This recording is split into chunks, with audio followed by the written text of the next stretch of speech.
Call things to order. Good morning and officially welcome back to this year. Happy New Year, everyone, even though we're well through it. It's good to see you all. Firstly, before we get into the business, there's a couple of things here. Any apologies for today? Look, just colleagues, as my intention as mentioned last week, that we, if we can, push on, if we need to push on and get things complete today. We'll just see how we're going. Look, there's no need to rush anything, but if there's a will, we'll do our best. So that may mean going beyond the allocated time today. So we'll just see how we're progressing, and if that's working, then there's no reason why we couldn't be complete today. And I understand staff would be then able to move forward some of the briefings that were planned for Thursday. So it means that tomorrow still will be some of a council day, but maybe less in that regard. Are there any conflicts of interest to be reported? Okay. We've got an overview of financial strategy, so I'd like to invite Chris to come forward. So the plan pretty much after that, just depending on how time's go, we may break for morning tea at that point. And I believe that Councillor Doody, thank you and welcome back to our team. David, just for your noting, no ratepayer money is with Wendy's catering. She makes sure we keep the governance budget in check. There may even be a sneaky cheese. Is it cheese scones today? Cheese scones. May even be one that can float your way, if Wendy's in agreement. But it's not bribe. It's just good old-fashioned country cooking. Right. All right. So great. So we'll come to the overview. I can now get Chris to provide that for us. Thank you. Hopefully the tech's working. Yep, here we go.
Well, good morning, everyone. Obviously, welcome to the budget meeting for the draft annual plan for 26-27. Purpose of this is just to take you through some context to the draft annual plan in terms before we delve into some detail of the unit budgets. Very pleasing to see you've all done your homework. We've had some really good questions. So thank you for the work that you've done to date as well. It's really good receiving those questions and being able to be prepared in advance of today. So we really do appreciate getting those, and hopefully you've seen the memos that have come back in terms of those responses to those questions. At a high level, the first message that I want to put out there is we've met Council's challenge in terms of the rates increase. So the proposed rates increase within the annual plan is 4.92%, which is lower than what we'd signalled in year 3 of the long-term plan at 4.95%. So hopefully that puts you at some ease heading into the day. On the agenda there, so overview of the session there in terms of the agenda. It was sort of a bit of a reminder in terms of the annual plan timetable, where we're at and what we're still to do in terms of the process. Secondly, we'll look at some key financial highlights of the budgets. They'll look at various rates, projections, cost drivers and other breakdowns. So those will be looking at some forecast increases beyond this year. A brief touch on how we might be set up for rates capping, because it's a question that I think many of us are sort of gripping with at the moment. Looking at how rates are broken down as well, so looking at examples in terms of how the impacts are locally across the district, as well as some increases by activity as well, just to look at how our rates are funding various activities. Then we'll jump into capital expenditure and operating expenditure, so just looking at how we're spending those and where we're spending them, and the proportion of the program that's renewing our infrastructure or catering for increased levels of service or providing for growth. We'll briefly touch on our forecast borrowings, looking at how the picture of that looks, as well as compliance with our covenants. And then we'll touch on the non-numbers, because you can sit here and talk about numbers all day, but ultimately there's a consultation document here with some really important messages in it. So let's talk through some of those key topics and consultation matters that are within that at the moment. And then at the end I'll leave some time for some questions. So up on the slide there is the annual plan timetable.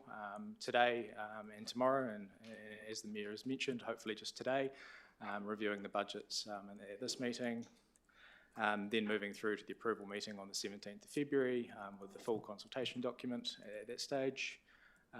The consultation period being for the 13th of March to the 13th of April, so that's the period where the public gets to look at that consultation document and provide their feedback.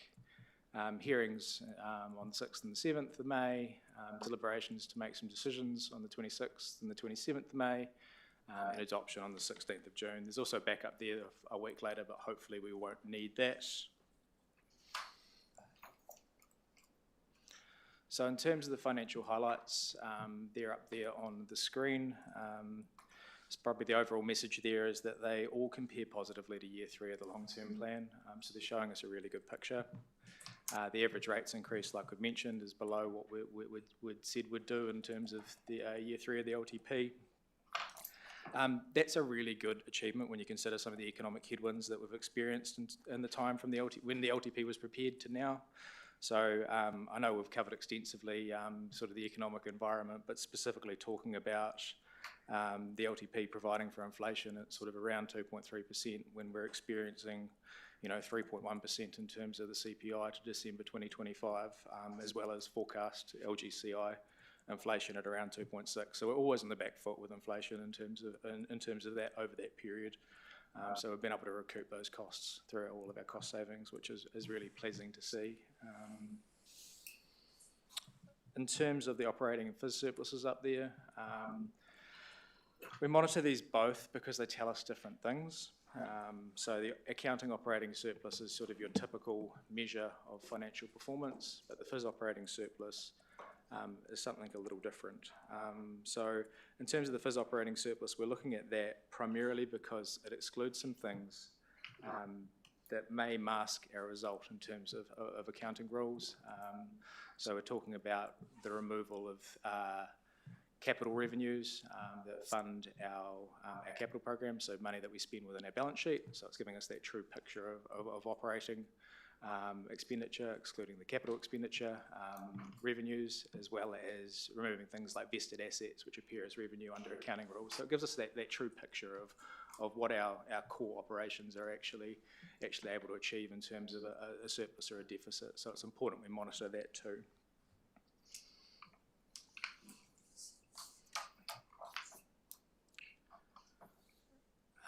In terms of the capital program up there, I think this has been strongly messaged that the focus here has really been on reducing the capital program to a level that's an appropriate level of delivery, but equally is a level that's achievable to be delivered. I won't touch on that too much because that'll be touched on by Gerard and Colin when they do their presentation, but it's just showing that we've achieved that relative to the year 3 long-term plan. Borrowings there under budget, as we'd expect with recent capital completion and us reducing the program, and net assets around there a bit more than what we'd expect of generally relating to asset valuations over time. So this is our rates projections. So that shows our adjusted increases for the past 4 years in the blue, and the light green is this annual plan, and the slightly darker green is the 2 forecast out years. Their rates rises adjusted on a per property basis, so they've been adjusted for growth, and they don't include 2 things. So they don't include any additional waste bins, and they don't include the rates that we collect on behalf of Hurunui District Council for ash and water. So those are two. Sorry, they do include those, but if we had removed those, the rates increase would be even lower. We've done it this way because this is the way we expect to see it in terms of the rates capping legislation on a per property basis. So I've kept it purely on a per property basis, just so that we're measuring that relative to the legislation. I'll sort of temper that somewhat. That's our current understanding of the legislation. There's obviously more detail to come, and we'll obviously be working with that over time. Yep. I think we'll go to the next one. And this is what our rates increases look like if we remove water, sewer and urban drainage. And this is really looking again at an overall level of how we could compare to that rates target band of 2 to 4%. And you'll see we're pretty well placed relative to the band. We're a little bit over in a couple of years, but it shows that if that was to apply, we're certainly better placed than many in the sector. You'll see in places here, so the blue is total rates, the orange is excluding water, sewer and urban drainage. Where the orange is higher, that's generally where we've got a non-waters large capital project. So those impacts in 29-30 are what we're seeing from the likes of Ringua East and Link coming through, and the debt repayments, interest payments for that, as well as the library as well. So those non-waters capital projects coming through and having that impact because they're a larger proportion of our program when you take out waters. So how did we come to the increase? This is just a bit of a high-level analysis of what's within in the increase. So a lot of this is really, you'll see a repetitive word, increased depreciation funding across sort of the first 4 items there, across water, wastewater, roading and parks and reserves. So there's planned bringing back of depreciation funding for those over time as we've smoothed through previous rates increases. You'll see the share for the old Waimakariri Bridge maintenance share, the timber rails up there in terms of our roading increase.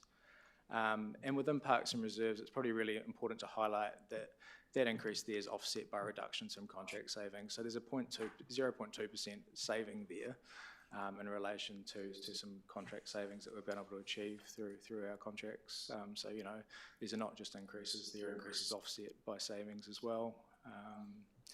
The earthquake recovery loans was due to increase slightly this year, given that we'd sort of smoothed that a little bit in past years as well in relation to the COVID years to keep the increase down. So that was due to come back very slightly, which is why that's there as well.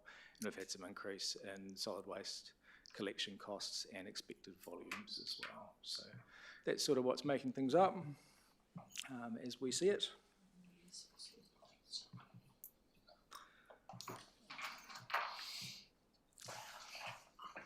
In terms of district-wide and targeted rates, so we've split those just to show how much of our rates are coming from district-wide relative to targeted rates. In the past, you'll see proportionately the increase is more in targeted rates than it is in district-wide rates, and that's generally in relation to maintenance or capital projects happening in various areas that are funded via targeted rate rather than district-wide rates. So we're keeping our district-wide rates relatively stable.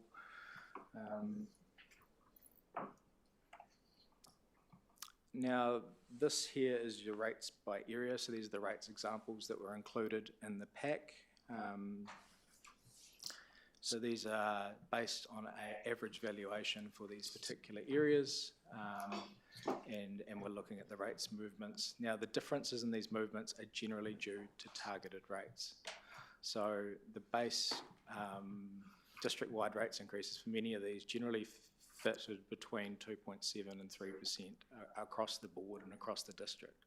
So what we're seeing here in terms of a lot of the variability is localised work collected through a targeted rate, and that's where that sort of variability is coming in.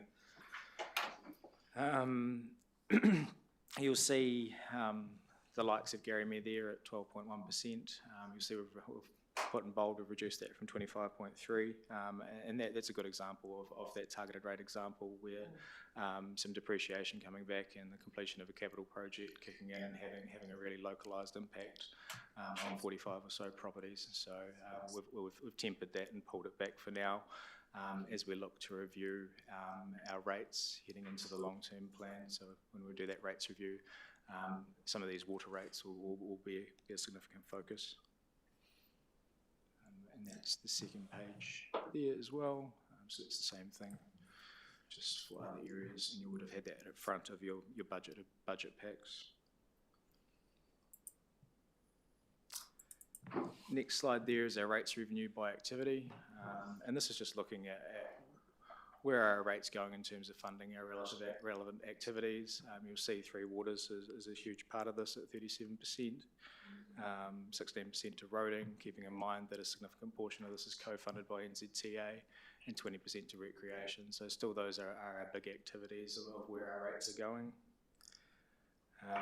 Would expect to see, actually I'll just forward and I'll show you.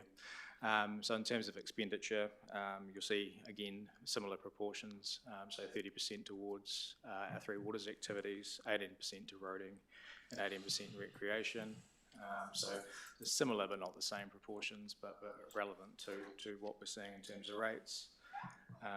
Our overall expenditure in terms of our profit and loss was 164.5 million, so that is both less than what we'd forecast previously at this time last year when we did an annual plan, and actually less than our annual plan budget for last year, taking into account some reduced costs in relation to some projects. I think we had the museum development levy was significantly higher last year, as was some IT related costs in relation to our line of business program. So this will be post go live of that program.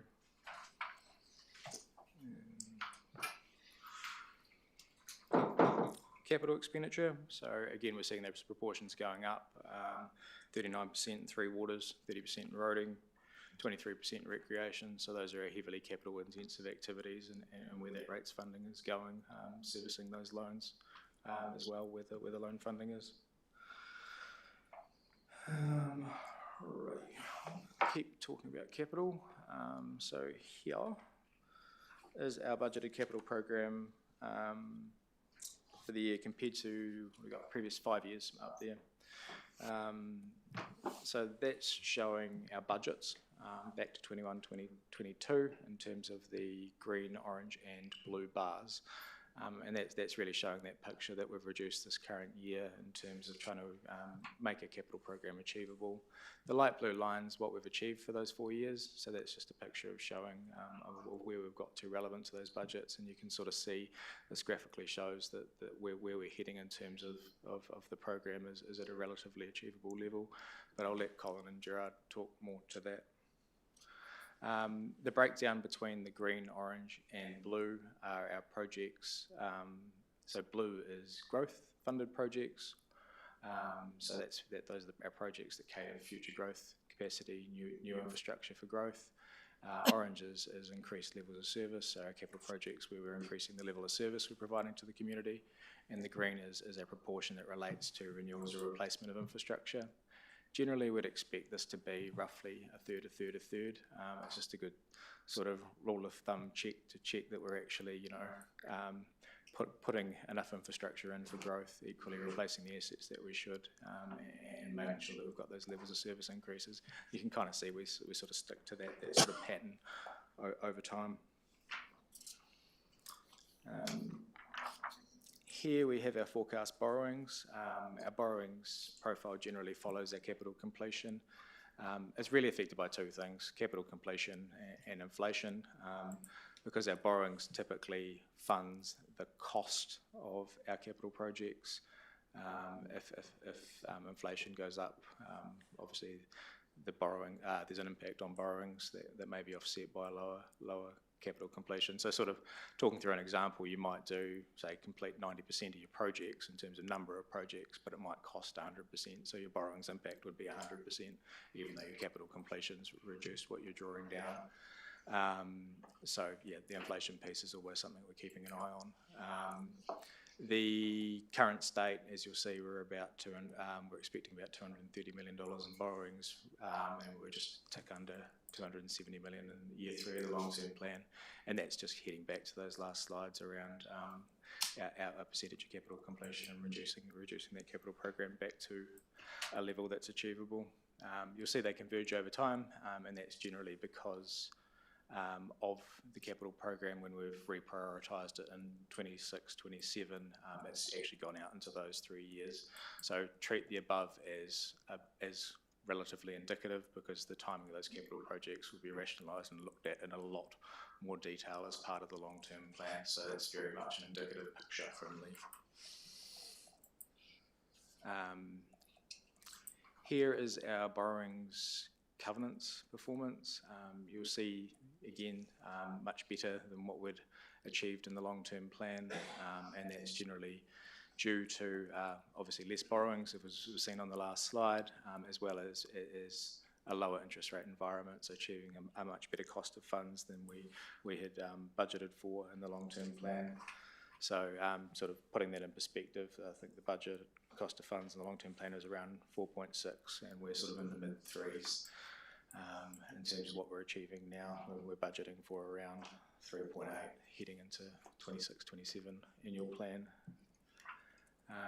But as I said, this wouldn't all be numbers, so we'll head on to the consultation document and what we intend on talking to in that and consulting on the community. So the first thing with the consultation document I'll say is as we've sort of messaged with a lot of this annual plan, this is very much about sticking to year 3 of the plan with some amendments to the capital program. That's been a lot of the messaging as we've gone through. So there's no new shiny projects or anything coming in here that we're consulting on. This is very much existing status quo, but adding in some key things that are happening to us that are really important that we need to inform the community about. So that's why we're seeing a lot of our contextual operational matters that are happening to us. So first there being changes that we're seeing within the local government sector. So this is very much talking to current reforms and more in a space of outlining what they are and what they mean, rather than our particular view on them at this stage, but just saying that these affect us in this way because this is what they are. The second one there is the local water done well implementation. So we're obviously in a stage where we're implementing the internal business unit. This talks through the changes in the various legislation moving through to our selection of internal business unit, and just informing that we're in the process of setting that up. The third point there is around the capital program changes, so just flagging what we've been talking to around the capital program. And the fourth one's an update on the Rangiora Eastern Link. So this is just really talking to the status of where we're at the moment. Outlining that December approval by council to bring forward the design work for business case submission, and pointing out that this is a key project for us and a key priority when we're advocating for co-funding for the project. So that's sort of what's in there and the flavour of the document outside of the numbers, but just important to update you on. And I think that's just about me, so happy to take any questions. Any questions? Councillor Ward. Thank you, Chris. I have to say, generally, have to congratulate all the team and staff for a very comprehensive and great budget for this year. But just can you clarify for me what we seem to be taking? We've allowed for a lot of depreciation as a percentage of assets compared with other councils. Can you sort of help me there? Explain that. How much depreciation have we, percentage to assets, have we allowed for? And then how does that compare with other councils? So I'll start, Jeff, and if you want to chip in, go for it. So in terms of what we've allowed for, we've said we'll depreciation fund, and I think that's making sure that we're putting aside enough money to replace our assets over time. And we're looking at that over, I think it's close to 150 years in terms of our infrastructure strategy. So that's really important in terms of a concept.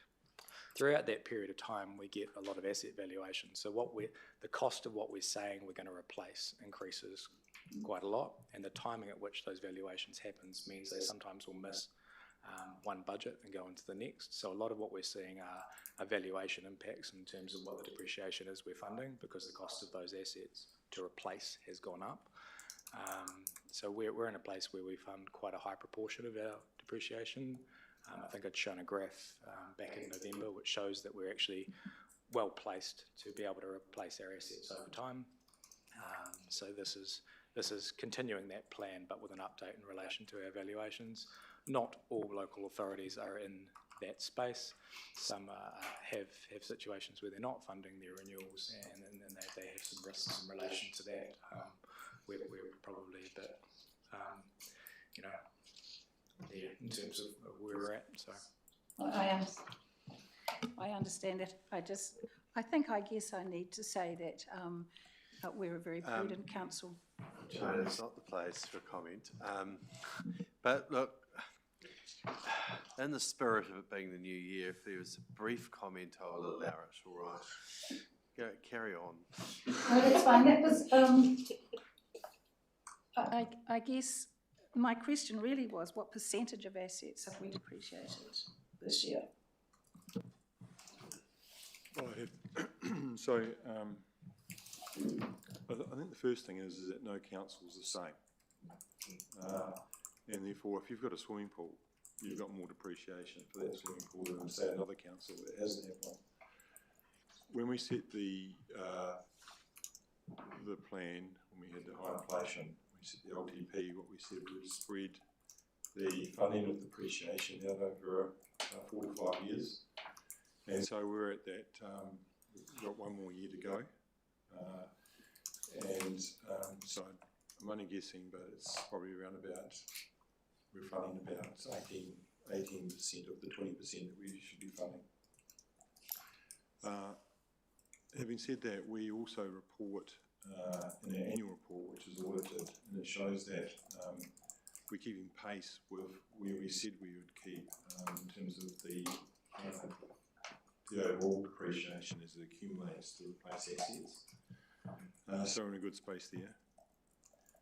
Just going back to the presentation, I think it's worth mentioning that if you look at our district-wide rates, which affects every property in the district, our rates are set at around about 2.7%. And what we're doing at the moment is funding those from 1 July next year. If you look at the last CPI inflation rate, that sits at 3.1%. And so therefore we're setting our rates lower than what the inflation rate is for the rates that hit everyone across the district. So there's a risk factor there that if inflation doesn't go through, it doesn't go down, we will have no option but to put another 0.4% or whatever the inflation rate is on top of that when we go and do our adoption at the 1st of July. And we'll probably need to, just on hindsight, probably need to highlight that fact that we are relying on the bill factors that are provided to us, like the local government actually contract them to do the work to forecast inflation. So therefore what you're seeing is what's taking that average increase across the district up is the 3 waters, and therefore that's taking it up to 4.92%. And we know that local government cost inflation is higher than CPI, so that might have to go up a fraction as well. You can see that we've made significant savings that we've projected, even though we've had higher inflation rate that's prolonged over a period of time. So if you look at other councils, they'd be envious of our position. And in fact, I was at a meeting the other day where they're struggling to get it under 8%. And you're right, Councillor Ward, a lot of councils do not fund their depreciation, and those that are funding it, quite often it goes into capital works, and therefore they're not putting funds aside that we do at the moment. And so I would suggest that we're working with best practice across the sector, and we looked at as being best practice. So I think we can be pretty proud of this budget that we're presenting, the overview anyway. When you get into the actual nitty-gritty of the budgets, there'll be a bit of debate, I suggest, but we're in a good position. Even the debt at 8%. I should comment on that as well. You've got a lot of in the media at the moment about L18 again.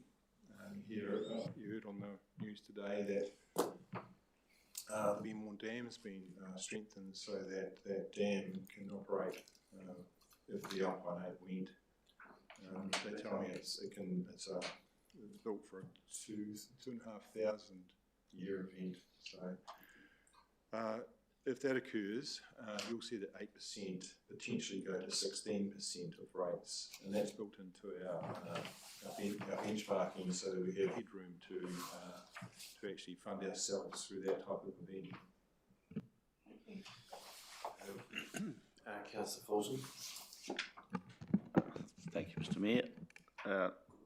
Similar vein question is about a contingency example and depreciation. So, Chris, thank you for the report. Firstly, say hypothetically, if we had a burst water main in the main street of Rangiora, and we needed to replace that in any given financial year, can you just explain the general outline for as to how we build that in, the unknowns, and is that built into depreciation? That's the first part, and what's the proportion also of district-wide rating, what pays for that, and targeted rating, say if it happened in Rangiora or Kaiapoi or somewhere else, who pays? You'll see, like the High Street one there, and Jared probably knows more about critical asset replacement, but the High Street, we have most of our critical mains actually have a lower life set, and so therefore we take, it's the law of averages, some of those critical assets, we wouldn't expect them to fail in that lower life, and so therefore it swings and roundabouts. It's something, when you're dealing with long-term assets, it's something that you would fund over a period of time, and the likes of the High Street main, which we've yet to do the assessments on to see whether it does really need a replacement, but it's failed twice in recent times. If you had something like that, then there's that contingency built into that overall asset management plan. So that's where most of the information is kept for that. We loan fund those types of assets. If there were a portion of renewals funding that we would put aside, that would be the first use of funding. Secondly, then we then use loan funding if there was any growth component that we built into it, that would also be funded by development contributions in the short term by loan funding. Just finally, Mr. Mayor, if I may. Sorry, just on that, just David, I noticed you're taking a few notes there on that. We just be very careful about the High Street matter. I wouldn't want there to be speculation or other yet. It's too early to tell. So just to ask you to be while that's an important question, we wouldn't want to have our High Street residents up in arms about what may or may not occur in the future. So it's just something that'll be subject to a future conversation. And if we are to do anything, we want a very careful engagement. So appreciate that you'll treat that carefully. Sorry, I just used it as an example. Sorry, Mr. Mayor, so did I. I think take it under advisement. In terms of value, it's only a small portion of our network anyway. And so we wouldn't consider that a major impact on rates at all. Very, very insignificant. Just a little one, just to conclude, if I may, Mr. Mayor. We've talked, I think it was our last term, probably an awful lot about our accumulated sort of, not fund, but our sort of our deferred asset sort of fund. It's a depreciation fund, isn't it? Is this an example where part of it would be drawn down and you see the benefits of it? Yeah. Yes, it would, yeah. Okay. Any other questions? All right. Thank you, Chris. Oh, sorry, Councillor Redmond. Deputy Mayor Redmond. Thank you, Mr Mayor. I'm hiding in the corner. Chris, do we have any projections on the local government cost index to compare the suggested or proposed rate increase with? And are you able to confirm the current CPI? We do have the bill forecast indices over a period of time, so I think, and we do have the current CPI. So the current CPI Jeff mentioned at 3.1 as of December 2025. The bill forecast off the top of my head for 26-27 is the combined one's about 2.7%, but it was 3.5 the year before, and we've been allowing around 2.3 in the long-term plan. So you can see all of those are above what we'd been providing for initially. I can provide you with a longer term forecast. I've got that information if you need it, but not straight to hand. Thank you. My second question is there a statutory requirement to consult on this annual plan, given what we're proposing?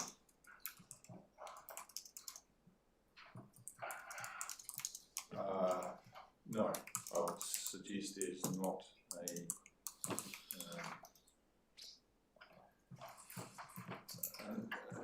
you'd have to have a variation for a capital program of about $4.5 million, and we're not suggesting that at this stage for this current year. Therefore, there is no requirement to consult.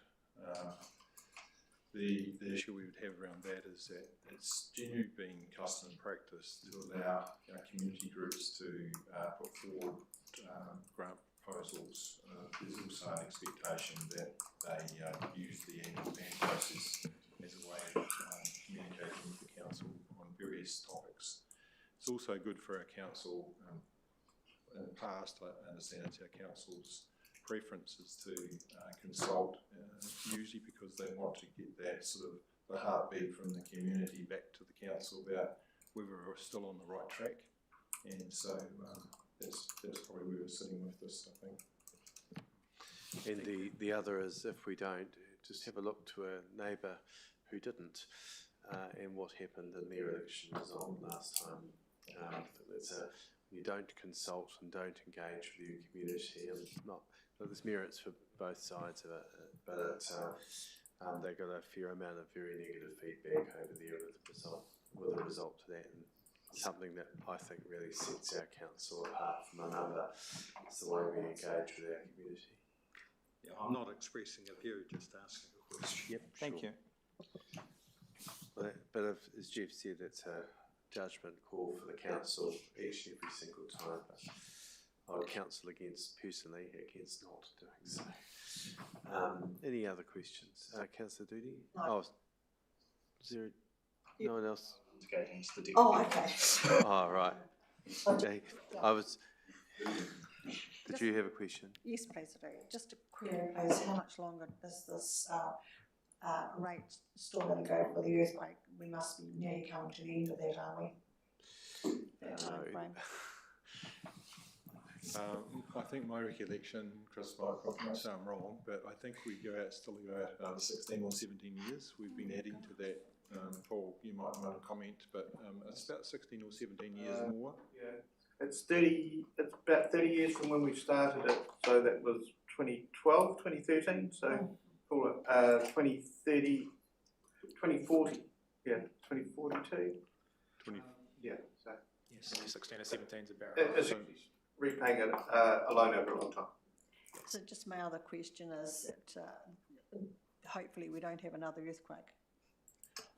Well, we know one's inevitable. We hope it's not like San Andreas the other night on television, but yeah, it's inevitable that we're going to have earthquakes. Just when, we don't know. No.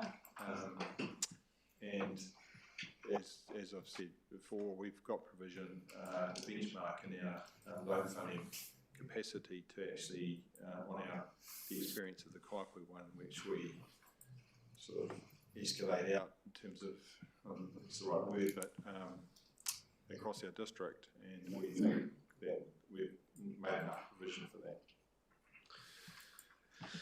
All right, no further questions. Thank you, Chris. If we now come to the capital projects overview presentation, Jared. I have to say this year's papers I think are the best I've seen.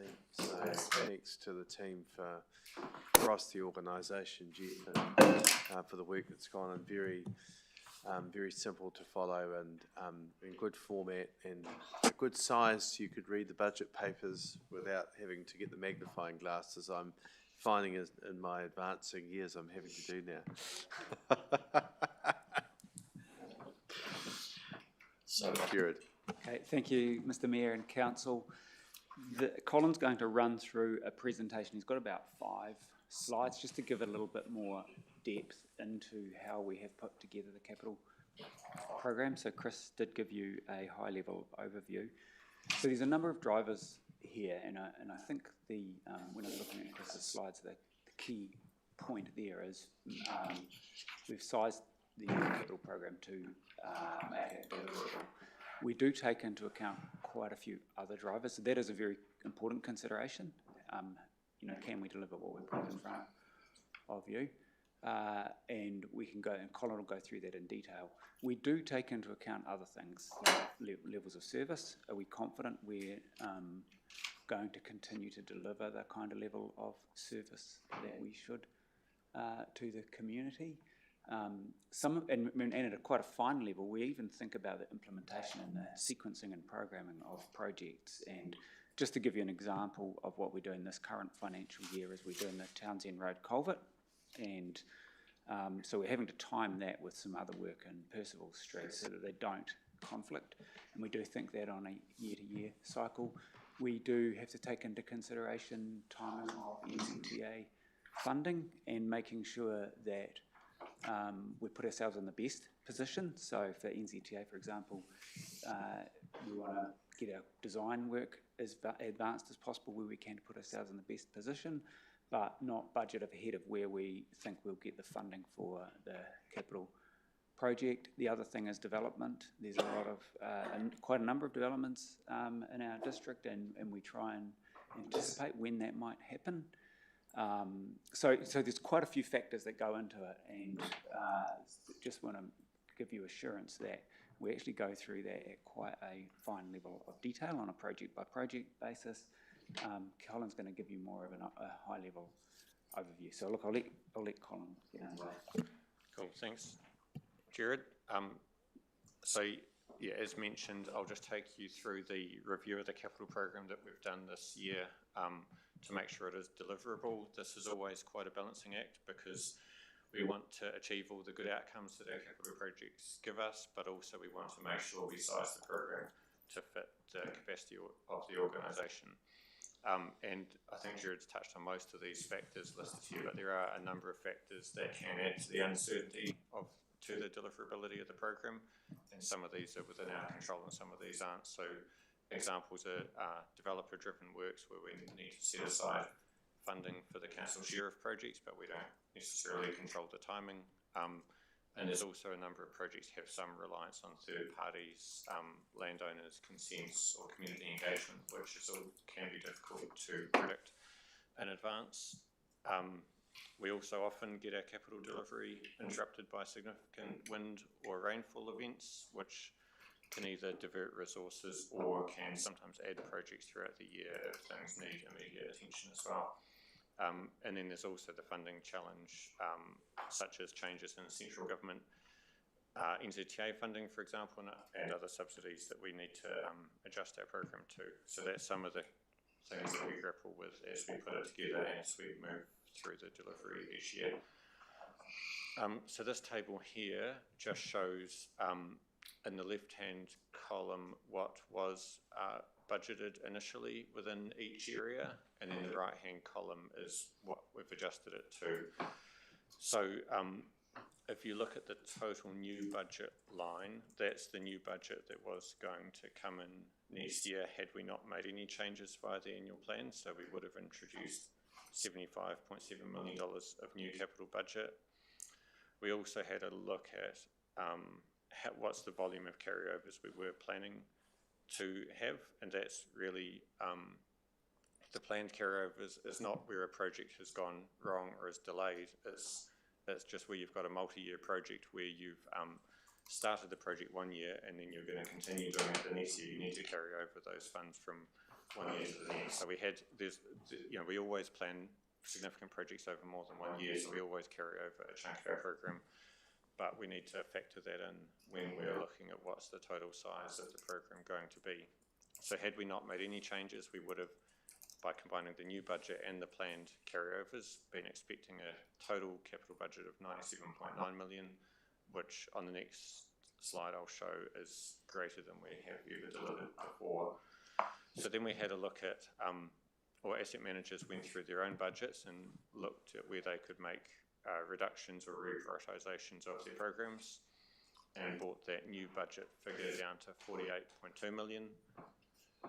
We also then had a look at our latest report to audit and risk and see what are we now expecting to carry over, and that had gone up a little bit to 24.9 million. So then that gives a total expected capital budget for next financial year of $73 million.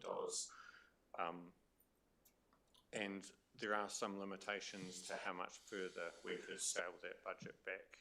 One example is the rating program, where we get a significant amount of those projects receiving ZTA funding. So if we were to scale that back further, that would mean effectively giving up some of that funding that we would otherwise get. So I think the feeling is we've scaled it back as much as is practicable without having an impact on the service or on other funding we might receive, and we believe we've got it to a level that is deliverable, which I can show on the next slide here. So this slide, the left-hand column is the most recent, or the year we're about to go into, and then we look back historically. So the line across the top shows what's budgeted each year, and then each column shows what's actually been delivered, and then the colours show within what area. So you can see there's always been a gap between the line being the budget and the column being what's delivered, meaning we've never quite hit 100% delivery, but some years the gap has been bigger than others. But it gives you a good sense of how much we typically budget and how much we typically deliver.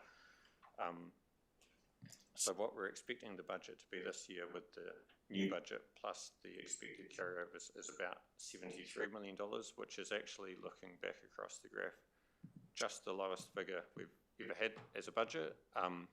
We had a similar number in 21, 22. And then if you look at what have we delivered, it also happens to be about the highest amount we have delivered in the past as well. So we're sort of, I guess, working to bring the budget down over time to a factor that's deliverable, but also bring our delivery up over time so that we can actually ideally have those two things intersect, and if we were to deliver 100% of our program. So we feel like we have brought it within a deliverable range this year by looking at our past performance.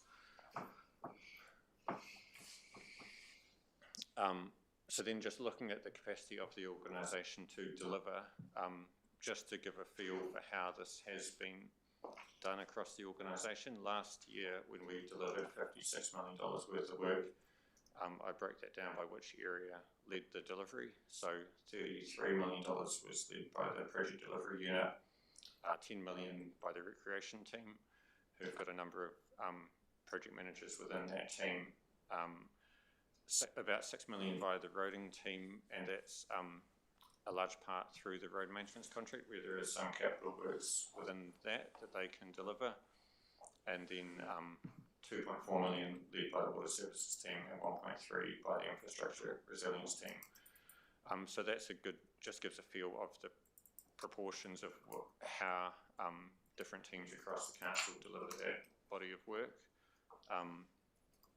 So then looking ahead, we then had a look at what's the capacity going forward, and looking at, from a PDU point of view, the staff that have some role in capital delivery, we were able to apportion, what's a typical percentage of a project spent on fees, and that can then be converted to resources that we have, and we worked out we can deliver about $35 million worth of the program with a 30% contingency allowance built in for any unknowns.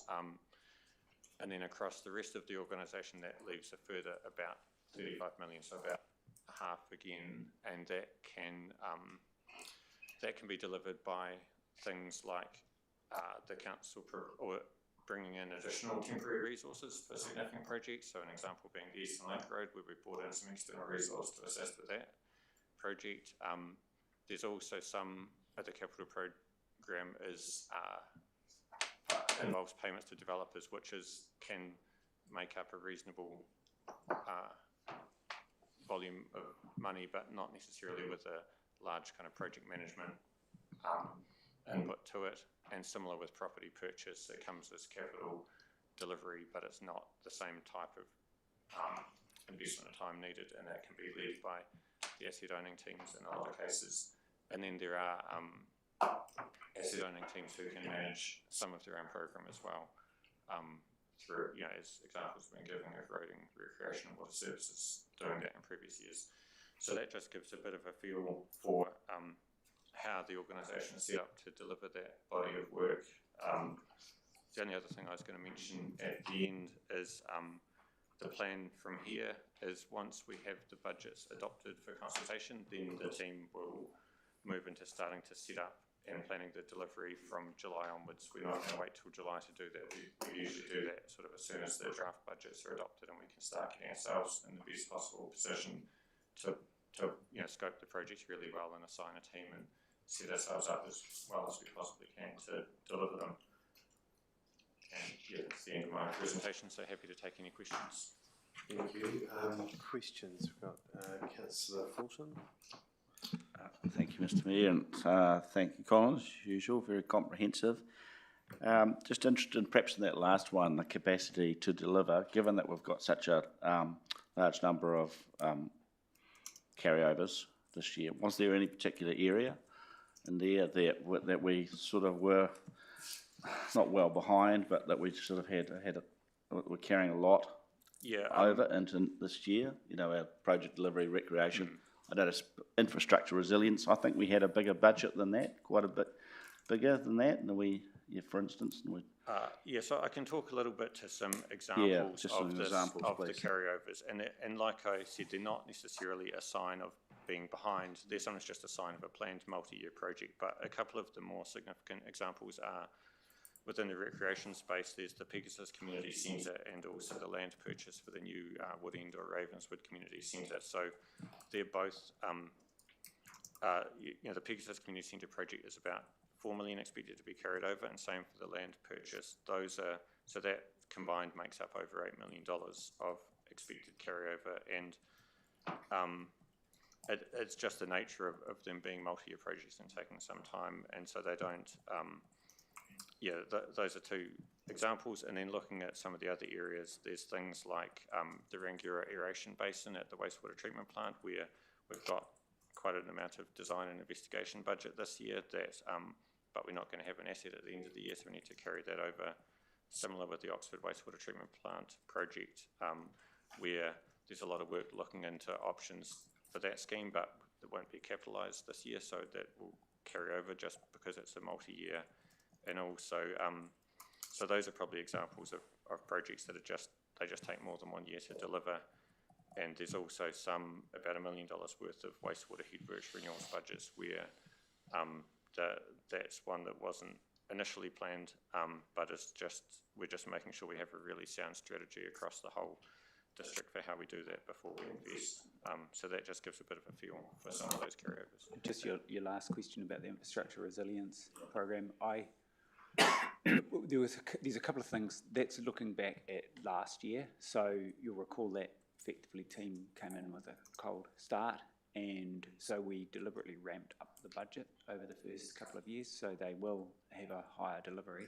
The other thing is they have had a storm that we had in 2025 to deal with, and so what that does is diverts some of their time and resource away from delivering the capital program to going out, closing out the service request, doing investigations, and then setting it up for the future. So that being a relatively small team and a relatively small budget, it you shouldn't be surprised to see a bit of fluctuation there. And one of the things, if we do get into the position where actually they get ahead of the program, they've actually got team members there who actually help Colin's team on other capital programs as well. And just because, Mr. Mayor, just supplementary, is because we've this year, coming year, we've got a relatively high proportion of carryover work. That doesn't necessarily, I'm not sure what's imply or infer is the word, but that we've got, that we've put a stop to certain projects, or we've, that we might have done otherwise. I mean, so how does that relativity work? Yeah, Things that you're planning. And sometimes there's some really chunky things inside there that are completely outside our control. And just some examples might be developer-led work. So we might anticipate development happening and have all the expectations when we go into the annual plan or an LTP that that's when it will happen, but actually because of other market factors, the developer may delay their plans by a year. We try and anticipate that, and we actually try and often a developer will estimate when they think that work's going to happen, and we'll actually push it out, and we've got examples of that. The other things can be property purchase on a significant project. That can make quite a big difference. So some of those things actually don't require a lot of our resource from a staff time or anything, but they can actually move the dial on terms of how big our carryovers are. So they're just two of the recurring examples that we've got, some of the most challenging ones to get. The other one, it could be just community engagement. An example there would be Mandeville. So that one's been really hard to, the stage 1 works, anticipate the right time to deliver it. These are just examples, and there's quite a number of them in there, and that's where that does. But the other things, don't forget, Colin's point, we do often plan to carry quite a budget over because we have multi-year projects. So they might take 2 or 3 years to deliver, and we're actually planning to carry that over. Okay, any further questions? Councillor Ward? Thank you for that. You mentioned the Sefton Community Centre. Where are we at with that, planning of that? And what is the timeline that we could perhaps look at achieving that? I think probably someone might be able to add a little bit, but I think in general for individual capital budget questions, it's probably better to do that as part of that when those budgets are presented to you, because there may be lots of other questions about like the water budgets or the sewer. So it's, I'm not able to answer that specifically, but it's probably best asked later. Under Chris's budgets, Yeah. All right. I thought one of the questions that might come is, if we're not doing our capital works program as we stated, does that mean our infrastructure is getting behind in terms of where it should be? And the answer is no. It's a revamp of how we're doing our design and capital. It's also looking at when we think projects are going to be coming from developers and so forth. So it's as you work through each of the budgets, you'll get an idea of what's actually happening within those, and you'll see the one in recreation, that carried over about 4.8 million is one of those. But I've actually seen some of the budgets where they've been carried 3 years now, and we've got all intentions to actually do the work, or the developer does the work, or we've got consultation, but it's still further. So it's not actually renewals work that we're talking about. It's more around growth and service, I think, is in the mark. Right. Is there any other questions? It's a very thorough overview, Jared and Colin, so thank you for that. I'm sure there'll be possible questions throughout your budget papers when they come up. So thank you, team, and thank you, Chris, for your overview. We're at a point now where generally what we do is, for those who are new, is there's a procedural motion that's put that is in the agenda pages, and it's just that we approve all the items that are in here as a matter of pro forma. Then if you wish to amend anything later, it's a case of amending it, seeing if you've got support for that to be removed, or changed, or added to, as the case may be. We normally have a whiteboard here, so during morning tea, if perhaps staff can locate the whiteboard, the whiteboard goes up there, and what we normally do is we put additions and subtractions on there.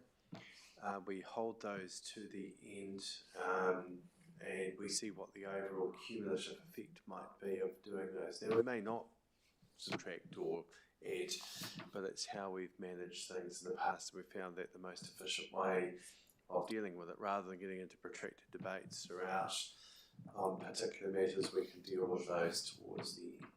Does that sound straightforward? Now, it doesn't stop members from, as we go through the various pages, from raising items and perhaps any debate, any points you want to have included at that.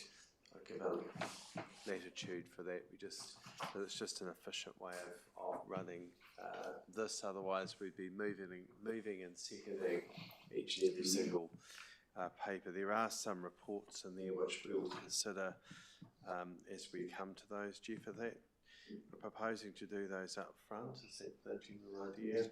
There's a 5.1 and a 5.2. The rest are all budget pages. Is that right? Yeah.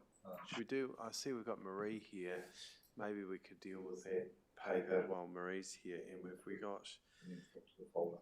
yeah, then we'll go to the folder, then we'll break, so we'll break it for morning tea. Does that make sense? Any questions? And those who haven't been through this process with us before, please ask questions throughout. No questions, stupid. And in fact, the question you might have might be the one that we've all had too. So feel free to ask and have things clarified, because it's important that everyone's on board with and understands the process, and we're here to help each other. So we've got a procedural motion which is on page 2. Some prepared to move, moved by Councillor Manning, seconded by Deputy Mayor Redmond. It's procedural, so I'll put, that's without debate, so I'll put that. All those in favour, please say aye. Aye. Contrary? Declare that carried. Thank you. We'll come to reports. First is 5.1, which is the minor changes to targeted rates. Marie.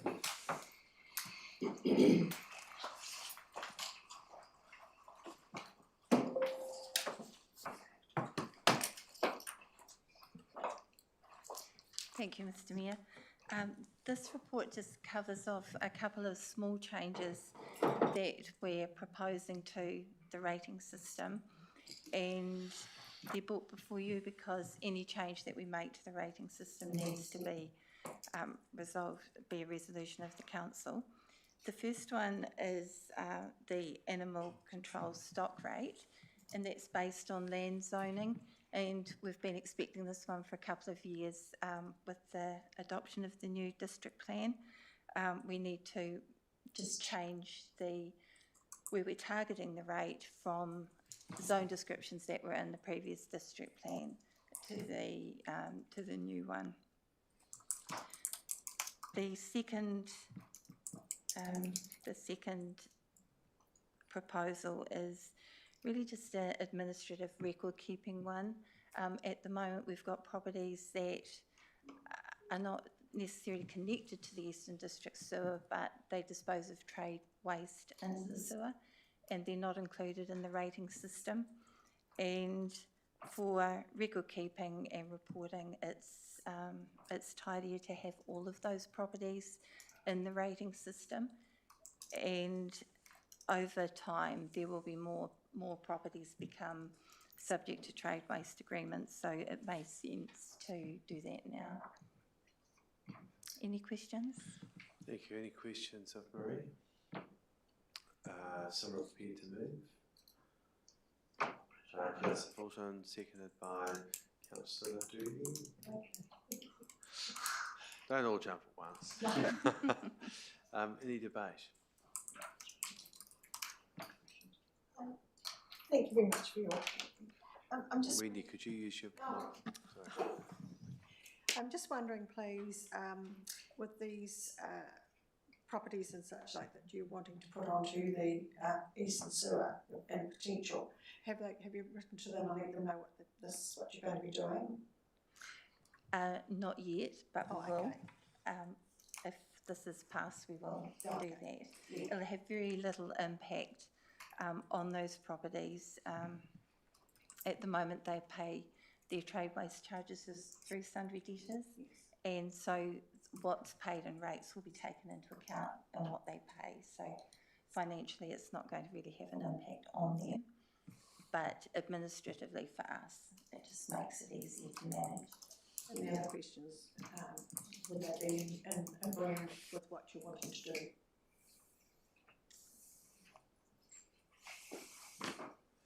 I wouldn't see why it would be an issue to them, because it is going to be cost neutral to them. And obviously, if there were any issues, I'm sure we'd be able to work through them. It's more of a record keeping administrative benefit to us rather than any impact to them. Thank you. Any further speakers? Rise and reply if you wish, Councillor Fulton. I'll put the recommendations. All those in favour, please say aye. Aye. Contrary, declare that carried. Thank you, Marie. The next week is 5.2, the development contribution schedule. Is Jane here to lead it?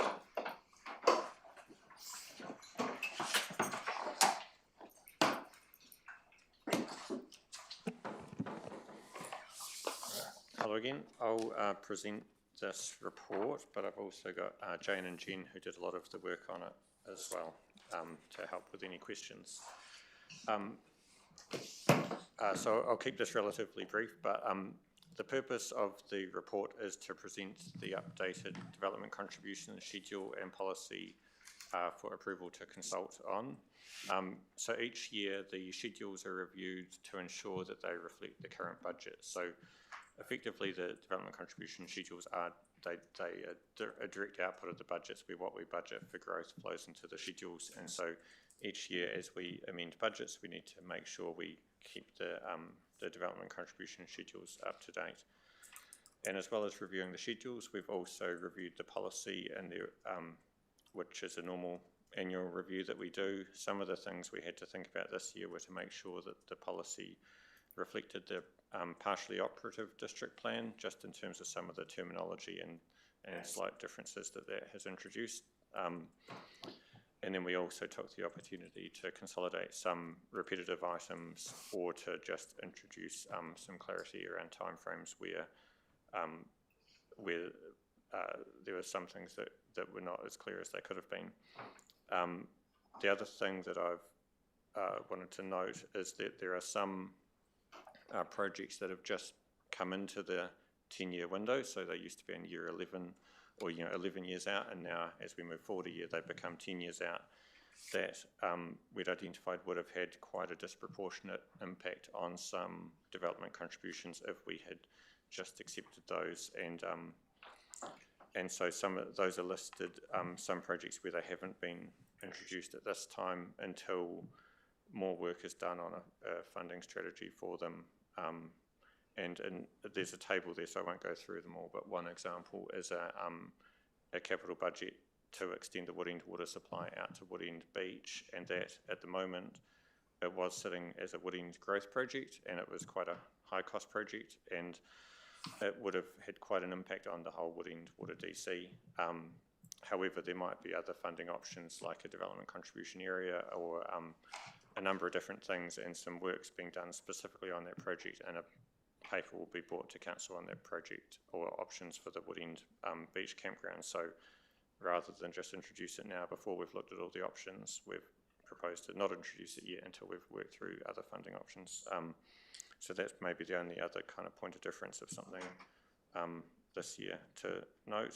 Happy to take any questions though on anything within the report. Thank you. Any questions to start on this report? Someone prepared to move? How about you, Councillor Bartle? Why not? And what about you, Councillor McLaren, seconder? do you wish to put forward to speak to that? I think it's been very clear, well presented, and most of the questions that have been asked online prior to this meeting have covered a lot of stuff. Thank you. Thank you. Councillor McLaren. Any further speakers? You have a right to reply to yourself if you like, Councillor Farmer. I'll put that. All those in favour, please say aye. Aye. Contrary, declare that carried. And I do just want to acknowledge the work that staff have put in to that. It's a significant piece of work, so thank you.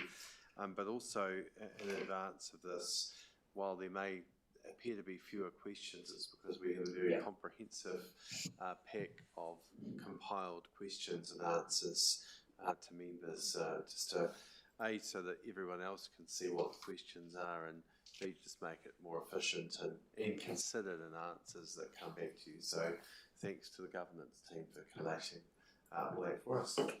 Right, well I think that's our start of reports. We're going to come to the budget pages next. So at this point we'll break for morning tea. You could be back here around 10:30. My understanding is if we go to the councillors' lounge, there is some said delicious delights from Wendy. Just scones. Yes, delicious delights from Wendy there. So we'll look forward to that, and we'll see you back here around 10:30. Thank you, everyone.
item 6, which is the budgets. Now, I'm planning that we would probably break for lunch about 1. How does everyone feel about that? Yeah. And then sort of 3/4 of an hour for lunch gives time to catch up on calls or other things you might have to do.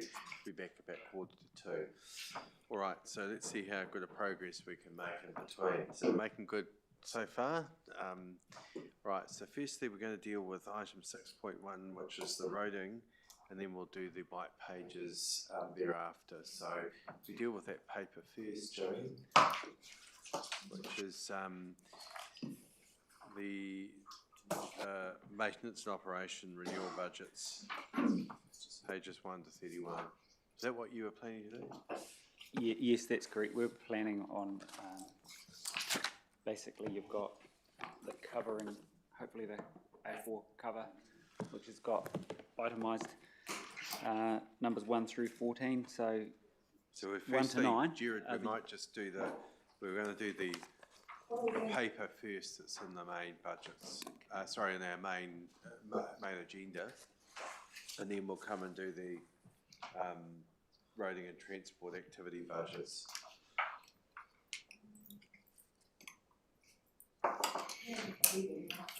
So just what page is that on? It's page 1 to 31. 6.1. 6.1.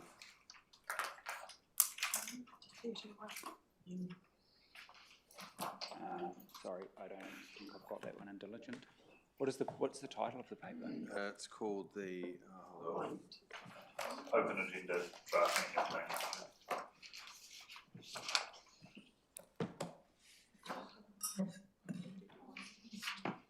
Is it these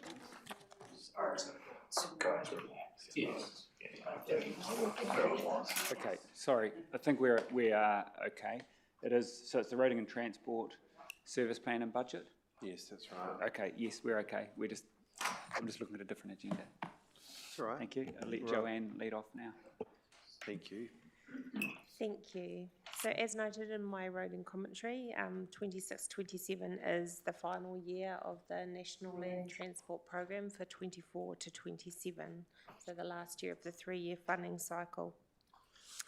Within the current funding cycle, there has been a significant shortfall between what was requested for co-funding through the National Land Transport Plan, where Council requested $18 million worth of capital projects, and the funding that was approved, which was around $700,000. And as such, this has resulted in very early in the 3-year cycle, we had pushed a number of our projects out or made the decision to carry on to design phase for some which we considered to be higher importance to allow us to be well positioned should funding become available at any stage next year. Within the area of maintenance, operations and renewals, we have retendered our road maintenance contract, and that has seen increased costs, which will put pressure on our tight budgets. Staff are working through options for balancing the levels of service and budgets ahead of the long-term plan. So there's no plan to change those budgets at this time for the maintenance area. They are proposed to stay the same at this stage, and we will monitor and come back to you as part of the long-term plan. There are a number of other small changes proposed within the roading commentary. This includes some carryovers. All projects have been through a review of their deliverability and timing and adjusted accordingly. Of particular note, I thought I would point out the following. Rangiora Eastern Link Road, so there has been a land purchase budget which has been moved out 1 year. The reason for this is due to the likely timing of property purchase and also NZTA funding. It's unlikely that we would get that finalised next year. However, staff will still be working to ensure we have the agreements in place and finalised, and if we do complete this work early, then we would bring a report to council asking that that budget be brought forward. We have requested a new budget of $100,000 for investigating future public transport needs within the district. We have also requested a new budget of $100,000 for cattle stop replacements in Lees Valley. And finally, additional budget has been requested of $400,000 for the Blake Street car park reconfiguration project, which has been going through a design process, and that will obviously go through its normal reporting process to the board and UNR for approval before any work commences. Overall, the roading rate as proposed is 8.4%, which is a decrease of 1.7% from what was forecast in the long-term plan. Our fees and charges have had an inflationary adjustment of 3.2% applied. Looking forward to the long-term plan, there are a number of issues that will need to be carefully considered going forward. For the National Land Transport Fund 2027 to 30, the early signals from NZTA are that it's unlikely that the funding scenario will change much. Therefore, I would be anticipating that it's unlikely there would be much funding available for local road improvements or capital works again. So it will become important for us to consider what is important as a council that we would like to see progress in the roading area. Woodend Bypass, with the works proposed there is likely to be a need for local road improvements to help support the Woodend Bypass. And whether the road is tolled or untolled will have an impact on what those local road improvements may also need to look like. There is a small amount of funding already allocated for that, but depending on the outcome, it's unlikely to be it's unlikely to be enough, and therefore additional funding may be required. Finally, I was just going to note the South Mooba development area is going through its design consenting process at the moment, and the timing of development and the level of investment from council was not currently clear. We have moved the budget to 27-28 because of that uncertainty, and again, if the work in detail around that progresses earlier, then we can bring a report to council to bring it forward if required. However, given the level of uncertainty, we have moved it out a year. That's my summary of my commentary. We're happy to take any questions that you might have. And there's probably a good reason why Jared was struggling to find the report, because we can't find it either. So we might hold off consideration of the report until it's circulated to us to review.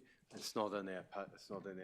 So I've just been given a copy of the agenda, and so actually, Joanne has been talking to the correct budgets in the report, and the recommendations that are shown as section 7 in Joanne's, which is page 17 of 18.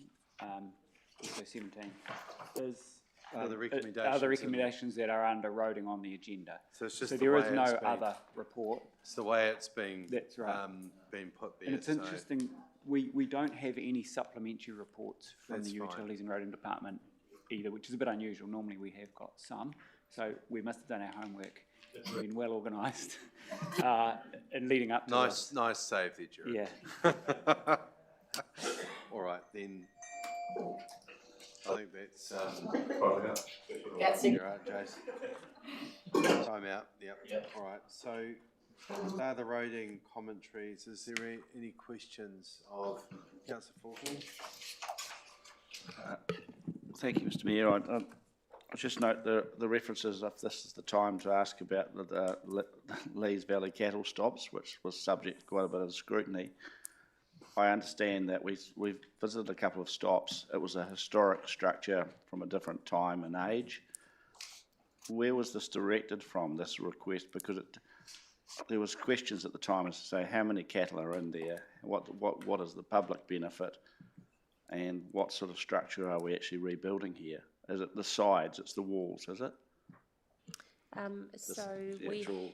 We have allowed the complaints and the concerns raised by Lees Valley residents is around the condition of the existing cattle stops and also the width of them, because the issue is the heavy vehicles struggle to get through them, and I think they currently in places have to go around, and or the cattle stops are getting damaged.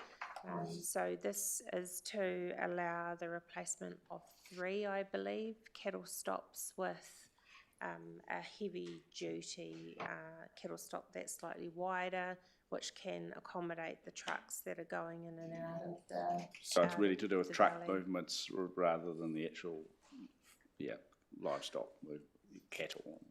I Have guess to be wide enough to accommodate there's the trucks. the flow-on effect, right? Because if the larger trucks try to go through the current cattle stops and they knock the railings or the fences, then the sheep can get through around the side.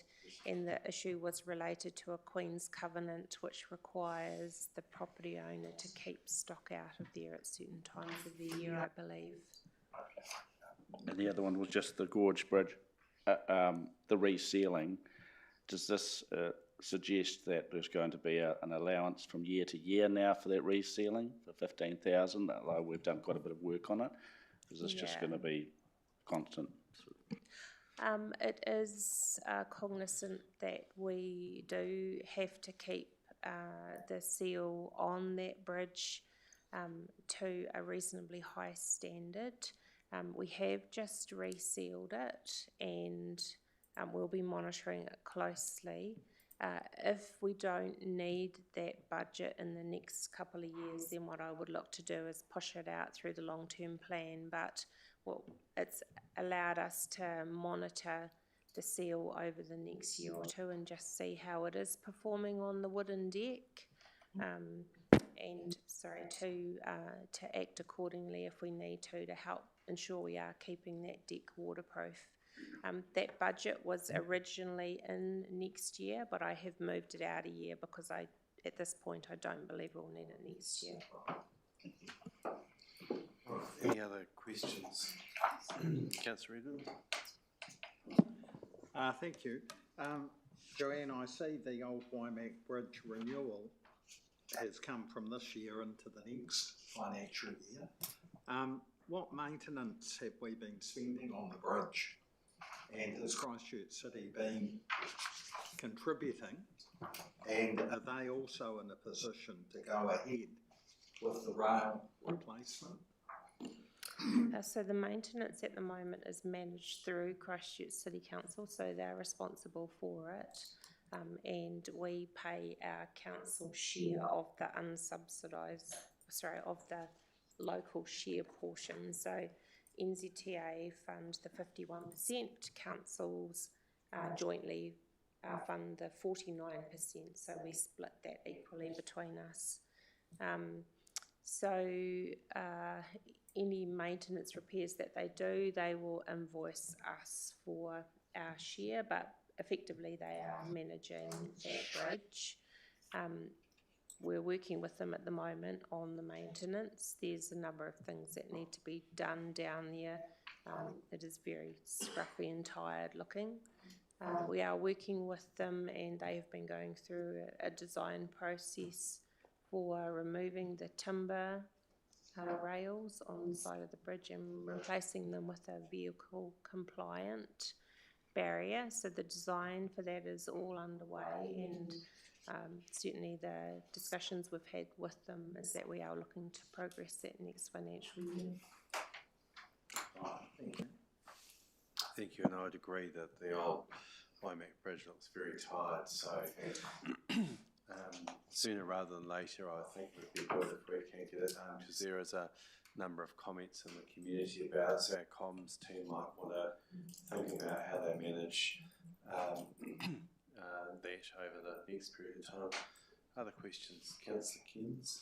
Thank you, Mr Mayor. Thank you, Joanne. In terms of the funding constraints that you talk about in your report with regard to from National Land Transport Program, is this a isolated situation in terms of the waimakariri not getting a level of funding that we're requesting, or is this a general funding reduction across all of the country?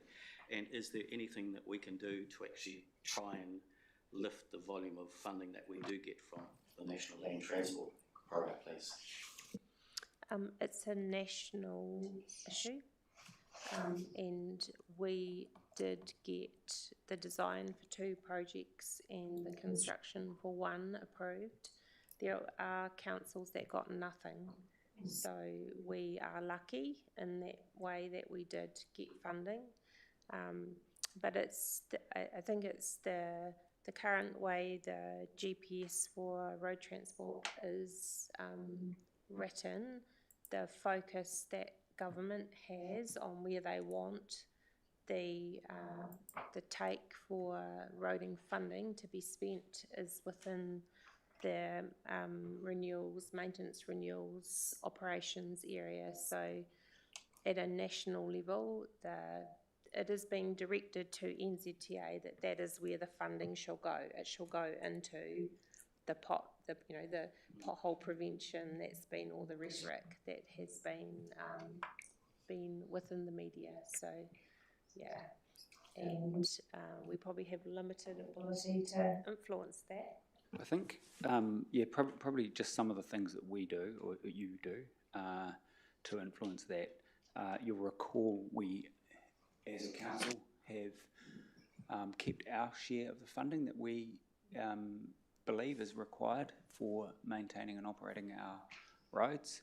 So I think that's an important thing to do. So firstly, because it actually means we can actually operate and maintain our roads at a level we need to, but it is a clear signal that it's needed. So, and over a number of cycles, it's been clear that councils who do that are in a much better position when they come up next time. So they've actually put their money where their mouth is in terms of that funding. Some of the other things we do more on the capital projects is we'll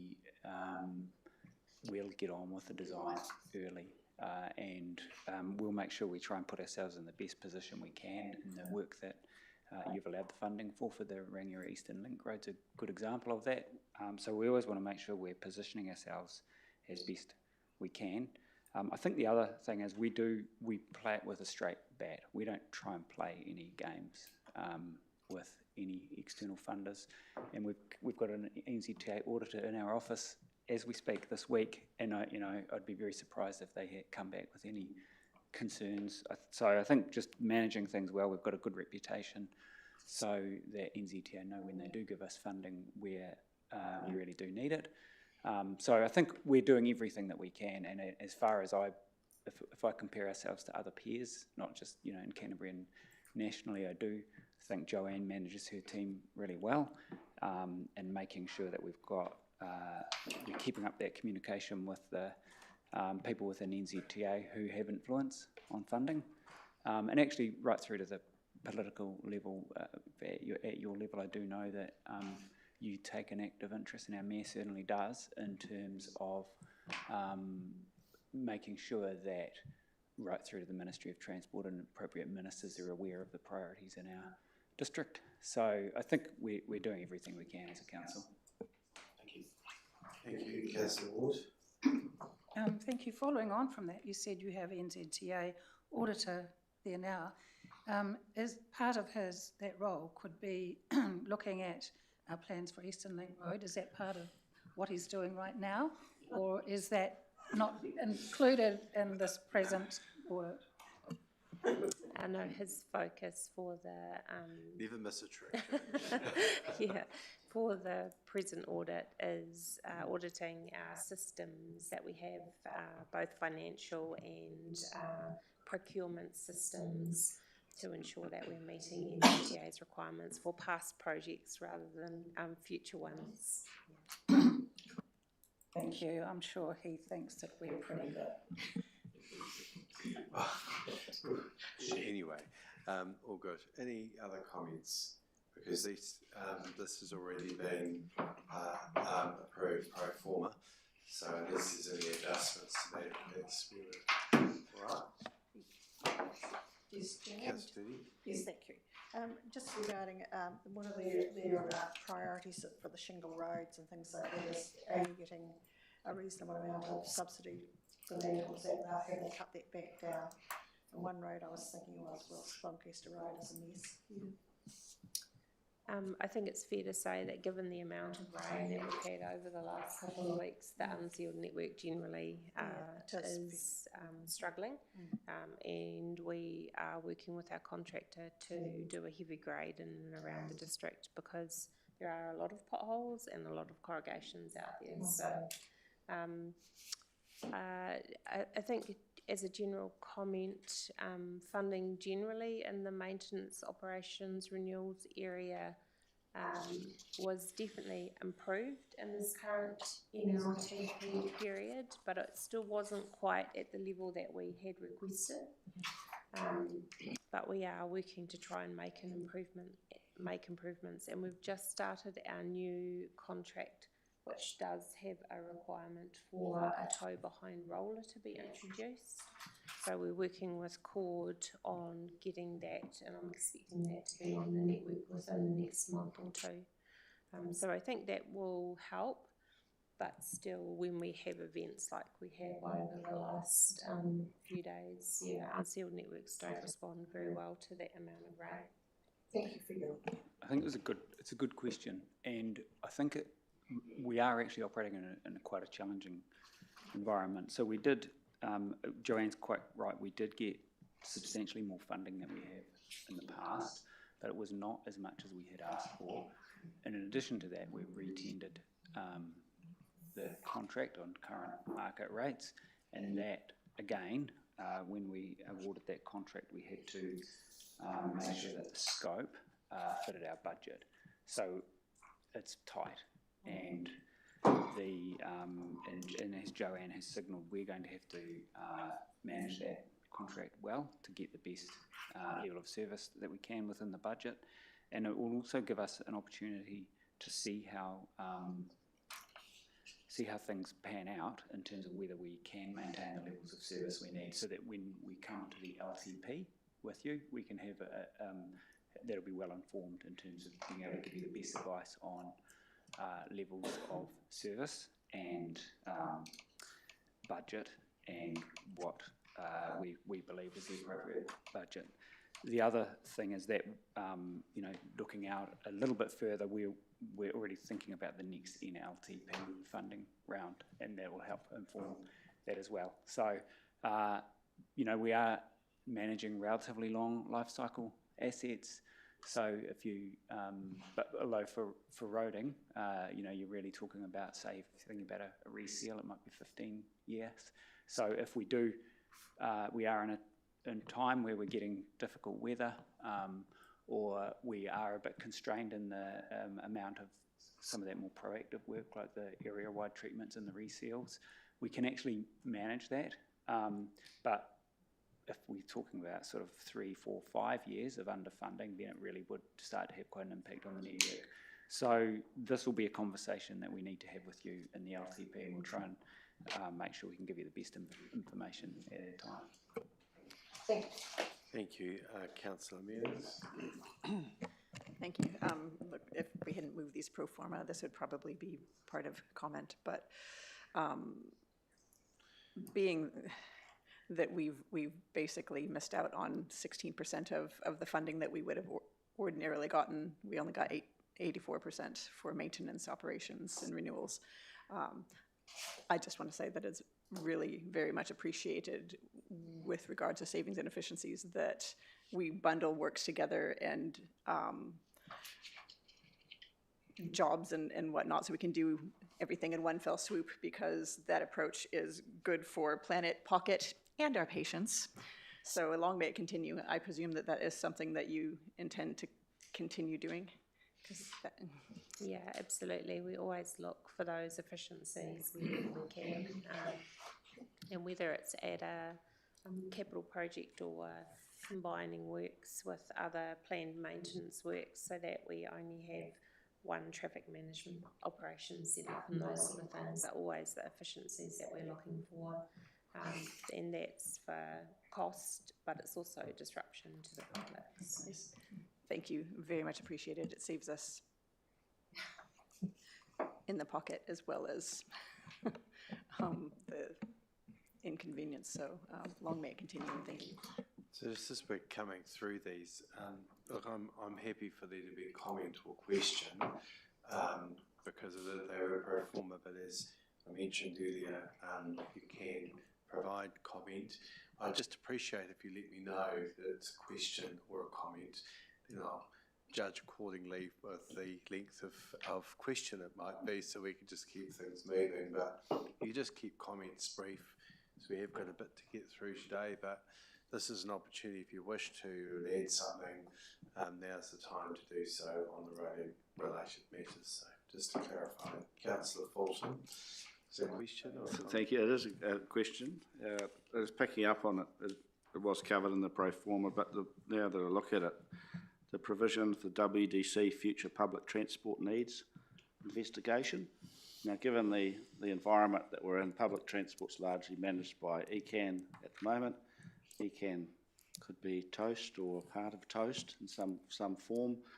We could be part of a unitary authority. Is this our realm? Is this our area? And to what benefit for $100,000?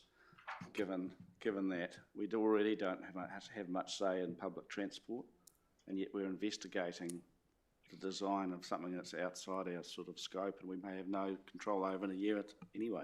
So that's a question, I think. I think the purpose of that funding was actually to better understand and work through what our district's needs are, and then how we could better service our district in the future. I appreciate all of the current changes with ECAN. It allows both our elected members and our staff to be better informed when we are having conversations about the future needs, and to provide supporting information or evidence that actually informs that discussion with ECAN going forward, because without that it can be quite hard to advocate for future improvements that might be something that our council would like to see. So I appreciate the timing. Do we not have those contacts in those forums? Don't we have parking management policy people? We're briefed all the time. With town centre part, transport investigations. I'm sorry, I just can't quite see the value. What this would likely include is an external consultant who's a specialist in this area, as opposed to staff doing some work here.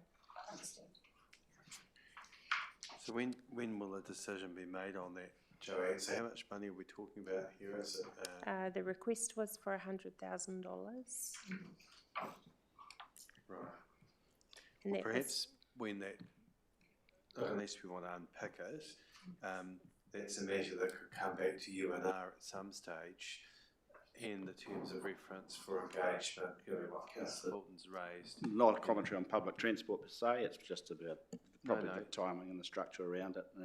Yeah, no, it's relevant, and not having it there may prejudice other matters, but if that was brought back to us to consider a bit more detail, would that ease your concerns? That's it, well, I think, yeah. Okay. All right.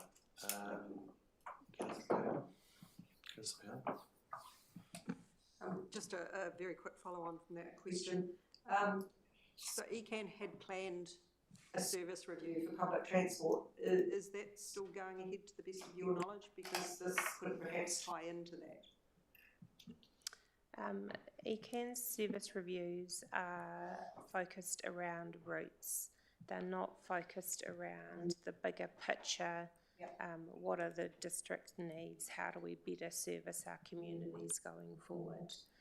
Which is the intention behind the other I guess, piece of work or investigation. So when they do a route review, they are literally looking at the number one, or whichever service they're looking at, and whether it is adequately servicing the community as it's heading through. So it's very focused in terms of its outputs and intent.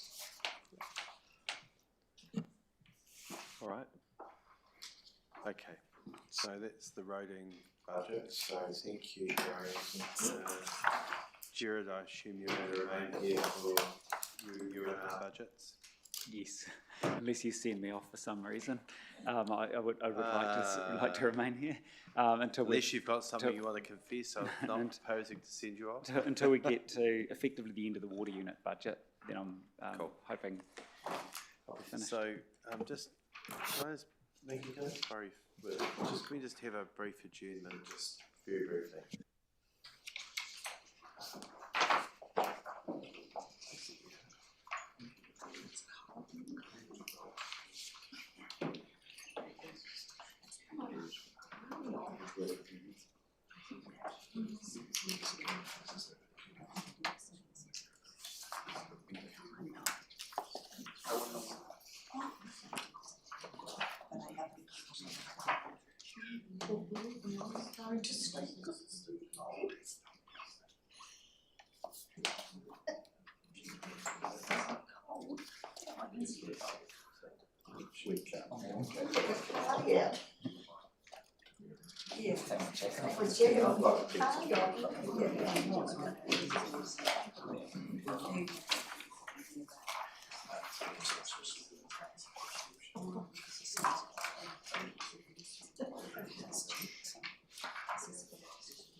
So that's the problem. What do you think?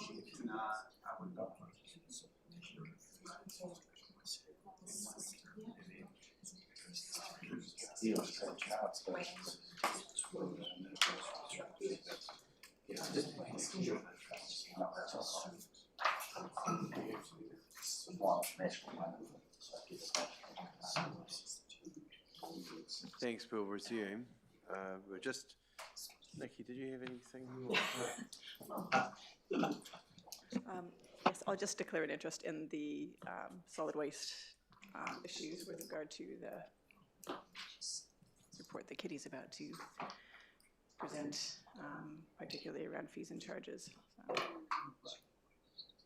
Did I do it? Yeah, well, just for members' information, which is a really great thing, is Nikki was appointed as a director of Transwaste at the end of last year. We only found out about it at the end of last year, and we just obviously just with that is just to make sure that everyone is clear about that. We'll have a discussion going forward how that's properly managed, but it's just in the interests of fees and charges. With that, just wise, it should just advise that at the moment. We'll get some more. We'll have a further discussion about how we manage that. When we're appointed to outside organisations, sometimes comes up, and it's just better to be clear about that, then everyone knows. And questions, so that they don't arise in the future, it's better to be just clear about all that. To date, though, I will clarify that I've had nothing to do with any of these things that you've got in front of you, because I have not yet sat around the table as a member of the board. So this was all done before my time. So just making that clear. Thanks, Nikki. All right. So, solid and hazardous waste. So, Kitty, is there anything you want to talk to in your budget papers there? I'll basically take my report as read, but I have circulated around some amendments to the fees and charges and rates. I received Transwaste projected landfill and disposal charges after preparing the budgets, and these are lower than I'd allowed, so I've actually slightly decreased my increases for the waste disposal charges.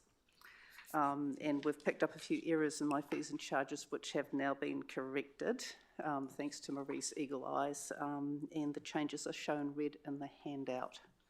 And I'm now happy to take questions. Thank you. So we need to do an amendment to your fees. Let me have a look at the pages here. They have adjusted, so perhaps we just need to amend that to reflect the new table, because we've approved pro forma what was in the pages here, so we just need to update that to reflect that. So we'll do that. Is there any questions? Just in terms of in general, I was down the used transfer station at Christmas time. It varies every time I go in there, the condition of that place. How regularly are we auditing them to make sure that, it's around the back, it just looked a scruffy mess, to make sure that they're keeping on top of it, because it's just not good enough for a major company like that to be leaving it in that condition with all those scruffy bins around the back. Just, we've raised it I don't know how many times, so what are we going to do to get it solved? Because I'm running out of patience with them, to be honest, when I go in there. That has been raised both by themselves and us, and that is a capital work that we have included in next year's budget. If you want us to bring that forward, we can, but it's going to cost about $60,000 for us to improve that or replace where they store those bins. Those bins are required for the current level of works that they need, so they need to have those bins on site to swap out. So it's not so much that, Kitty, it's the fact of where they leave them. They're just dumped all over the show, and there's weeds growing. It just doesn't look, it's just not a good look down there for a place that we own, effectively. And we're aware of that. And we're also aware that the discharges from the bins and from that area may be a problem through ECAN. So we have come up with a design, but we need the budget to undertake those works. We've probably got about $20,000 left in the budget this year for improvements, and we have $40,000 next year from the LTP, which we could bring forward. But I've increased the allowance to $100,000 for next year to carry out more works to improve how the site is operated and how we can maintain it much better. Yeah, well, I think if, in light of the conversations we're having about future site and other things, if it's still going to be some time away, it might be worthy of us considering whether that's invested rather than leaving it as it is, because it's not a good look there now. And I get comments back from people about it as well, so perhaps that's something we can consider by after further discussions occur, and perhaps by staff submission if we feel it's needed to bring it forward. I'd just like some further reflection on that. I'd suggest that we bring it to the Solid and Hazardous Waste Committee and then seek guidance on it, give you a bit more information on it, and if necessary we could bring a report to the council if that's what the Solid and Hazardous Waste Working Party would like. So I think from today's annual plan budgets, that wouldn't make any difference in terms of your resolutions. No, I'm comfortable with that, but it would be good to have that reflected and considered, so thank you. Any other questions? Councillor Cairns? Thank you, Mr Mayor. Thank you, Kitty. I've already asked a few questions, and obviously you've answered them with regard to papers for tree program, and whilst it doesn't impact on our rates, I was curious to find out a little bit more about it. The $165 that is paid per school by council, does that include trees, or is it just provides the service for somebody to go in to set up the crates and that sort of stuff? Is that right? That's for the whole service, including the trees. Including the trees? Yes, so Oh, I'm okay. pretty sure we're subsidising the trees Okay. quite substantially. And can you explain who EERST is? So I tried to find who EERST is. Is it a local business or? It is based in Tauranga, and they were providing education programs right throughout New Zealand, actually.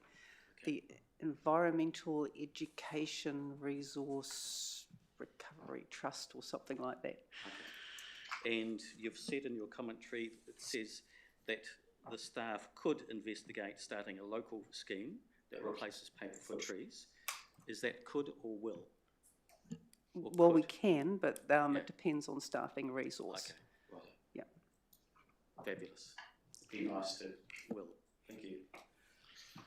Any other questions?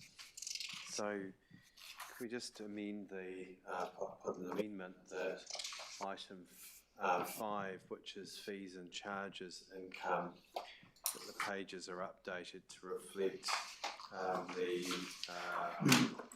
reflect the revised fees and charges that were tabled at our meeting, tabled at the budget meeting. Someone prepared to second that?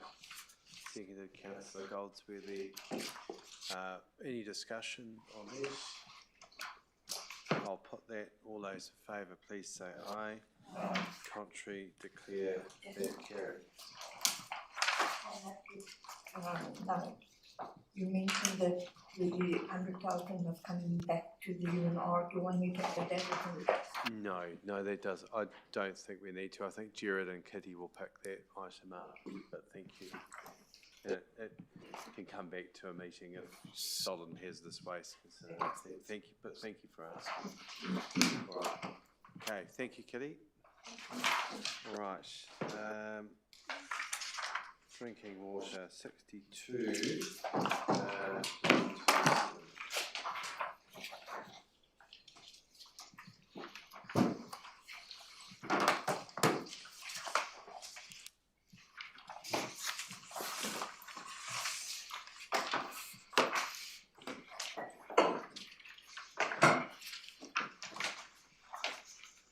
Kelly, are you leading this discussion? Is there any changes you want to suggest there in your, or Caroline? Yep. Good morning, Mayor, councillors. I'll be presenting the water budgets today. So there are a few things that I would like to mention. So the electricity costs, there's been a question about that we haven't responded to. So overall, electricity costs has gone up, and we typically look at the spends in the previous year and try and adjust accordingly. So particularly for Summerhill and Cass, there's been a larger increase, and that's just to reflect that variance to previous budgets. So with Summerhill, essentially the electricity cost is shared between West Eden, Summerhill and Point Scheme, because the treatment plant supplies all three of them. And there is a split in the order of about 50 to Summerhill, 25 to Points, and 25 to West Eden. So that's how we manage the split. The other few things I would like to mention, so there's been some more higher rate increases across the water supplies, mainly due to increased depreciation and also the internal interest that's gone up. With regard to the High Street water main issue that was raised earlier, we are intending to take a workshop to the next UNR to present that, followed by a report in the March Council meeting. There is a overall reduction in our capital projects we've gone through, and just make sure that everything's been looked at per Colin's presentation earlier. And the last thing that I would like to signal is there's been consultation on the drinking water quality assurance rules for the T3 supplies, which affects majority of our supplies. And that closed at the end of last year, and there will be changes implemented that could have a cost implication. But we are not able to quantify that in this annual plan budget submission, so we will take it at a later report or in the LTP submission if that aligns with that timeframe. Happy to take questions. Thank you. Questions? All right, Councillor Meetings. Just trying to think where my question was. It's in a different paper. But with regard to the drinking water, find my question. Particularly with Cust as an example, given the high quality of the Cust water supply, why has their water charge gone up so much? Is it some works that we're doing on there, or sorry, without being able to reference what I'm talking about, I have to find out of about 4 different documents in here. Yeah, so the 2 main reasons that Cust has gone up is there has been, as Caroline just mentioned, about a 50% increase in the electricity costs. So that's increased charges by about $10,000 on the scheme. The other significant increase relates to depreciation. So we now have more newer infrastructure in Cust with the upgrade at the headworks, but we've also had an increase in the base rates across all of our water schemes, which has increased the depreciation. So they're the 2 key reasons for Cust. So whilst it may not be as much in a dollar amount, it's percentage-wise reflective of the electricity charges and the higher depreciation owing to the new infrastructure. Correct. Thank you. All right, any other questions there? Okay, so those budgets, well, we've already approved those pro forma, so we now come to wastewater, pages 1 to 8. To 109. Thank you. The same team fronting, you, Caroline? Yeah, so I'll be presenting the wastewater budgets as well. So the few things I'd like to mention in addition to the report, which you've presumably read.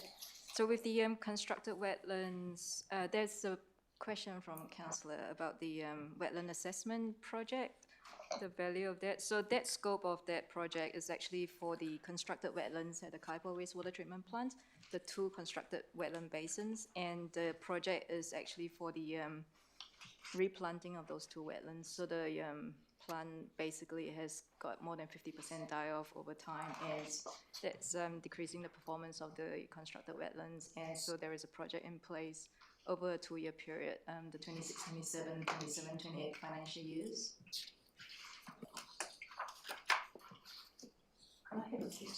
Yeah, sorry, you finished it, Caroline? Have you finished your commentary? Yes. Unless you want to know what's in the scope. So the scope that's been planned in the first year is for the earthworks and planting of the first wetlands, and followed by the planting of the second one in the second financial year. So, all right. So, Councillor Ward? That was my question, and just to follow up on that, I remember going to Kaipoi area a few years ago, and wetland was planted around our homes and things like that, and the pakikas ate everything of the new growth, and then we had to turn around and cover everything up so that to protect the new growth. Is that an issue that we might have to face again? Yes, it is. So it has been addressed as one of the major risks with the replanting, so we are managing that under the project. Yeah. All right. Councillor Fulton? Thank you, Mr Mayor. I just note in the operations, just key issues to consider: West Waimakariri wastewater strategy, Oxford wastewater treatment plant. I know that we've had some tentative probably workshops. I'm not sure what they were now. to explore, pick a path and what are the options. I wasn't aware that we had a strategy, or are we about to sort of to launch into one? Is this what it's about? That's right. It just seems a bit more formal and advanced than I recall, in our discussions, having a strategy around it. So we have wrapped the Oxford Wastewater Treatment Plant Upgrade project into the wider Western Waimakariri strategy and making sure that we're actually assessing everything at a... To see what that encompasses. I know we talked specifically about issues in Oxford, but it's it's about the connection to the Eastern network and how it's funded and the whole gamut. That's correct, yeah. Okay. So we'll be following that up with further workshops and reports to UNR. Okay, thank you. Any further questions or comment, Councillor Doody? Just talking on that going forward, does CUST come into that category as well? Yes, it does. Thank you. All right.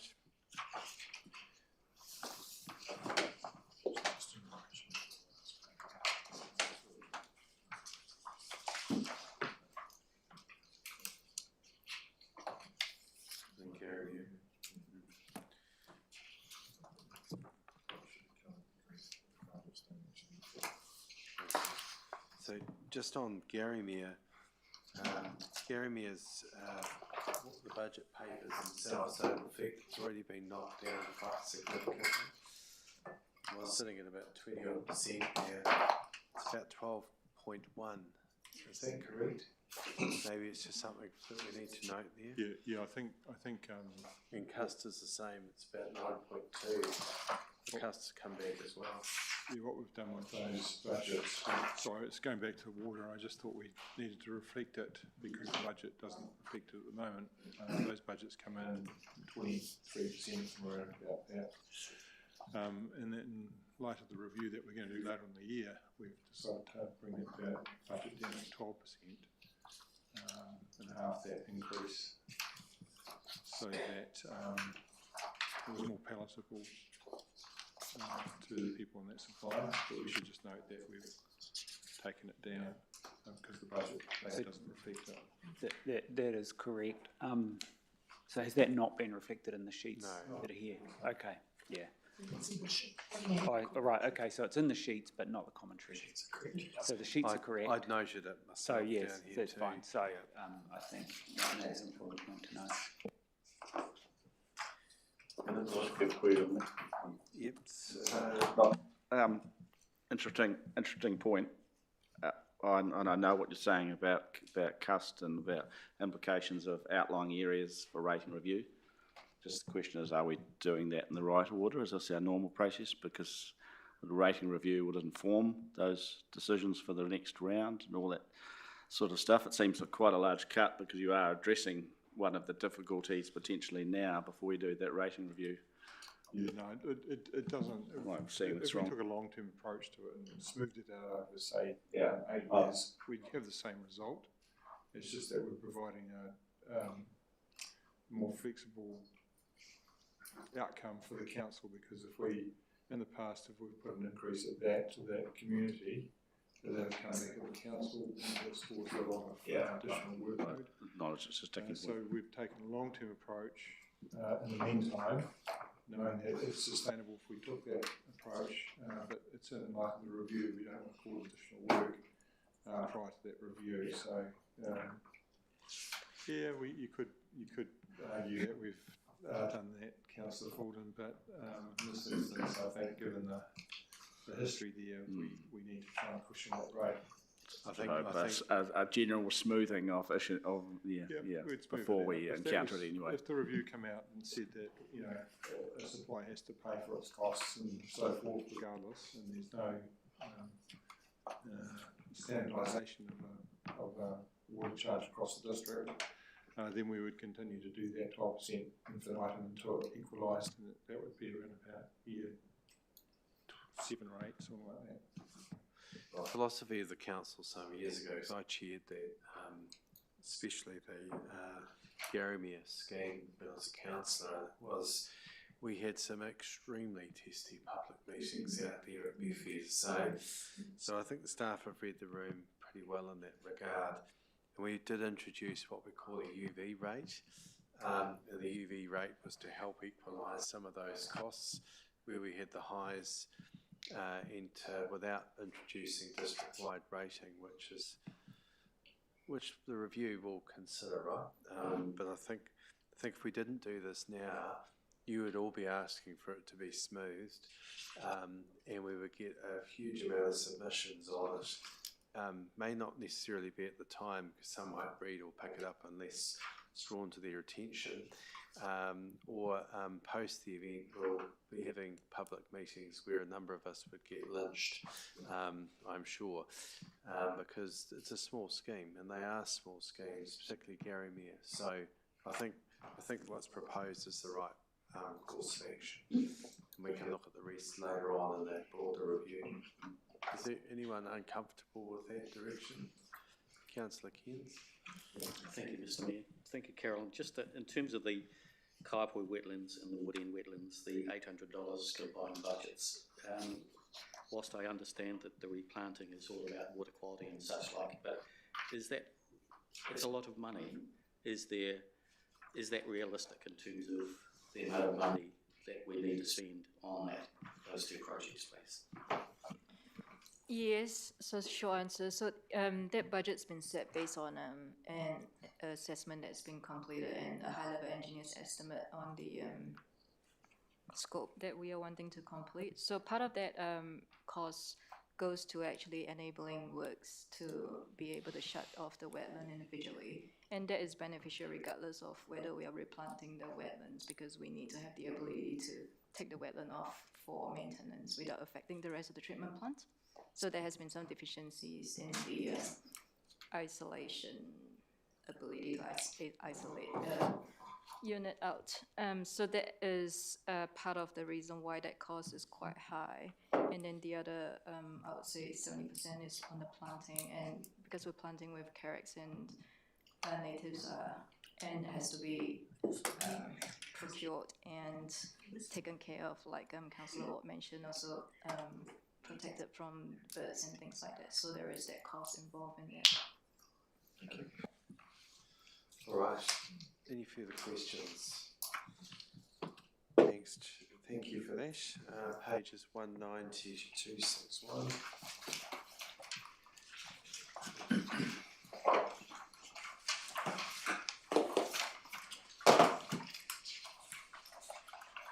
Yes, Caroline.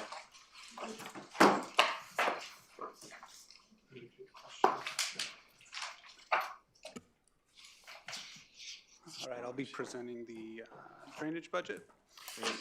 I'll just note a few points, and then there was a couple questions that I'll get to. So just noting some significant increases in rates on coastal urban scheme, 30.3% increase. This was due to additional maintenance costs from new assets, new budget for resource consent monitoring under global consent, the global consent, and that's for quarterly water quality sampling and testing. Additional allowance for stormwater treatment device filter replacements, and increased depreciation and internal interest. Regarding some of the other increases, some of the rural schemes for rural drain maintenance, I've increased the budgets for Ahoka, Oxford, Clarkville, and the coastal rural schemes. These increases are based off of the past 4 years, average spend, and they're adjusted to better reflect the ongoing costs. Regarding some of the capital projects, significant changes. Mandeville Resurgence Project, Stage 1. We're requesting additional budget to complete Stage 1 works in full, so Stage 1A and 1B. Council received a report in December outlining our strategy, and that was to bring forward Stage 1A funding this financial year prior to tender award, and that's due to its high impact on residents. A further report will be presented in the coming months to seek approval to bring forward funding for Stage 1A and then outline the approach for Stage 1B. On Blackett Street upgrade, requesting additional budget reflecting the latest cost estimate. This increase is driven by significant utility conflicts and other site constraints. Should be noted that phase 1 of Blackett Street that was completed in 24-25 was delivered approximately 300,000 under budget. So the first phase of that. Then reduced and deferred budgets. So I've deferred the wood and box drain treatment facility upgrade. And there was a report on that in December. So we will be doing design in 26-27, and I've deferred the construction budget to 27-28. Reduced the infrastructure resilience fund. That's to better align the program and the available resources. And then deferred Cridland Street West, and that's to allow further assessment of the proposed works. Regarding, there was a couple questions, and I'll just read the question. Under stormwater, some schemes had emergency funds sections. Would these be better to come from the general account or loan funded? These emergency funds is calculated based off the 10% of the average maintenance over the past 10 years. And so the purpose of those is to build up some reserves for when we do have major storm events. The question of whether the general account should be used or they should be loan funded, I think there is discussion for that. We could potentially loan fund them in the future, and we, don't build up those reserves. I'll move to the next question, which is, did we receive any rationale from the insurance company's assessment on subsequent increase in premiums on water races? So I've looked into this, and that was the water race share of LAP insurance, and also having finances looking into if that percentage is correct. And with that, I'll open it up to any questions. Thank you. Any questions of Jason? All right. Well, that's the wastewater, drainage and stock water. The next is, thanks Jason, is water services 262.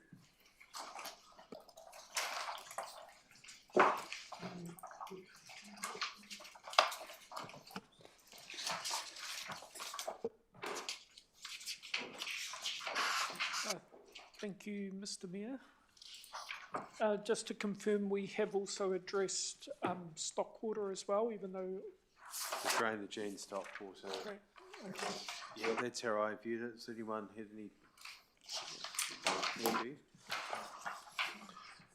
Okay, so water services, this is the first time that we've actually presented a commentary for water services specifically. It was previously included under the utilities and roading overhead, but it has been now separated out as part of setting up a water services internal business unit.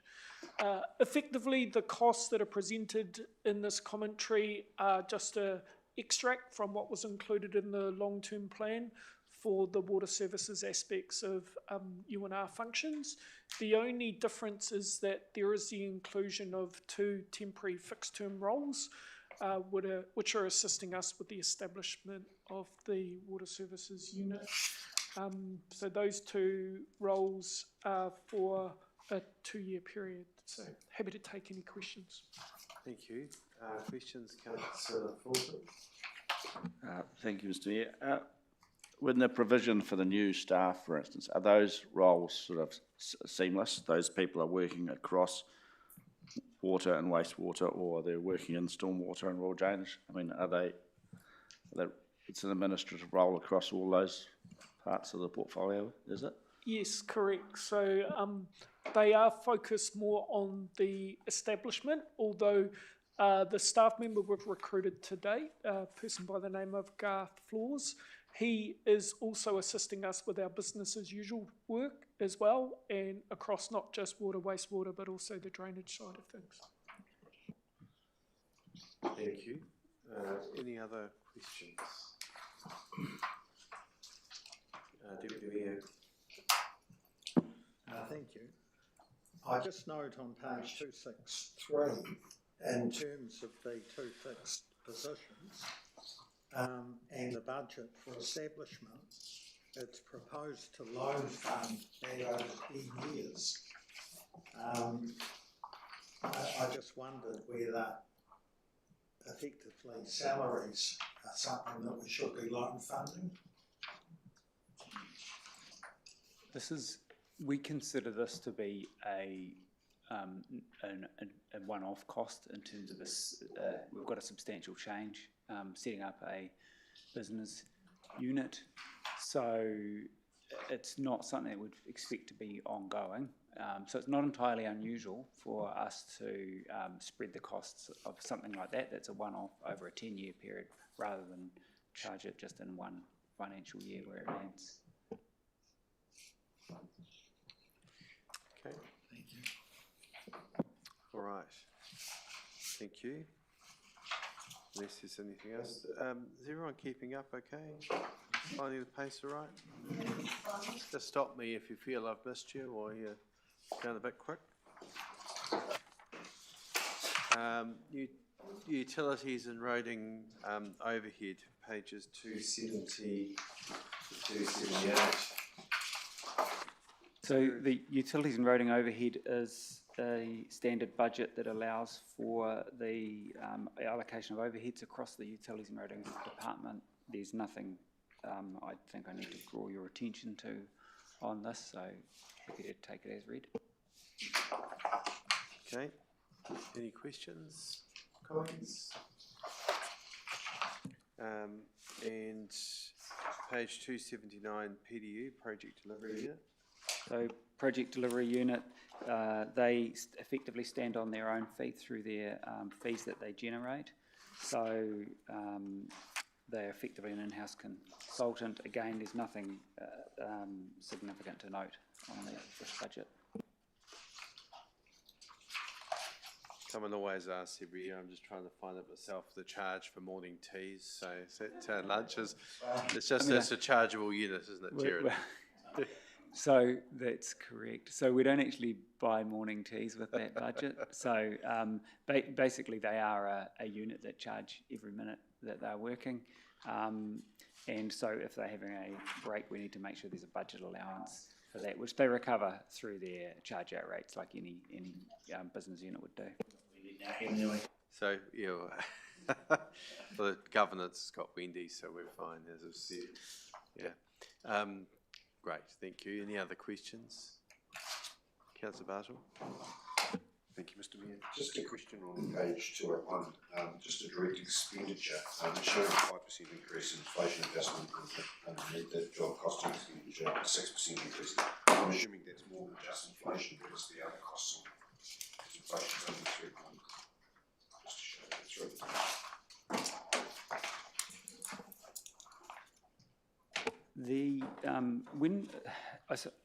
We actually do, this budget goes through quite a lot of detail in terms of Colin actually runs through and works out what his exact costs are going to be in terms of staff, any equipment or anything, what percentage of time they'll charge. So you're quite right, general inflation is lower than that. A lot of our costs aren't the same as inflation. So I think the term inflation is probably not entirely the right word. I can't actually think of a better word just off the top of my head. But there's no, it's cost increases that we've incurred during the 12-month period. Largely, look, things like salaries, additional costs. So it's, yeah, maybe inflation wasn't the right word to use. No problem, thanks. Question? All right, a question? Brief question, page 284, 285, brakes. Can you explain brakes? I just did. Yeah, I did. That was the one that was question about morning tea. So effectively, where you've got people who are charging their time in 6-minute increments. If they do take a 10-minute break to go and have a cup of tea, they've got to put that somewhere on their timesheets. It's almost like lawyers, isn't it, Philip? Yeah. Is it 6 minutes? Or Amsterdam. Well, we won't go there. Anyway. All right, thank you. Any other questions there? Thank you. I just want to acknowledge, though, that the team, the PDU and our water unit, which is after, do an incredible job for our council, and it's the bit that makes a real difference. I think it's having our own units that function as well as and have the capability that they do. So you extend to the team our thanks for all of that, Jared. They do an amazing job. So thank you. Thank you. I just actually, look, the project delivery unit, their hourly rates are substantially lower than the private sector rates. And I think, so we get efficiencies from two perspectives. One is that it's actually just more cost effective to do it, but it's a lot more seamless. We don't have to have so much time and energy managing them. So if you're bringing consultants on externally, there's actually a lot of churn. Get new people come in, they've got to come up to speed. And so not only are their charge out rates higher, but it's less efficient to do it. So I think we are well served by the project delivery unit, and it's and the other thing is they keep that institutional knowledge. So and we do call on them during storm events. We had good experience in the earthquakes, that sort of thing. And you've got the same people involved in doing the strategy, investigations, capital delivery, and then actually they're still there to answer questions and issues if they do arise in the community afterwards. So I think we're really well served having the project delivery unit, as we do with the water unit as well. Councillor Meares. Okay. Thank you. And not taking anything away from the previous discussion here, but going back to the 284, where we're asking about breaks before, also, could you please maybe give us an idea of what unscheduled extras might be? I presume that's budget overruns and things or left field, but being an ambiguous title for the line item, it's about 3-4 lines up from breaks.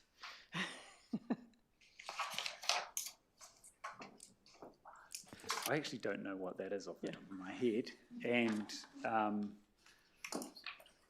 I don't know, but I'm happy to get an answer to you before you finish. It's kind of self-explanatory, but it doesn't sort of give us much indication of what might fall in that category. So just thought I'd ask. Thank you.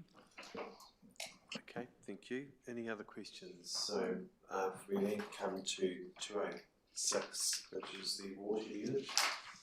Anything you want to add there, Jared? No, I think same principle as project delivery unit. They derive their revenue from fees and charges predominantly to water services team, and they don't have a direct rating cost as the same with the project delivery unit. Okay, any questions? Right, that's the water unit budget's complete, so we're into Chris's budgets now. Thanks, Jared. Kelly? Thank you.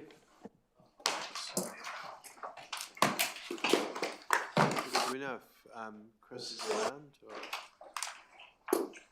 I'll go. Otherwise, we can just have a 5-minute stretch as the team. Oh, they're on. Okay. He's right out. Time to go slow. We'll have a 5-minute break. Would you like a 5-minute stretch? Yes. Yep. Okay. It's a 5-minute stretch. We should do some exercises. Star jumps, Chuck. Just going to have a 5-minute stretch there.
We're at the CNR budgets now, so I think the first up is district libraries. So and as per the order here, is that how you'd like to deal with it?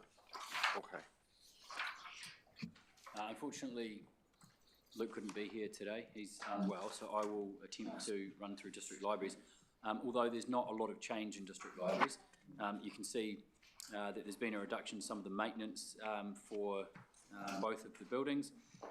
This is just a reconciliation of the actual maintenance budget. You won't see any actual change. We've looked at the past maintenance expenditure over the last few years and just reconciled that to make sure that it's actually appropriate for the maintenance that we spend.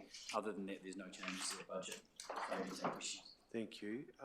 The lift system that we've asked for the museum to be investigated, how are we getting on there? The contractor has got a lift system and the structural wall evaluation underway at the moment, so we're coming back to council with information about that shortly. Does that include the alternate, which was to use the back possible area and shoot it through the roof space? So we've got that lift design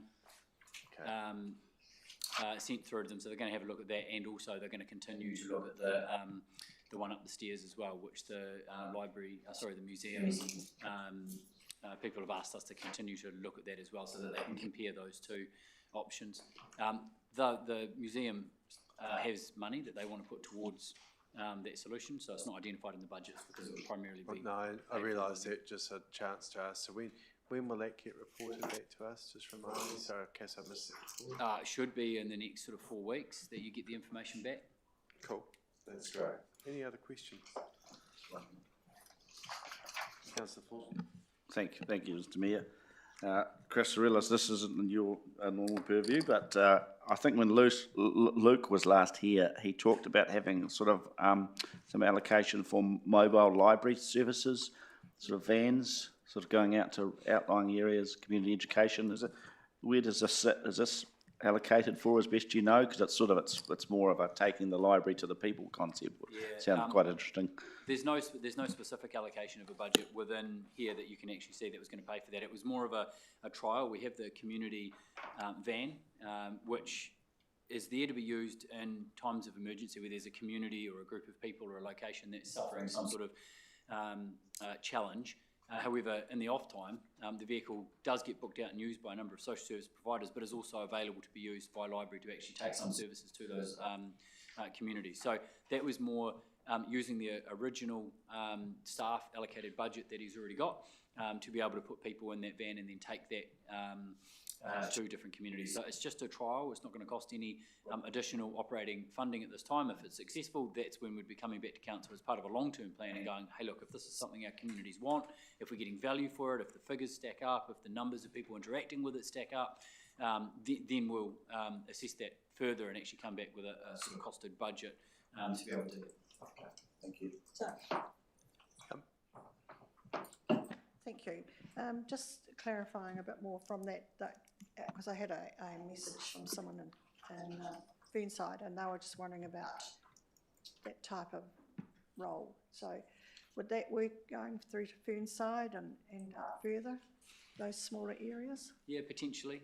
There is opportunity to go to some of the more rural parts of our district which don't interact as much with our library services. That's the idea. Yeah.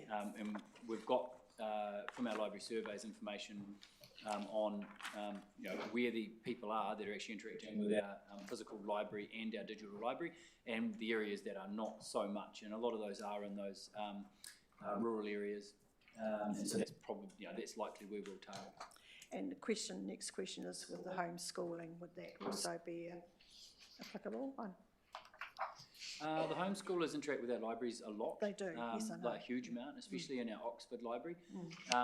So potentially, but homeschoolers are everywhere. They don't have a specific location. If they wanted to interact with a mobile service, then they can choose to do that. But I don't think we'd be targeting it specifically for homeschoolers. They'd just be another group that would be able to interact with a service that was being provided in a different location. That's good, thank you. Thank you. Any other questions? All right, that's the district libraries budget taken care of. And they do, I think the changes that have happened there, I continually get really good feedback about the usability of the space, and Luke did mention that in his comments as well, so it's really good. Page 3, which is the aquatics. So, Pam. Happy to take it as read. Would love to hear your questions. You're in questions. Councillor Cairns. Thank you. Thank you, Matt, for the report, and Chris. It's been interesting. I've been attending the aquarobics classes in the last number of weeks, and it's interesting because of Dudley closing. There's lots and lots of people from Rangiora, and when you're sitting in or standing in a pool, you're hearing what they're saying about Dudley and Kaiapoi and doing the comparison. And particularly, they talk about how cold it is in the Kaiapoi pool, even though the temperatures for both pools are the same. The environment is obviously quite a bit colder in Kaiapoi, but also the lack of facilities in Kaiapoi in regards to Rangiora. And I note on page 317, you talk about long-term, there's going to be upgrades for leisure facilities and that sort of thing, and hydrotherapy spaces in Kaiapoi. When are these things going to happen? Because certainly that was the feedback that the users of the pool in Kaiapoi, they noticed that the spa has gone, all that sort of stuff. So yeah, what's the plan? And particularly in regards to the eastern part of the district in terms of the growth within Woodend, Pegasus, Ravenswood, those people will potentially come to Kaiapoi to utilise the facilities. Thank you. I was thinking you were looking slimmer, so well done. Thanks. That's a really good question. So as part of our aquatic strategy, we did some work, I want to say 5 years ago now, to look at where things were heading in the district, and identified that we need to do investment at Kaiapoi, some upgrades at Dudley, and look at that North Woodend kind of area where there's a lot of growth, and look at planning for the future essentially. And so they're all parts of what we've put forward in previous years' long-term plans. They've been pushed out for a number of reasons around making choices of spend and all of those sorts of things, but that would align with what we are looking to do in our strategy. We will review all of those assumptions and those strategies in time for the next long-term plan. So you'll have additional demographic information, additional population information. There'll be consultation which is underway at the moment, which talks to people about what are the trends in aquatic facilities nationwide, regionally, and then more locally as well. The strategy will be updated, and then the council will have that updated information alongside all of the other priorities and needs that the community desire to make a decision as part of the long-term plan about when and if any money would go into a budget to develop aquatic facilities. So in terms of the heating, the outdoor temperature of the actual pool area in Kaiapoi, has this been raised before in terms of the temperature of the actual facility itself? It hasn't. They are actually running at the same temperature. There can be a number of factors in that, like moving around and how much air, the volume of air moving. They do, I can assure you, they do operate at the same temperatures, both pool and air. Equally, it can be factors at like the ambient temperature outside on the day, and all of that can weigh into it. But as far as the changing rooms, was it specific to the changing rooms at all, if I may ask? The changing sheds were mentioned as well, and I noticed that eventually will come up. The women's changing sheds were woeful in terms of they really struggled with the volume of people in there on those particular days, potentially because like the size. The sheer size of them. Yeah. So with Dudley shut, we were busy, as you saw, but equally the changing facilities have been the same for a while, and Dudley has the benefit of underfloor heating, which Kaiapoi obviously didn't when it was built back in the 90s or something. So there's a few different factors there that do quite rightly make a difference. Thank you. Thank you. Just on that, Maintenance, I raised with Chris some maintenance issues that I observed in Oxford. The adequacy of our program to pick up these matters so that things don't deteriorate, is that something we've considered? And is there adequate budget? Look, I realise Dudley's just had some upgrades. These are high use environments and chlorine's pretty hard on things, as we know. These are things that we're picking up and we've got under control. Definitely, we've just completed a survey of all the assets, which is going in. We're working with Duncan's team to build a more robust database so that we can ensure that our planning is robust and informs the long-term planning and long-term plan spend.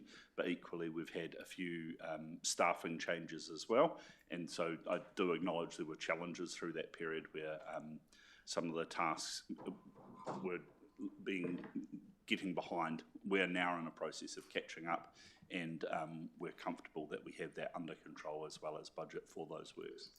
So like what I observed at Oxford, have they been picked up and being resolved? Just wouldn't want to see that go on for too long because it's deteriorating our asset.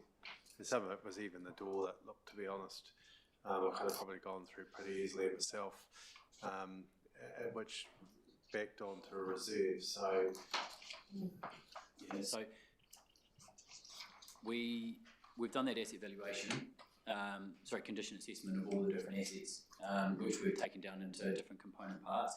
A lot of the stuff which you've identified is more of that minor maintenance stuff, which is not necessarily the full asset replacement. Looking at our asset replacement budget, we'll review that for the long-term plan. For this year and next year, we've got enough money in that, but looking out into the future with the different value of different assets, it might have to be adjusted slightly. But that minor maintenance is the area that we need to make sure that we focus on significantly to make sure that we've got swollen doors and trimmings and things like that, which are deteriorating quite quickly in that environment, and then we get on top of them. So we're looking at other methods of helping with those sorts of things, like aluminium and plastic trimmings on doors and edges, which are kick pads at the bottom of doors, all those sorts of things to try and actually stop the problem from happening. We reviewed things like the curtains at Dudley, which lead through to a first aid area that's never been used as a first aid area. We keep having to clean and replace the curtain, but we don't actually need a curtain there. So that's happening at the moment with a much bigger focus on that, and the shutdowns, making sure that those are regular. So we think we're on top of it now. So yeah, we do think we have the right budget. Right, thank you. And the time frame to get resolved at Oxford?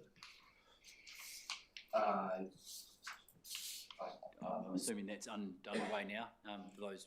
I know that I'm not totally certain which door you're speaking of, but I know we've replaced the doors into the car park, is it? No, it's the door into the reserve. Right at the back. It also says toilet on it, so it looks. The soccer clubs use. Oh right, yeah. I know that the builder was out there doing some work. I'll follow up with that. It was also blocked. You couldn't get access to it with the materials that were in there. So have they been removed so that it can be used as an access to a toilet?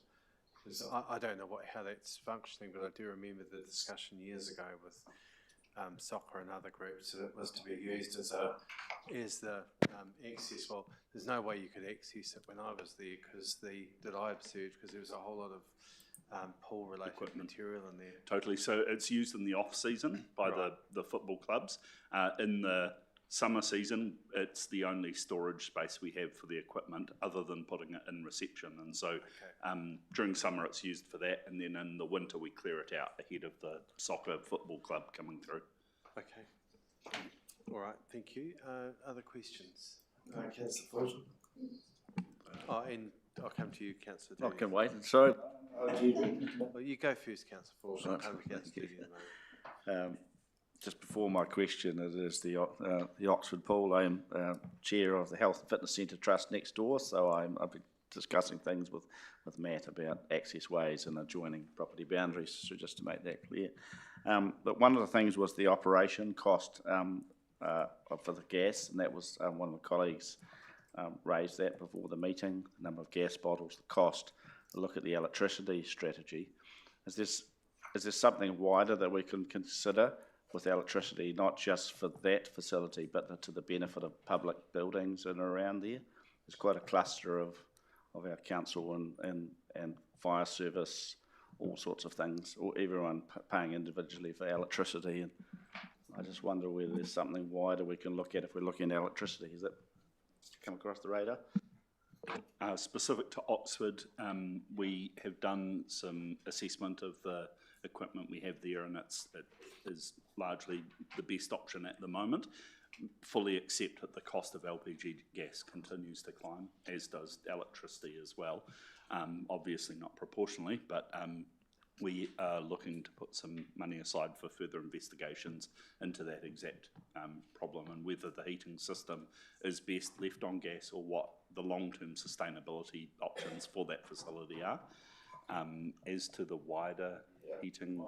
It's infrastructure. I mean, even that conversation we had about, we've had break-ins at the Oxford gym just recently. We've had a call for camera networking around Pearson Park and around that cluster of buildings.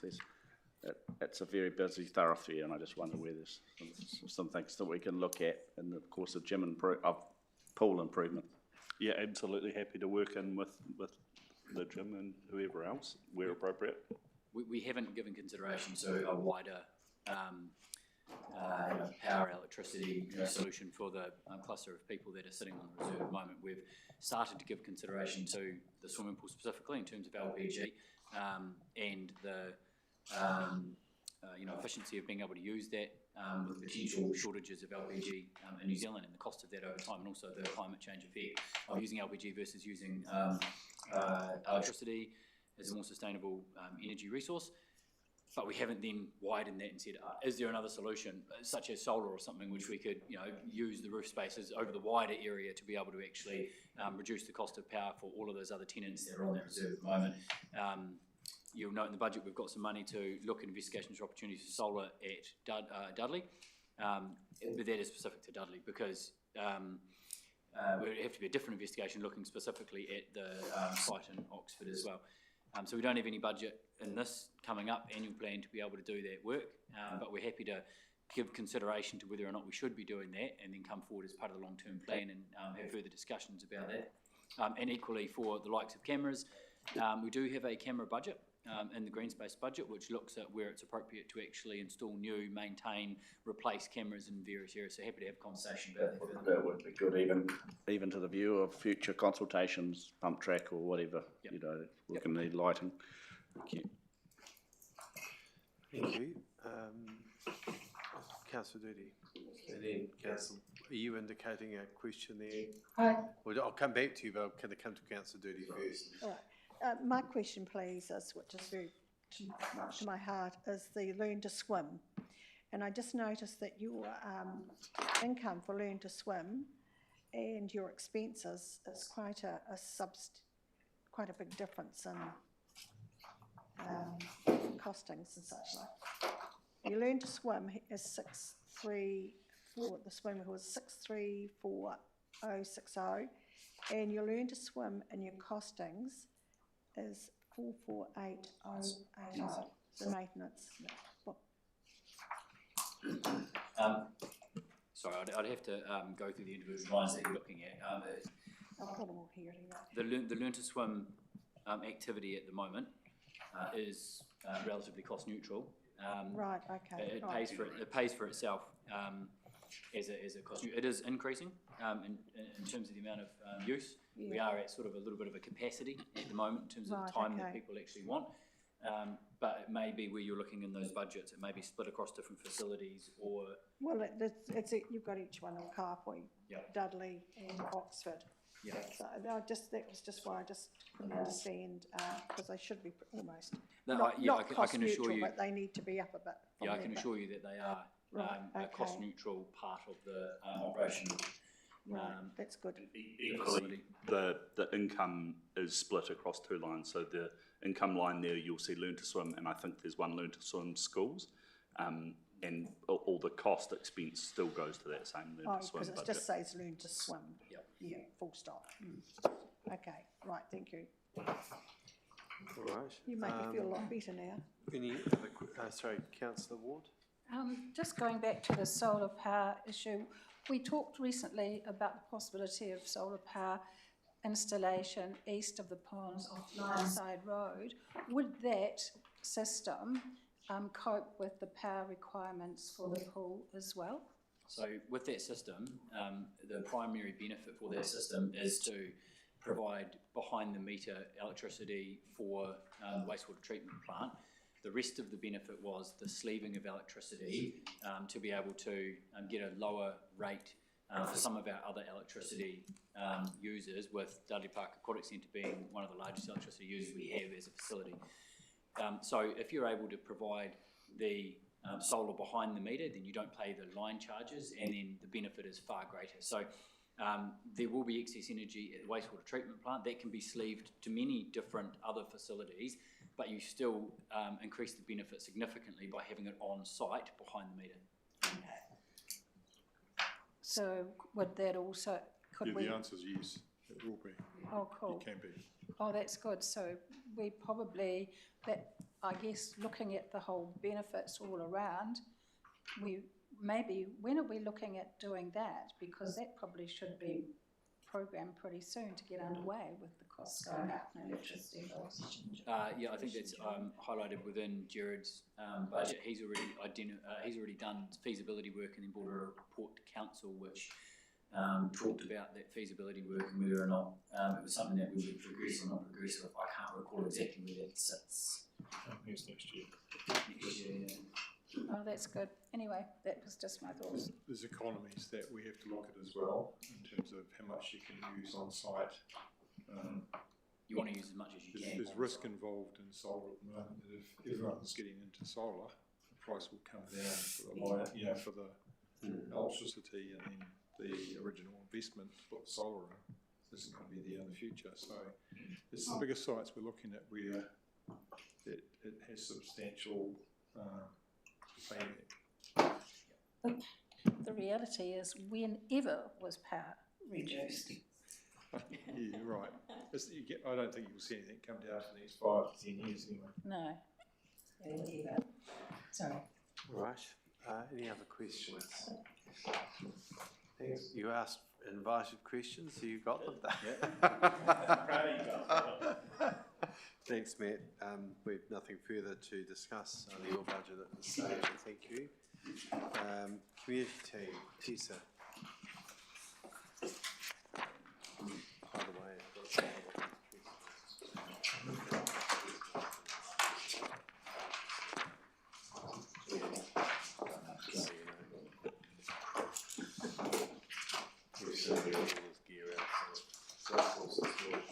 Sorry, Tessa. That's right. I too will take the report largely as read, just highlighting that some of the costs for operations associated with projects like Mayor's Task Force for Jobs and the Welcoming Communities program are covered under project costs and not rates funded.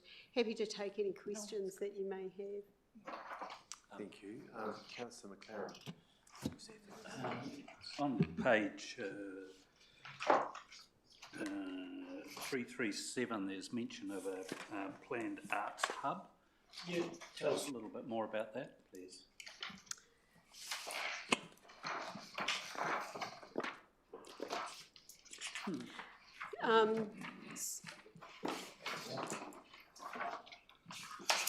So that's part of the implementation of the art strategy. You've caught me on hop there.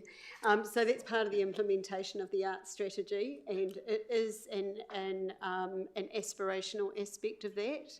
There have been some preliminary community conversations, but at this point it's not built into the budget. It's anticipated that any such project would very likely be externally funded and not require any drain on rates. Thank you. Sorry. No, that's my fault. I wasn't expecting an arts question. Deputy Mayor. Thanks, Tessa. On page 341, under operations salary mileage, there is a significant increase forecast. How's that arrived at? Okay, there appears to have been a keying error, so I've followed up. Following the loading of the salaries, and that relates to the return of some staff from parental leave and a role being split back to 50%. That relates to youth development. So instead of having one FTE split two ways, it's been allocated as two full FTEs. So that's where that error came from. That's since been corrected, but it couldn't be corrected in time for the agenda. So it needs to be reallocated to another? No, it actually just needs to be reduced. Just needs to be reduced. It's good yeah, news. It's halved. That's what it... Savings? Yeah, we can write that on the board. I think it's already been done. It's already been done behind the scenes. So salary, is salary mileage the correct term? Is it just salary? It's just salary. Salary. We had one staff member, one role that was split into two part-times, and it got listed as two full-times. So it just has to go back to two part-times. And that's really just because the person coming back from parental leave was very likely still in the payroll system as one FTE because they left as one FTE. Has that been worked into the 492 already? Is this behind the calculation, or is it I'm not sure off the top of my head. Check. What is it? No, It's not worked in? No, it's a saving? And the board. So The downward adjustment. Kai Point Park trustees car park. They're starting to look like it might be more possible to get in when they come for submission. Not that I have a predetermined opinion of it. From Murray as well.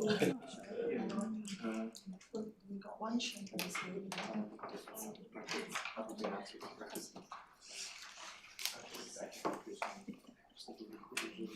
So just to confirm, it has absolutely nothing to do with mileage. To do with? Mileage?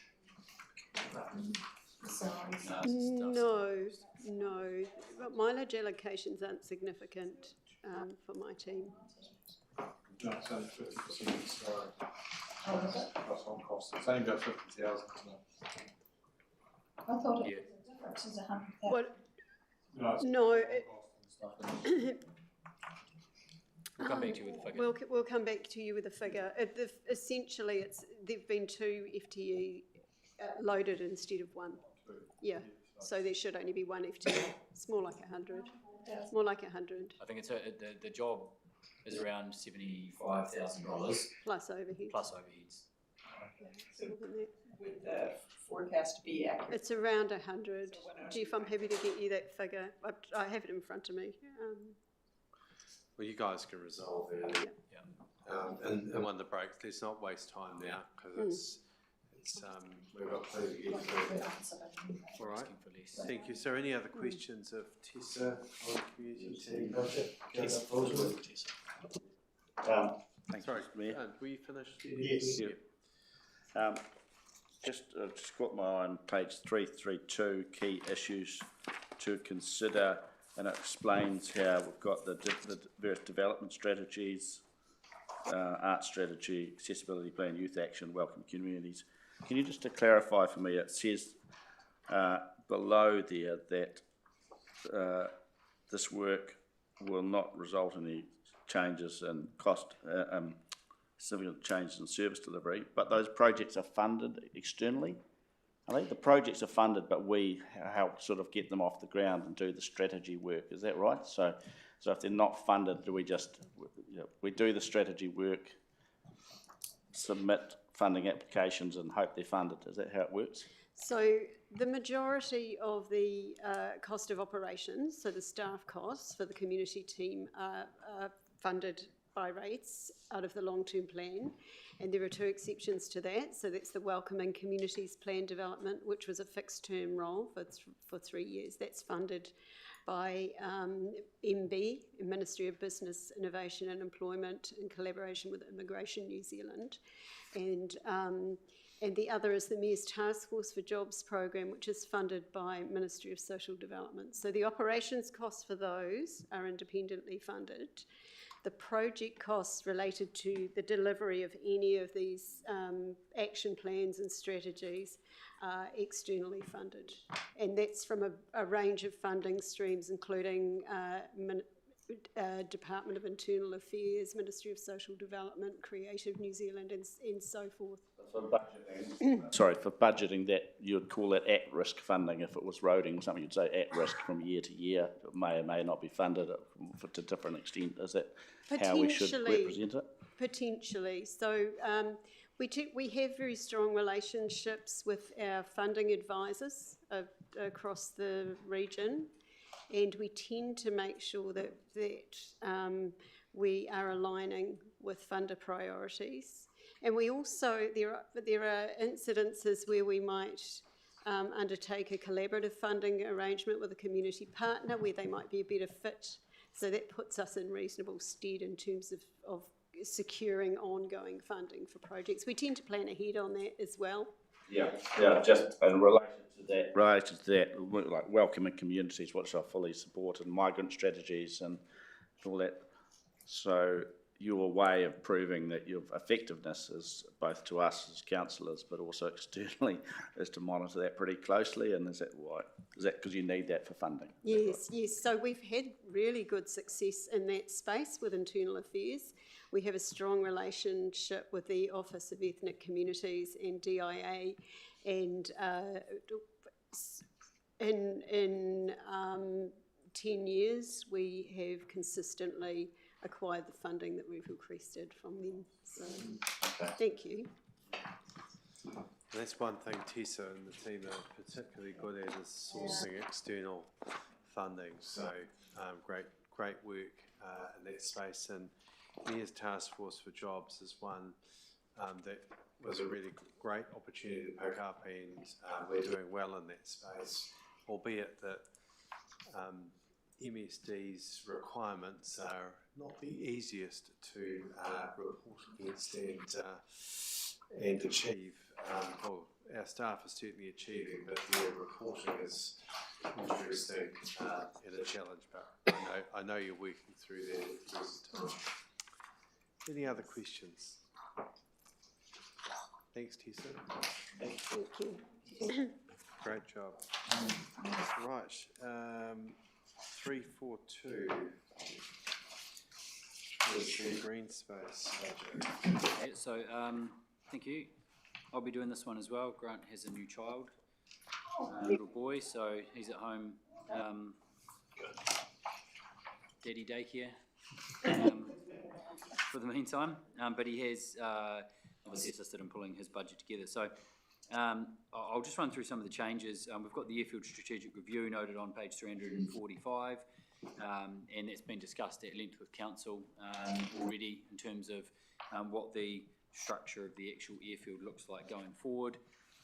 We'd have been out for 2 new contracts this financial year, which is the Parks contract and the Tree contract, both won by Delta Utility Services.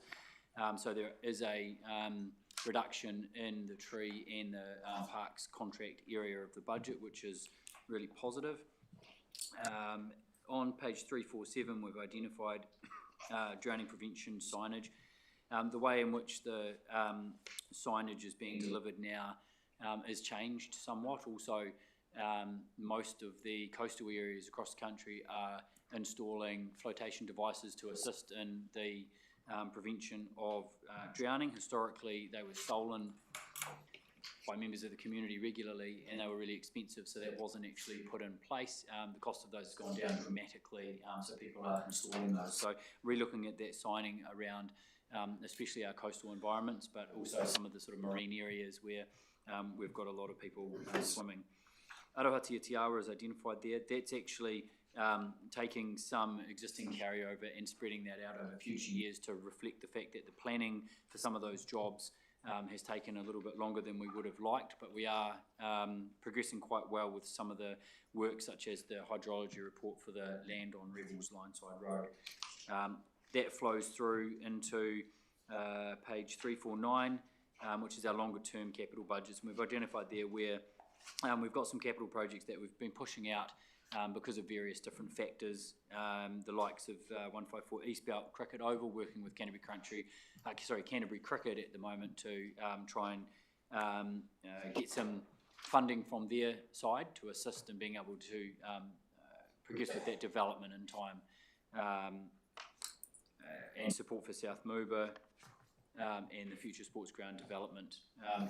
We've just smoothed those and pushed some of those out to make sure that we've got, as Jared and Colin explained this morning, a capital program which is looking at being deliverable without actually reducing any of our levels of service over time.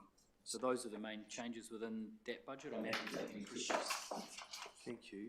Chris, the tagging budget, that comes under green space, doesn't it? Or tag busters, is that correct? Correct. So just out of interest, there's been a lot of it in Rangiora lately. Remind me, does it cover support to commercial building owners, or is that a matter they would need to address themselves? It's a matter they would need to address themselves. Generally, Tag Busters, which is the contract sits with the Waipuhi Care and Employment Trust, they've been extremely proactive in going out and having conversations with private people to say, hey, look, we're happy to move it, remove the tag, but you're going to have to pay us. Some of them have said, yeah, box on, that's cool, remove it. Some of them have said, no, we'll get on with it ourselves. I do note some on the outside of the Columbus building at the moment, which is a word that we wouldn't want it's actually to be there. All up the main street. Someone has gone through and done front of buildings, sides of buildings.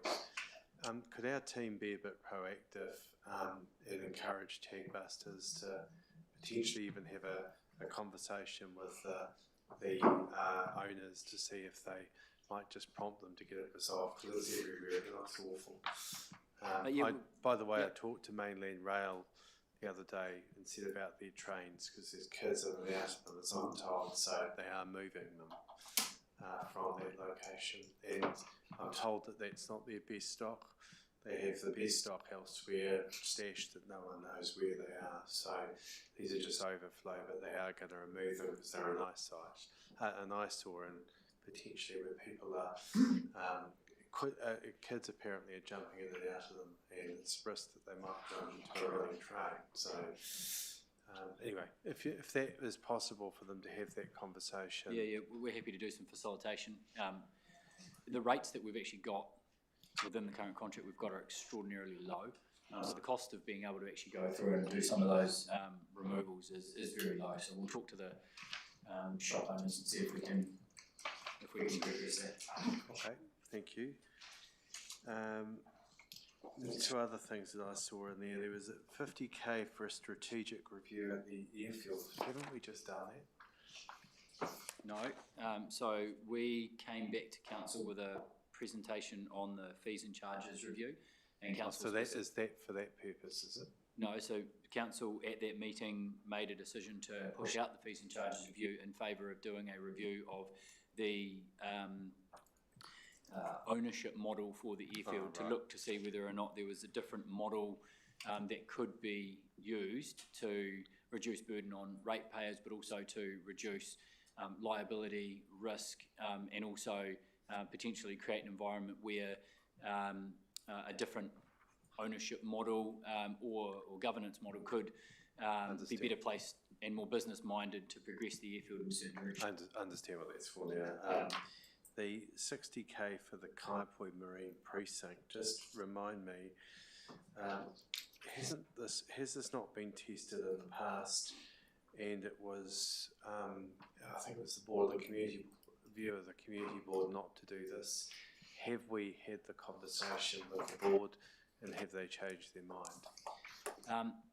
There has been conversation with the community board around, there were three things that were originally discussed. It was the steps or a ramp up to the main boardwalk area. It was a gate at each end of the, to be able to go down the ramp to actually get to the pontoons. The board were quite firm that they didn't want a gate at the top. They wanted it to be a public place which was able to be accessed by the public. And then there was discussion a long time ago now on the fence as well. We haven't been back to the board and said to the board, would you like to put this fence in or not? We believe it's a health and safety risk which has increased to the point where we do have to progress and put it in. With Paris for the Weekend opening, we've got a lot more traffic and children especially who are using that area as an area to roll down the bank. And at the bottom of the bank is a long drop, especially at low tide, into water. But then the pontoons are around 2 metres out from that, so there's a high risk. We're happy to go back to the board and then report that back to council. So just remind me that the driver for this is a risk that we've identified, or is it the driver that the owners of Paris for the Weekend and potentially the Kaiapoi River Queen have identified, or is it just been something we've identified? No, we've received feedback as well, but also we've received so from the River Queen, they also want the fences put in place, but we haven't asked for any money because the board were quite clear they didn't want that to happen. And we've also said, that's actually an issue for the private commercial organisation to put a fence on at the times that they board and sort. So I'm personally comfortable with it being in the budget, subject to the view of the board.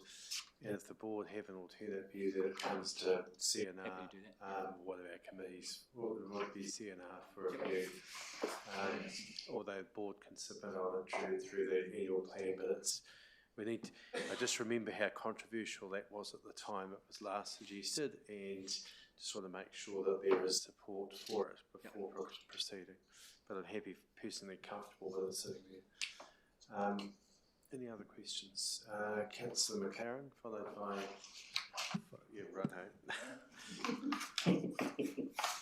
Questions about cricket. So page 384. Sport. Sorry? It's a wonderful sport.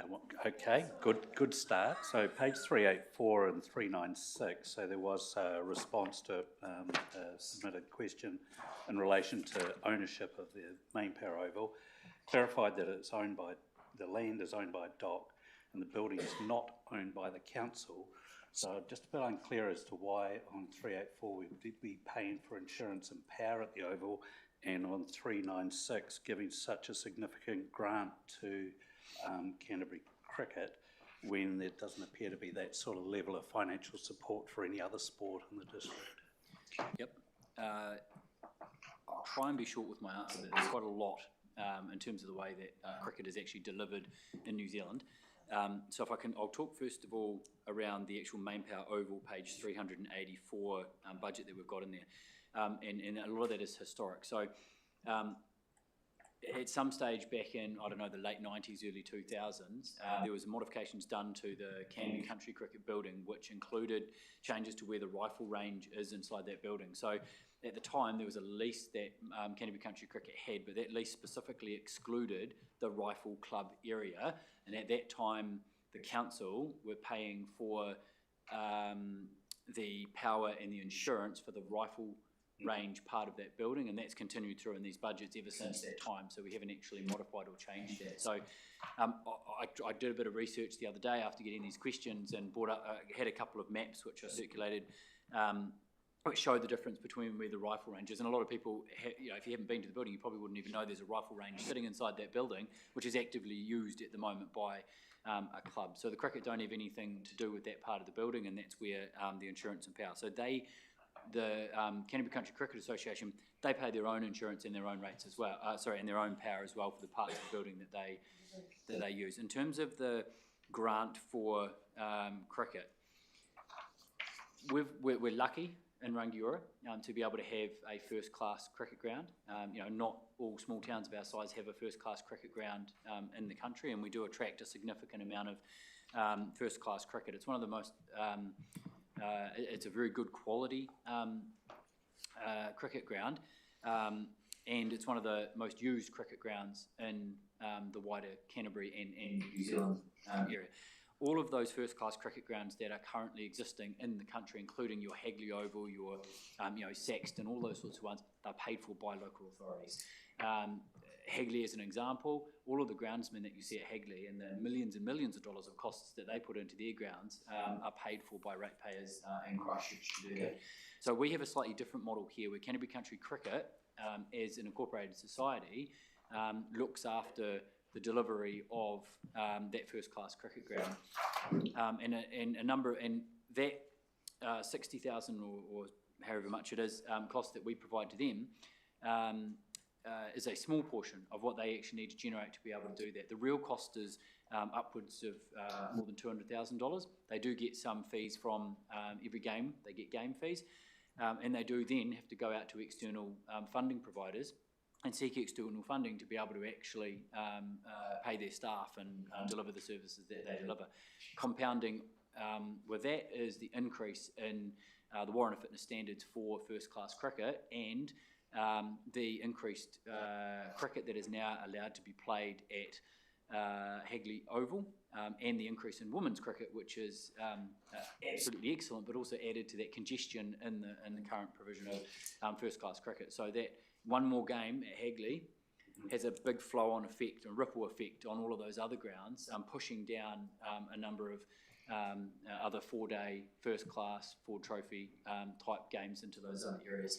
So all of those things combined mean that we're paying probably less than most other first-class grounds because of the model that we've got, but the cost of actually providing it is increasing because of those other external factors which are there. Good answer. Thank you, Chris. Yeah. Right. Thank you. So I've got Councillor Cairns. Thank you, Chris. In regards to the Lineside Road lease fees that are being collected, you've said in your previous documentation that that's been coded to, is that coded somewhere? I couldn't find where it's been coded somewhere else. It's coded to one of those secret accounts that you can't see. The secret ones. Doesn't matter. How many have we got? Paul knows where it is, so it doesn't matter. No, so it's coded. It's coded to a strange.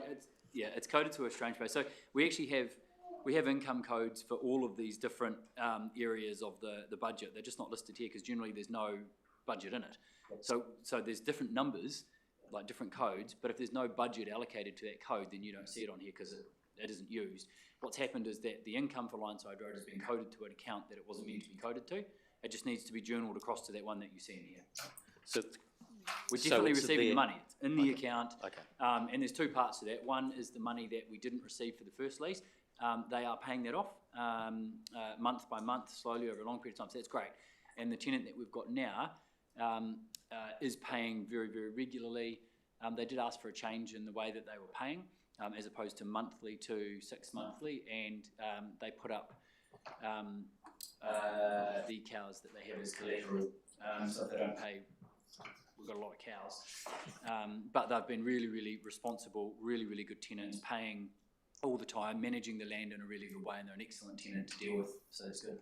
So the revenue from the hay that was mown prior to Christmas time, that's ours, or No. So we have a lease cost. Okay. And then they crop and fatten on the land, and they keep all the money from that, and then they give us the actual lease cost. So they'll be hopefully making some money themselves, but equally we've got that lease cost coming back to us.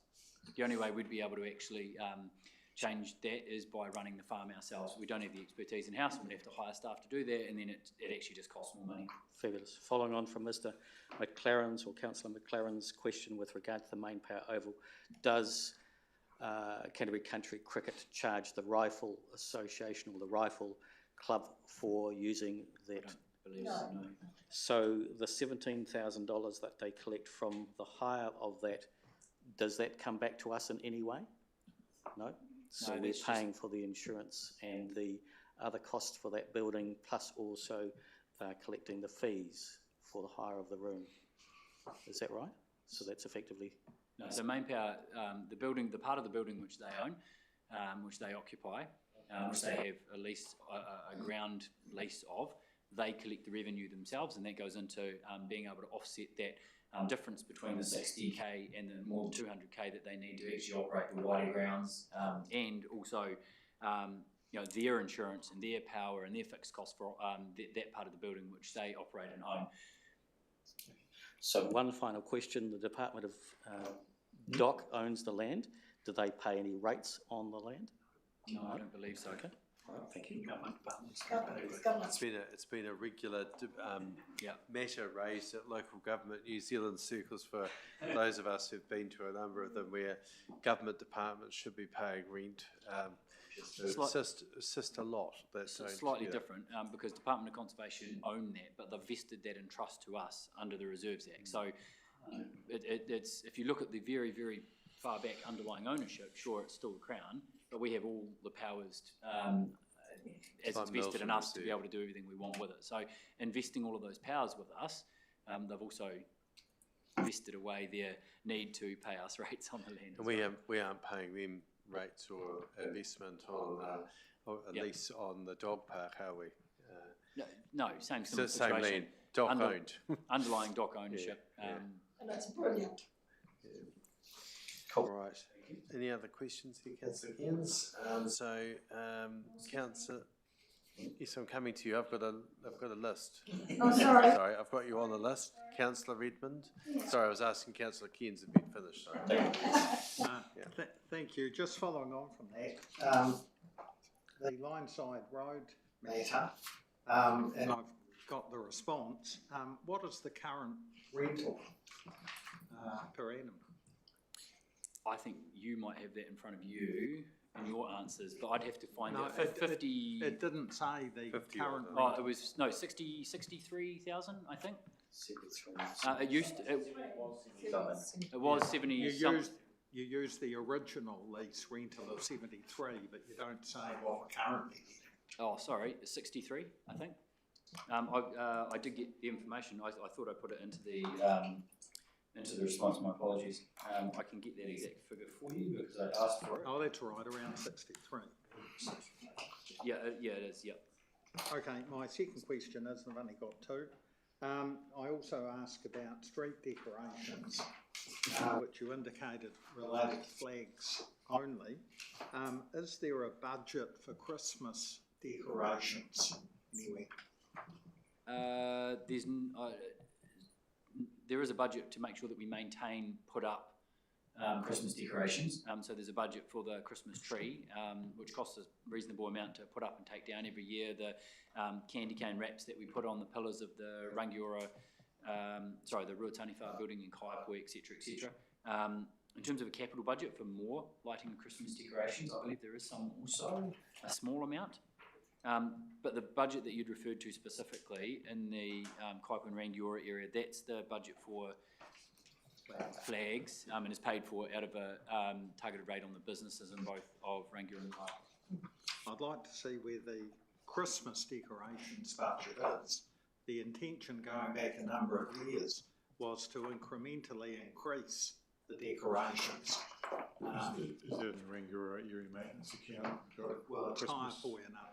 We've got, and Kaiapoi, there's one there for 27,000. Yeah, so those ones are generally, the ones in the Kaiapoi area maintenance one, and the Rangiora, those are the... And there's one for 16,000. Yeah, those are the flags. Who's the portfolio holder that covers that area? There was a working group. We haven't reinstated that, have we? I am on the working group, or I was, but... Chris, perhaps it's a matter, because it does get asked regularly around the flags and Christmas decorations. It would be helpful to have it, I think, put into one budget item. We know what's sitting there, so perhaps we work. It's already been. It is? It's already in two budgets, one for Kaiapoi at 16,000 and one in Rangiora for 27,000. Flags as well, and Christmas decorations? No, I think those are the flags which are paid for out of that business rate, and we had a separate budget which was not in those areas because those areas were targeted rates in the business areas. We had another separate budget which was a wider general rate funded one, which was where we originally purchased the Christmas trees and some of the other stuff, but that budget's been removed over the years and changed over the years due to various other pressures on it. Could you reflect? Can you reflect on it and think about whether it's where it needs to be? If there is a consolidation that's appropriate, it would be not unhelpful to just see as one item, because I asked when I go through, I think the same as what Councillor Redmond does. So, and if the working group was there, one point, it might be worthwhile whether we reconsider that, because some of the decorations now on the trees are looking a bit tired.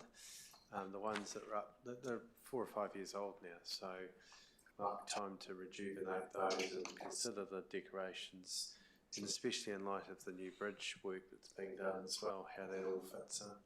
So do you want us to do that for the long-term plan, or would you like us to do that I don't mind. Between now and our ability to put a staff submission into this anything? I'm not really worried if it's staff submission of this plan, because I think it's probably within the next 12 months would be good. But certainly the refurbishment of the trees, as the baubles and those other things regularly get damaged and taken off, do we need to look at replenishing and refurbishing those? That's staff could be considering that in the interim. But whether you want a working group to be engaged with that, leave for you to have a think about it. Sounds I think given that Christmas is coming up in 11 months, a staff submission might be helpful if we were going to do it. Flags for Oxford as well. And don't forget Ravenswood or Woodend or... So we don't... Well, the problem is broadening. It opens up a can of worms. Well, the business rate, the rate covers those areas now. So, look, could staff just reflect on it? We'll come back with some information. I'm not necessarily suggesting a revision of budget, but it's the consolidation of those works that are being done and where they should sit. So it makes sense rather than going to different areas and considering it.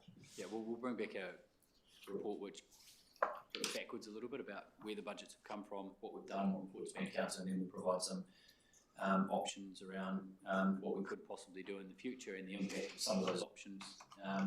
Happy to do it. Thank you. Thank you. Councillor Fulton, then Councillor Ward.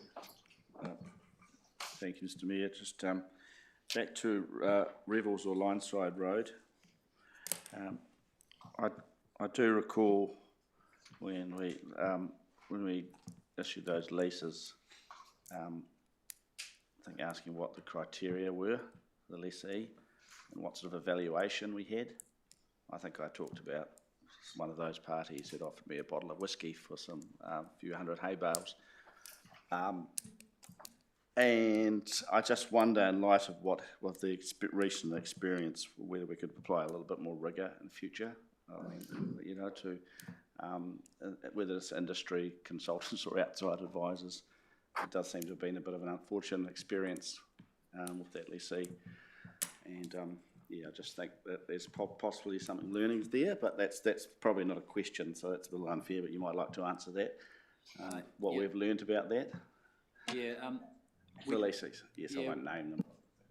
Yeah, we better be careful of what we say in public arena. Well, rephrase that just about, yeah.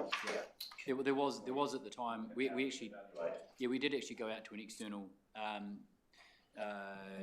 real estate agent who specifically is a rural-based real estate agent to look at who we were going to get to lease the land at the time, and there was quite a robust process that we went through. Unfortunately, the result wasn't the best, and then we went through a similar process again, and we did have some criteria at the start around how the land was meant to be used, bearing in mind the environmental nature of what we were trying to do with that land. But yeah, we've got some learnings. That was the second part, and then we now have cows on it when we said we probably, one of the criteria was that we did come back to council at the time when we had the original lease approved, and we said, look, we've got different options here. We've got sheep that we can put on the land, and we've got cows, and council made the decision based on the difference between the income that we're receiving to go with the type of activity which is on there at the moment. So that option was provided to council to have a look at. We'd love to be able to just have sheep on it. It would be lighter on the land, but the cost difference was many tens of thousands of dollars, so it was a challenge to do. We are getting $67,222.08. How much? $67,222.08. Thank you. My second separate question was this East Belt Cricket Oval. Sounds like what you're saying is that now the conversation is directly with Canterbury Cricket on perhaps even on behalf of Canterbury Country Cricket. If Canterbury Cricket are effectively the funder for their half, is it fair to say that their prerogative may be putting more first-class Canterbury cricket games at a high level on those two fields? And will that have a spillover effect to the point where Canterbury country cricket and club cricket will need more fields and more facilities? Dudley, Southbrook Park, particularly, another way, because Canterbury cricket will call the shots, won't it? So we were always working directly with Canterbury Cricket and Canterbury Country Cricket, having meetings together. They had the original proposal which came to council looked at them investing quite a few millions of dollars into a sort of a greenhouse style practice area. At the moment, part of the practice area is actually on the main oval itself, which is no longer acceptable in terms of the warrant fitnesses that they have for the grounds. So the practice area is their main focus. Unfortunately, the money that they were using to be able to invest in the Cravo practice area, which was like a greenhouse, dried up and they didn't have any money left. And the deal that we had with them is that they were going to be putting in an equal amount of investment into the development of the East Belt fields. When that money dried up, we pushed the budget out and said, hey, look, if it's just us putting the money in, that wasn't the original deal. They've had a change of chief executive and a little bit of a change of direction. Canterbury Cricket doesn't have a huge amount of money in the coffers. So they're looking at other options around how they can actually support the development, noting that yes, they would be looking to put more first-class cricket onto Main Power Oval, but then they would need the ability for some of the lower-level age-grade cricket to be transferred to that second oval on East Belt. And again, you're right, every single time you do that, it has a ripple effect to other facilities that you might have. I'm thinking underutilised facilities. Southbrook Park, obviously, I sit on this working group where, we're inviting community groups. It's another conversation. Yep. Dudley, both very underutilised potentially for cricket, so just... We do have the T20 World Cup coming in 2028 or 9. It's every 2 years now. And there is the opportunity for Canterbury Cricket to get some funding from the ICC. We got funding for the Women's World Cup last time, which meant that we could upgrade, Canterbury Country Cricket could upgrade all their facilities. So. Well, look, it's all very interesting, but it's we're getting a little off track here. So my point is to the 500 is for the budget allocation, actually, to be honest. But I mean, what's your point? Well, who really needs to be the funder, and where does the money go? If that's 500,000, that could that towards the development of cricket facilities. That's a conversation still to occur, isn't it? That's yeah. So we're still talking with Canterbury Country Cricket and Canterbury Cricket, and before we were able to do anything, we would absolutely be coming back to CNR and having a conversation about what the proposal actually looks like. We would need permission to be able to progress with anything. We put that in the long-term plan some years ago at the request and of the club at the time. Let's see where we get to. So Councillor Ward and then Councillor Mealings. Thank you. I'd like to talk about Sefton Domain Pavilion, Sefton Community Hall and replacement of pavilion. Now, 385 Sefton Domain Pavilion, there's expense there for 24,880. I can't find it now, but I saw Sefton Community Hall expense for 5502. And my question for that is that still being used? Is it still fit for purpose? I know it's not fit for purpose, but is it still being used? If it's not, why are we paying, or why are we allowing a budget of 5502? I can't find it now. But I also see in 396 that we've got a Sefton Hall grant for 222,910. So having said all that, where are we at with progress and moving forward the replacement of the Sefton Domain Pavilion? I've seen a plan, a really good plan. Is that the plan that we're working on, that we're working towards? And when is this going to happen? When it happens is not entirely just down to council. It's a private hall at the moment. We do give a little bit of a grant towards the operating of that private hall, separate to the grant, which you can see identified in the budget, which was 200,000, now increased through inflation over the years. They had an original plan that we supported, which was moving from where they are to the domain and then us assisting to build one facility. The cost of that was quite high. They're reviewing that with a different plan to reduce that cost based on the current building market that we're in, having lower costs. For us, it's a long-term plan issue that we'd be coming back to council as part of the long-term plan with a full sort of business case around exactly how much money they've got, exactly how much money needs to be put into an actual building, and reconfirming that with council. So that may be council putting more money in to make it happen. It may be a reduction in price to actually allow Sefton to be able to also do that. They've still got to sell their land. They have sold the library now, and that money has been put into the coffers of Sefton Community Hall organisation. But it's a long-term plan. So what is the Sefton Community Hall? The Sefton Community Hall Incorporated Society. It's not a council asset.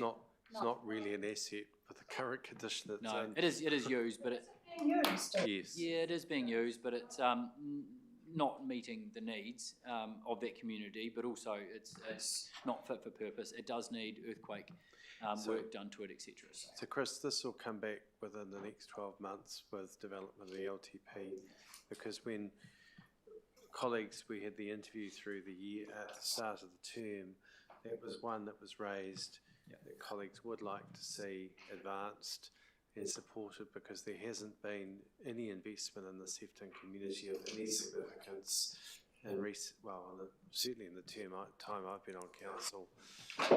They've got resource as well, and it's been slowly whittled down by review, by plans and everything else. So it may be a time we've just got to bite the bullet and help them out, because there isn't the funding that there used to be. But whether it's a reduced size of building, a pavilion from what was originally proposed, there are things that will need to be worked through. But in the next 12 months, if that could be done, to lead us to make a good decision for consultation, lead us to a position for consultation would be really useful, including obviously a conversation with the Sefton hall users, or whatever they call the group out there now, Paul and others that are out here, but I'm sure appreciate some hope from us, because it's been going on a long time. Yeah, I agree. Haven't we just recently invested in underground services out there to improve in the domain? Will that assist or be beneficial to a new pavilion build? Yeah. We spent $130,000 on a new sewer system there that would be able to cope with a new building. Our one broke. So we had to replace it, and we made sure that when we replaced it large enough to be able to cater for systems. Right. So that's really good. We can take that off the capital cost of a new build, can't we? Yes, correct. Councillor Mealings. Thank you. Just quickly, I apologise, I'm going back to cricket for a minute. Look, I appreciate the fact that we have pushed that out to 27, 28 while they weigh everything up. Because it is a bit of a pricey item. You've said that Canterbury Cricket are looking at developing a regional strategy. I have heard, we've heard in the past that Hurunui are looking at developing a cricket oval there. I don't know where that is. I don't know if you do, but is that something that we've considered? And would there be implications for us here and for our budgets? And or is that something on top of, is it an either or where does that play out in the grand scheme of things? I mean, it's all part of a wider network, but Main Power Oval is at the moment at the quality and has the infrastructure in place to be something which is unlikely to be replicated in Amberley at the moment. When you've got first-class cricket, which is being played, and they play 4-day matches, you've also not just got to have the cricket, and you've got to have the accommodation and things like that in your local area to be able to have 2 travelling teams, 30, 40 people that are coming with them as well, and you've got to be able to support that as well. Warrant fitness standards for cricket have gone up, and so it's actually sight screens, player areas, umpire areas, fall on the field, different moisture levels in the grass, different types of grass, all that sort of thing. So Hiranui, if they want to, can invest significantly, and that would be part of the network. But Canterbury, as far as I'm aware, are not looking at anything but main power at the moment as their second. There's been enough questions raised. No, thank you. I just wanted to basically make sure that wasn't going to cut our lunch. There's been enough questions. There's been enough questions raised today that I think it should be a briefing topic in due course and an update, so everyone understands, because at least you've been all over it and remember in detail that does get a bit confusing, and where our grants sit and what they apply to and don't apply to. It'd be useful to get an update here. All right, Brent? Just one quick question, and that relates to the town centres. Whilst we actually collect town centre rates for both Kaiapoi and Rangiora, we don't seem to collect business rates or promotional rates for some of our other towns. Correct. And maybe this is an opportunity to consider between now and the long-term plan that we make those changes, particularly incorporating Pegasus, Ravenswood, Wood End and others, the Luxus Efton, so as to support some of our growth. Well, it's a very good topic for the portfolio holder to lead, because it has been raised many times and fallen over. So suggest the portfolio holder might want to pick that up and brief with staff, brief colleagues in due course, and get a direction of travel that they're comfortable with. I also think there's a discussion around the rating for that as well. So it's a little bit confusing at the moment to where the commercial rate goes. Yeah. Absolutely. Clarity always helps. Although sometimes when we try to clarify, it does complicate. You can't remember where it's come from and how it's got there. All right. Any further questions on which budget are we on? Green space.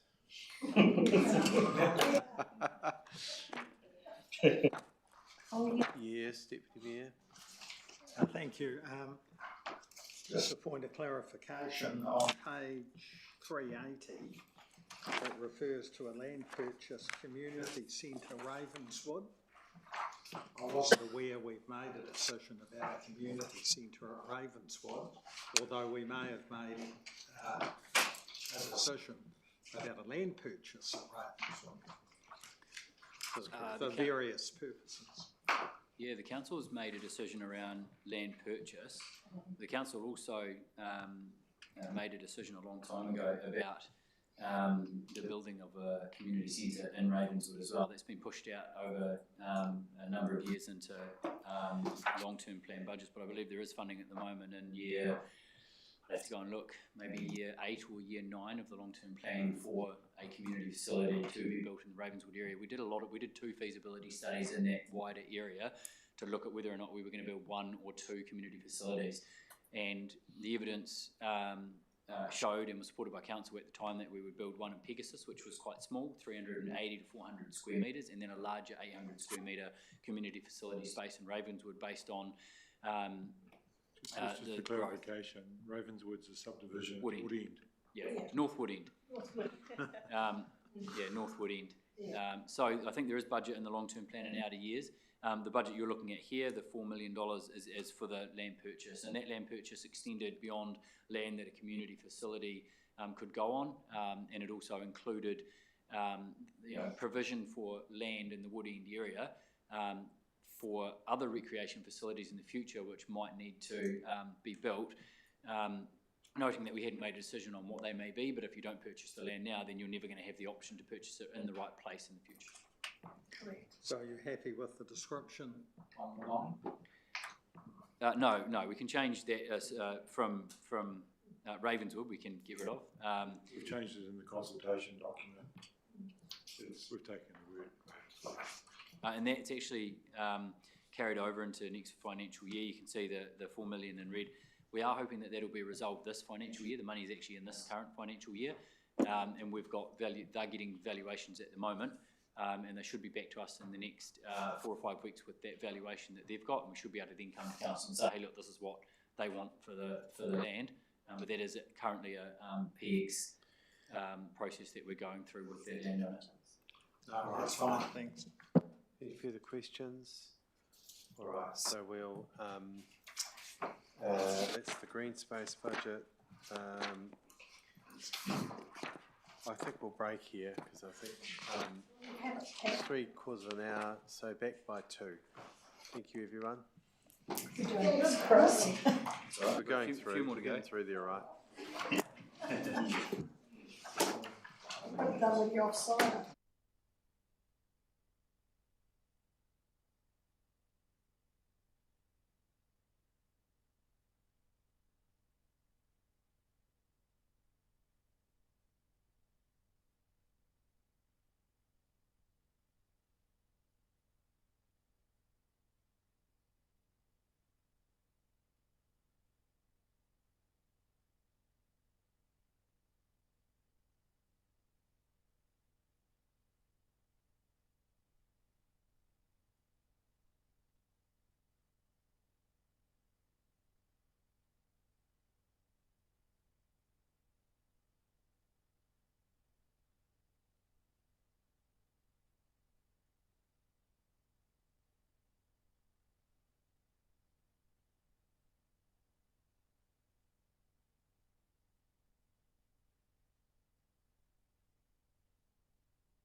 So we're on the CNR overhead now, which is page 424.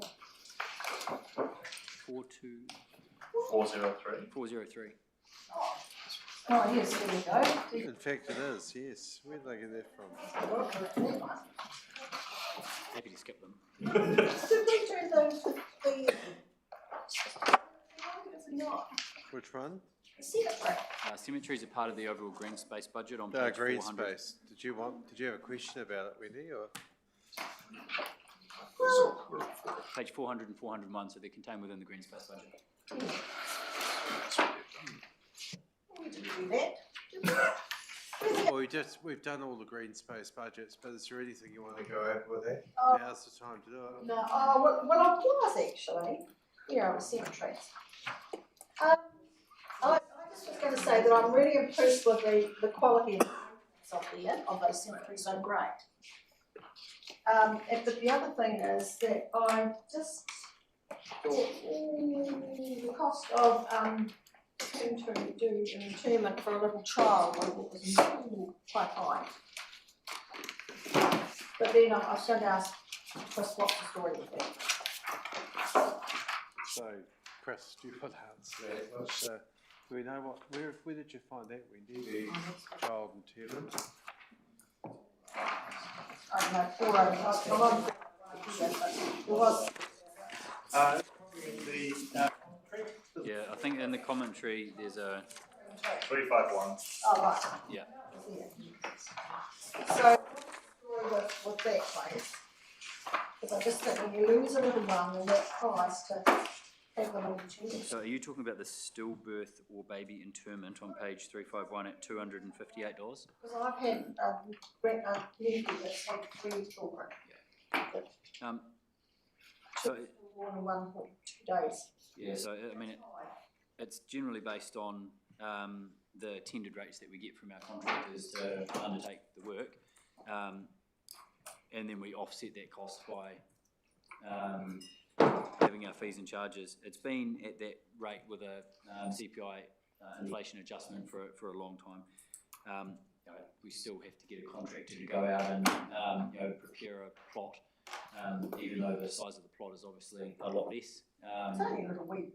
So it's a contractor, it's a vehicle that they have to have and a staff member that they have to pay to go down there. So 250.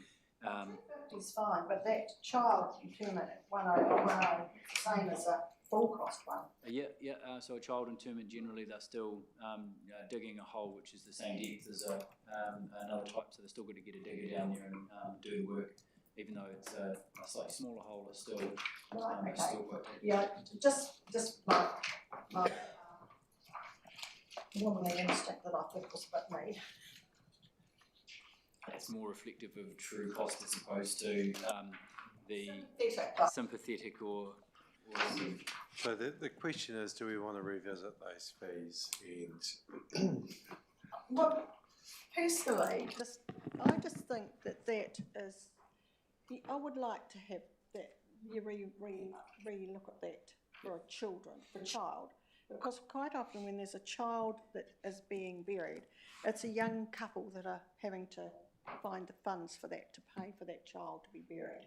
And I'm looking at it from the sentimental, grandmotherly attitude. so maybe if you could bring that to CNR at some stage, Chris, and perhaps a workshop and discuss with colleagues there in a more in-depth sense. Is that all right? Yeah, I mean, we'll just bring you some data on how many of them actually, how many we actually get every year, and then what options, if you were to reduce it, what financial implication would that have? Yeah, that'd be good. Happy to do, in comparisons with others, we can do all that. Oh, that'd be good, thank you. No problem. Just to that, ashes interment. So on that principle, is that literally the ashes case in the ground? That seems very high. It's a comparability, it's okay, I could understand 250, 280, but ashes interment, why are we charging $250? Well, it depends on where the ashes are being Are interred. they being? I'll come back. Sorry, I'm not part of a great discussion, but I've just thought, well, why were there? I'm happy to come back to CNR. Yeah, that'd be good, and do a bit of a workshop on where we get the prices from, which will include some numbers on who's getting interred and whether they're adults or children, but also what the contract costs are in relation to sex and services Yeah. as well. Well, we've got to look at all those things, yeah. Because there's additional, it's not just the contract costs, it's also our administration costs and updating our database to make sure that we've got the right information, etc. So there is a number of things which add up to that cost that we've got in this. So I'll get Marie Harris, who generally manages that component of it, to give me some help, and we'll come back to see now. That'd be lovely, thank you. Sorry for giving you a bit of extra work to do, but thought it was important to ask the question. Thanks, Wendy. That's fine. We're comfortable with that coming back, right? So we're at your overhead, Chris. Is there anything you want to cover there? You'll note from the lack of information that there's no changes to report, so I didn't put anything in it. So I'm happy to take questions though. So we can just remove your overhead there, is that what you're saying? No. You have that power, yes you do. So I assume you want your overhead to remain? Yes. I do. I don't want a permanent holiday, no. We don't want to lose you either, Chris, so there we go. Quite like Any it here, questions? actually. Right, okay, thank you. So earthquake recovery and regeneration 411.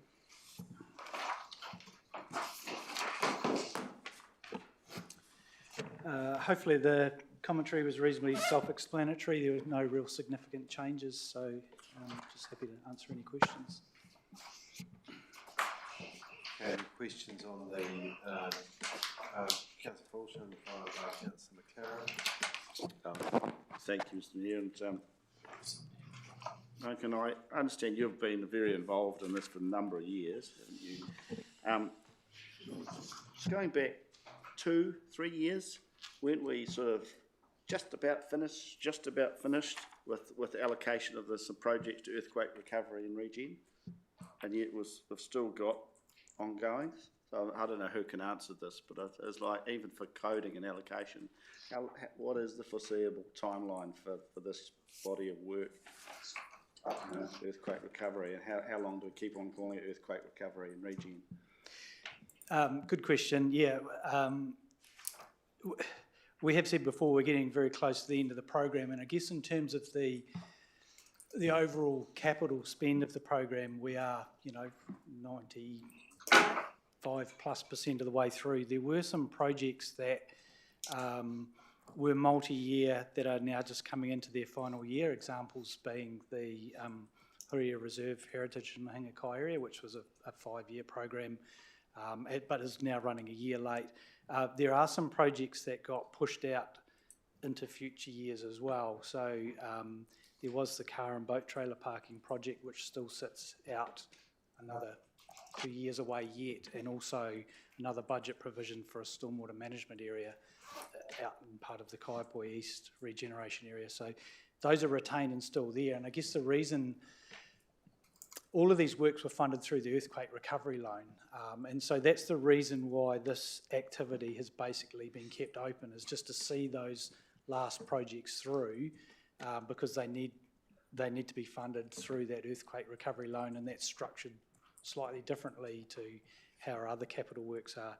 So that's the principal reason why it's still there. The one thing we have change we have made this year is we have reduced our operational costs for next year, and then carry that through to all future years. And I expect that we'll be able to keep reducing that. Obviously all the staff costs now sit elsewhere, but the amount of time that my team do spend on this does ultimately get transferred back to earthquake recovery projects.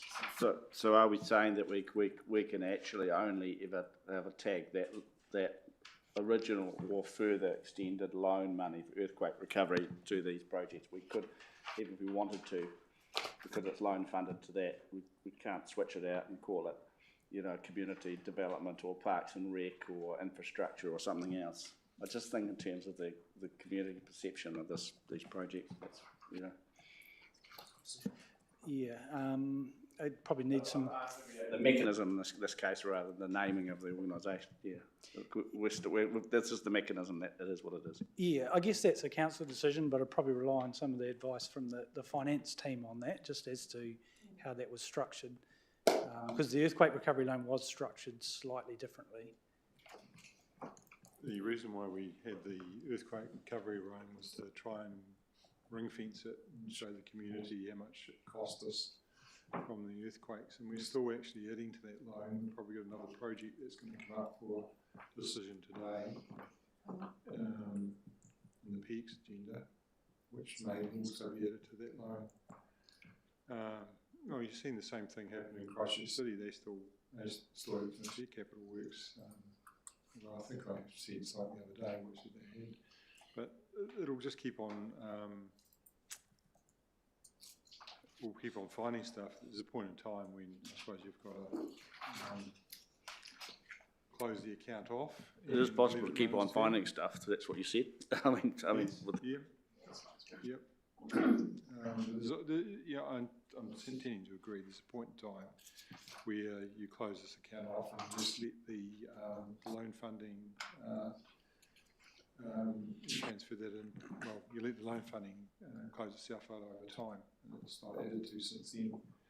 But the reason why it's now 16 or 17 years before this loan is fully repaid is because we keep adding things that are related to the earthquake to it, or we've been instead of adding 0.5% each year to progressively increase the loan to such an extent where it's paying for the full cost of the earthquake. That's affected the years that it's paid off as well, because some years we've dropped that off down to zero. We did that in COVID times where we had to get the rates down to near zero. We got it to 1.5, but we didn't increase the earthquake loan. And that was always the intention, to progressively fund it over time so that the assets that were replaced were paid by those communities that were enjoying them in sort of 20 to 30 years' time. Does that, sorry, Mr. Mayor, does that imply that you need to have a certain amount of discipline to close this off so that you're not getting to 2041, 42 and thinking that I know it's a provocative question, but what's the rigour required? Because you said you could keep on finding little things, and well, it's a decision for the council to make. Yeah. But I would say that we're at that point, getting very close to that point. Now, the projects that have been indicated there are the ones that we've got still there.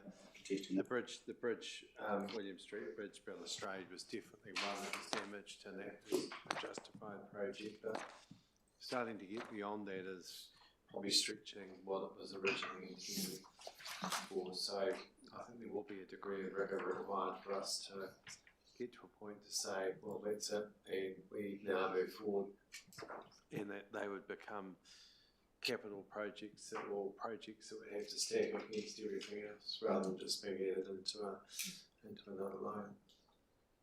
I'd say within the next 12 months we should have that conversation to lead up to the LTP and look to finalise that and cap it. Are we in agreement? That's where they have. Yeah. All right. Okay. Councillor McCarran. Thank you. Page 413, there's mention of a Kaipoi Community Hub and contributions to Future Clubs Foundations works. Very quick question, is that the Searle Street facility or is it somewhere else? And what are the Future Clubs Foundations works, please? So this is the Kaipoi Community Hub on Courtney Drive. Yeah, so we've recently worked with the Kaipoi Croquet Club on their new facility. So we're still working with a number of clubs who are looking to relocate themselves on that site and build new buildings or relocate buildings there.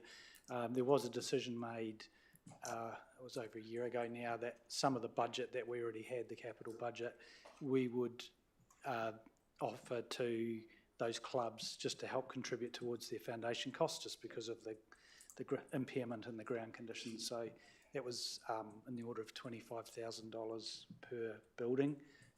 There's one of those buildings groups that we're working with now, which is the Kaipoi Men's Shed. And then so there's 50 left for the two other clubs who hopefully make some progress in the next year or two. Get 25,000 as well. Yeah. Councillor Meetings. Yes, thank you. Really just quickly, so I well understand that, you know, for some time, you know, we still have empty spaces and lost and damaged assets that need replacing, which go onto this loan, which, you know, we always talk about this every year. But once we get to the point where we cap this and say, okay, no more, will this not still have to be on, you know, in the budgets and that anyway, because until the loan is paid off anyhow? So there's always going to be an earthquake loan until such time as we knock the bastard off. So yes, I think it will need to exist till then, but other than the repayment down of the loan, it won't actually incur costs from projects or just general operations. Right. Thank you. All right. Any other questions on that? Thanks, Duncan. Strategic and special projects, which is 424. Again, no changes at all to this one, so just happy to answer any questions. Any questions for Duncan? Thank you. All right, property. Rob.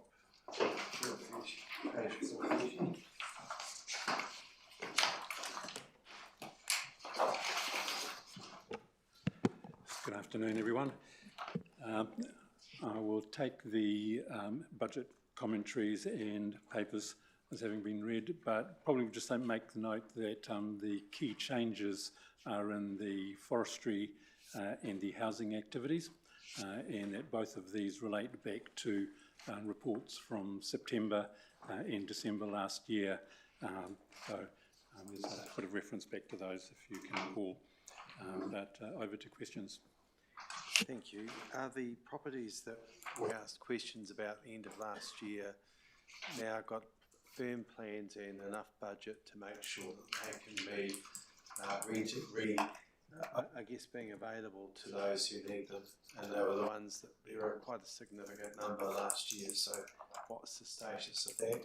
And is there enough budget to make sure that the refurbishments are occurring and the maintenance that needed to be done, which had fallen behind, is now up to date, or has a plan to get it up to date? In both cases, we've applied some additional staff resources to try and return those to a more positive performance. So yes, in all of those cases, specific plans and progress is being made to get units that were vacant available, and some that have got more in-depth issues to understand that more, so we'll be able to bring those back to council vis-a-vis the one that has significant structural damage.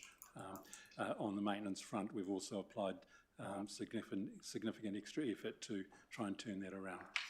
So good progress. How many are left in the category that can't be occupied at the moment because of systemic issues that need further direction from council?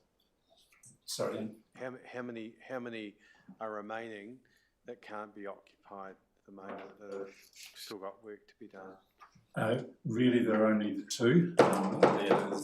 We're still waiting for final go-ahead on the insurance on the Willow Street property and the one down in Tala Court. So all the rest are now up to date and have been rent or lease, or an arrangement in place for someone to go on?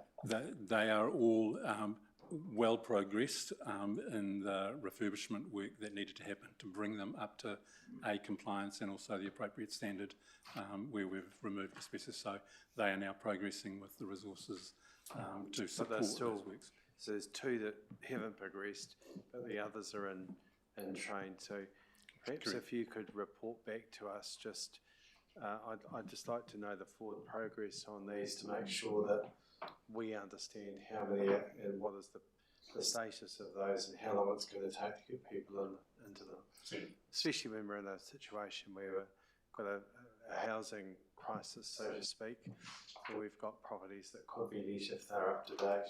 And there's no resourcing stopping that from our side. It's just a case of getting the work done. Does the same apply in Oxford? Yes. Tenders have been let for the refurbishment of the Oxford ones, so they've got builders in there now. Okay, all right. I'm pleased that's been turned around because it was a bit concerning when I heard about it. Yeah. All right. Any other questions? Just a related question, might not be able to answer in this forum, but asbestos issues, has there been a unit-wide asbestos assessment of these buildings, or do we just discover the issues as we go when we're doing refurbishments or maintenance? And what do we know? Okay, perhaps Mr. Mayor, I don't know how sensitive it is to answer this sort of thing. No, there has been a comprehensive assessment of all of our units. In fact, all of Council's buildings have been assessed in relation to their asbestos. We're currently engaging in a review process where we're looking at any changes with some external support to ensure that nothing has significantly changed. Asbestos can either be removed or remediated and encapsulated and held in place. With our refurbishments, we have, for the housing side of things, we have targeted those units that have asbestos as a priority. So when they became vacant, we were targeting those to remove the asbestos, and in other cases encapsulating them or ensuring that they were adequately safe to occupy. So we know most likely it's there because of the nature and style, but yeah. Yes, and the reports are very extensive, the original reports, so they're quite specific. Sometimes it's about the lino, under the lino, or it might be a power board that has got an asbestos backing to it. So there's a range of different places asbestos can exist, and so those are documented and detailed. We're just wanting to refresh our understanding of any units that haven't had things removed and other buildings to ensure that they continue to be in a safe and serviceable condition. Any other questions? Councillor Barton? Thank you, Mr. Mayor. Just a question on page 4.2. It's just regarding, it's abbreviated as INF. I assume it's Info Services Recovery. Just curious to know what it was. It's IT services for the property staff, so that's both the computers and the software. So it's an income, so it's something we supply? Well, it's something which the property team essentially buys off the IT department. So it's an internal transfer from the property account to the IT account to get the software. But that includes not just the software that property has specifically for their purposes, but their contribution towards things like Microsoft and those sorts of things. So the software cost in there is a lot higher, but all of the different budgets and council will have that same service recovery line, and it's identified in blue generally when there's an internal transfer. Councillor Dooley? Councillor Dooley? Sorry. Thank you very much for your report. Rob, how many houses have we got to go to get them up to, to modern standard? How many have we got to do? Because what you've done is beautiful. Yeah, we've undertaken approximately 30 full refurbishments, and the other site where we have what you may call significant functional obsolescence is Tyler Courts. So there are 28 units there, and you'll note in the commentary and budget we're asking for the work on Tyler Courts to be brought forward. So instead of that program of 28 stretched out over 5 years, we're recommending that we bring this forward into 3 years.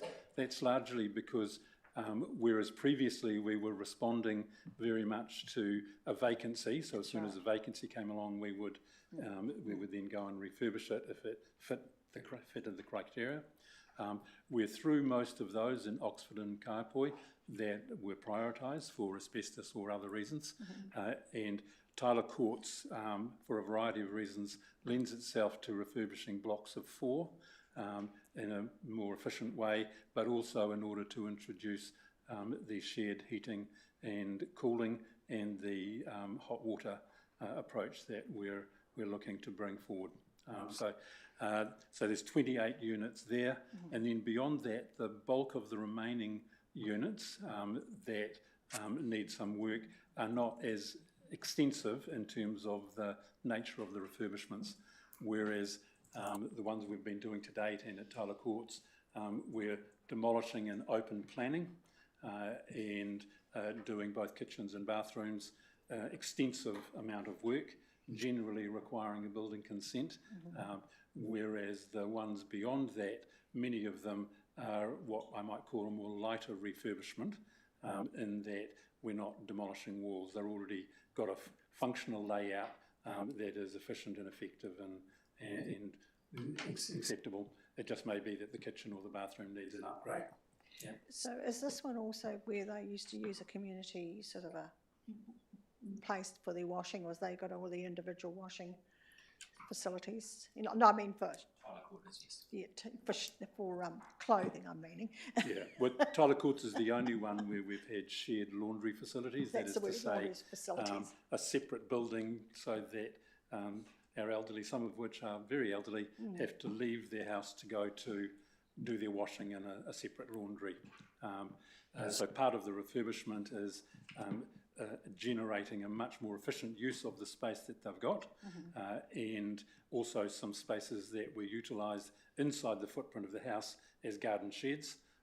And so all of that, plus some other changes, mean that we can bring the laundry inside those units. So it's a significant improvement, if you like, to the level of service, both from a functional point of view and from the simple fact that they don't have to leave their house to do some rudimentary washing. So my last question is, when are we going to be able to go and have a look at some of this refurbishment? Sorry? When are we going to be able to view some of these refurbishment places at some stage? Yeah, it's staged. Bringing it forward 3 years in terms of the program of works will allow more units to be completed in those 3 years, which will bring obviously the standard up to a more appropriate level quicker than otherwise. And secondly to that, these units are also bedsit studios, most of them at that particular location. So they are the lowest rent, and once they're refurbished and open planned and with that better amenity and a separate bedroom, which they have in many cases not had before, that also means that it generates a higher rent. And so as a result, that is certainly good for the finances of making the economics work for the portfolio. But the first, we've got 4 units empty at Tyler Court at the moment because you need 4 units to be empty to be able to actually renovate them. And so the design for the renovation of those 4 units has been mostly complete. So we need to come back to council with and show them what that design looks like and then tender. So we're at the stage of almost being ready to put out to tender the design of the first 4, but that design will essentially be replicated. So that'll get done. 4 other people will then move into those, making that vacant, and then we'll just slowly move our way around Tyler Court. So it'll get easier and easier as we go, and the designs will be relatively the same as we move through as well. So it'll be quite a fast process. That's great. Exciting. Right. Just following on from the question about the elderly persons housing and upgrading them, as you alluded to being able to recoup a higher rent for the refurbished units. I can't recall, are our tenants eligible for the income-related rent subsidy? Yes. Yes, they are. Great. Cool. So that means they get to live in a nicer abode, and the rent gets topped up.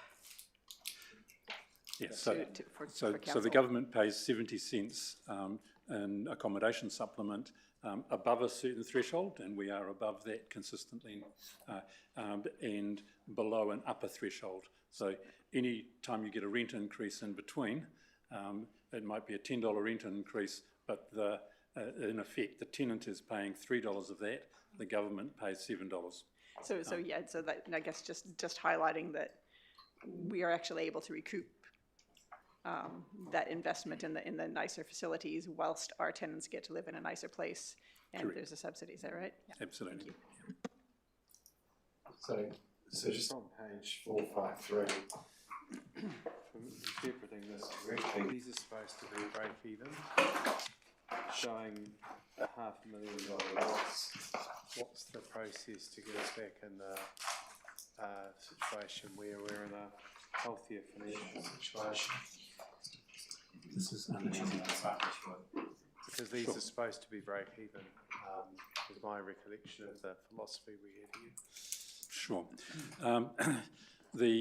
If you can imagine that you build a house and you charge a rent based on the initial investment, and halfway through its life, you need to replace the roof. The rent's been going up steadily, but when you get to that point where you replace the roof, you can't just automatically double your rents to cover the cost of that particular year of cost replacing the roof. So the capital is spread over a longer period of time. Through until 2018, we were not recovering adequate rent in order to cover the long-term costs of owning and operating the service. So in 2018, Council approved roughly a 30% rent increase, staggered over a good number of years, and that is in effect still being worked through. So we are currently working on, most of our units are around about 50 to 60 years old. So we're in what we refer to as a midlife refurbishment. If we had been putting money aside adequately in the earlier years, then we would have sufficient funds to have done that without adjusting the rent. But as we had not, then we needed to increase the rent. We are in effect, we're in a period where we're borrowing money to upgrade the units, replace roofs, do all of those things, roads, etc., that simply come with owning an asset, and we haven't really adequately funded them over the previous 40 or 50 years. So we're in catch-up mode. However, the borrowing that we have effectively means that over the next 5 to 7 years, we're spending more than we're taking in, but then that stops for a significant period of time and dips, and there is what's perceived as being a surplus by some people, but in fact we're paying down the loan and coming back into a balanced book in about 17 years' time. It all sounds good, Rob, but it's supposed to be a cost-neutral situation for us to be in. If our rents aren't meeting where they need to be, then I'd like to know how we get to that situation. I realise there's some catch-up, but our rents are very low compared to the market. They're a good deal for people, right? You don't want to get them out of the step, but what is our plan to get it back to break even and ensuring that we've got sufficient set aside for future works so that we don't have this problem again? I appreciate what you're saying there. Maybe it needs a report to come to us that gives us a plan. Because look, in all honesty, what I've heard lately, I'm just not feeling very confident where we've been at in recent years. No disrespect, but I'm not. To hear that those number of units were sitting there vacant with no works being done and no works being done on no proper maintenance being done. These are the most vulnerable people in our community. It's not good enough.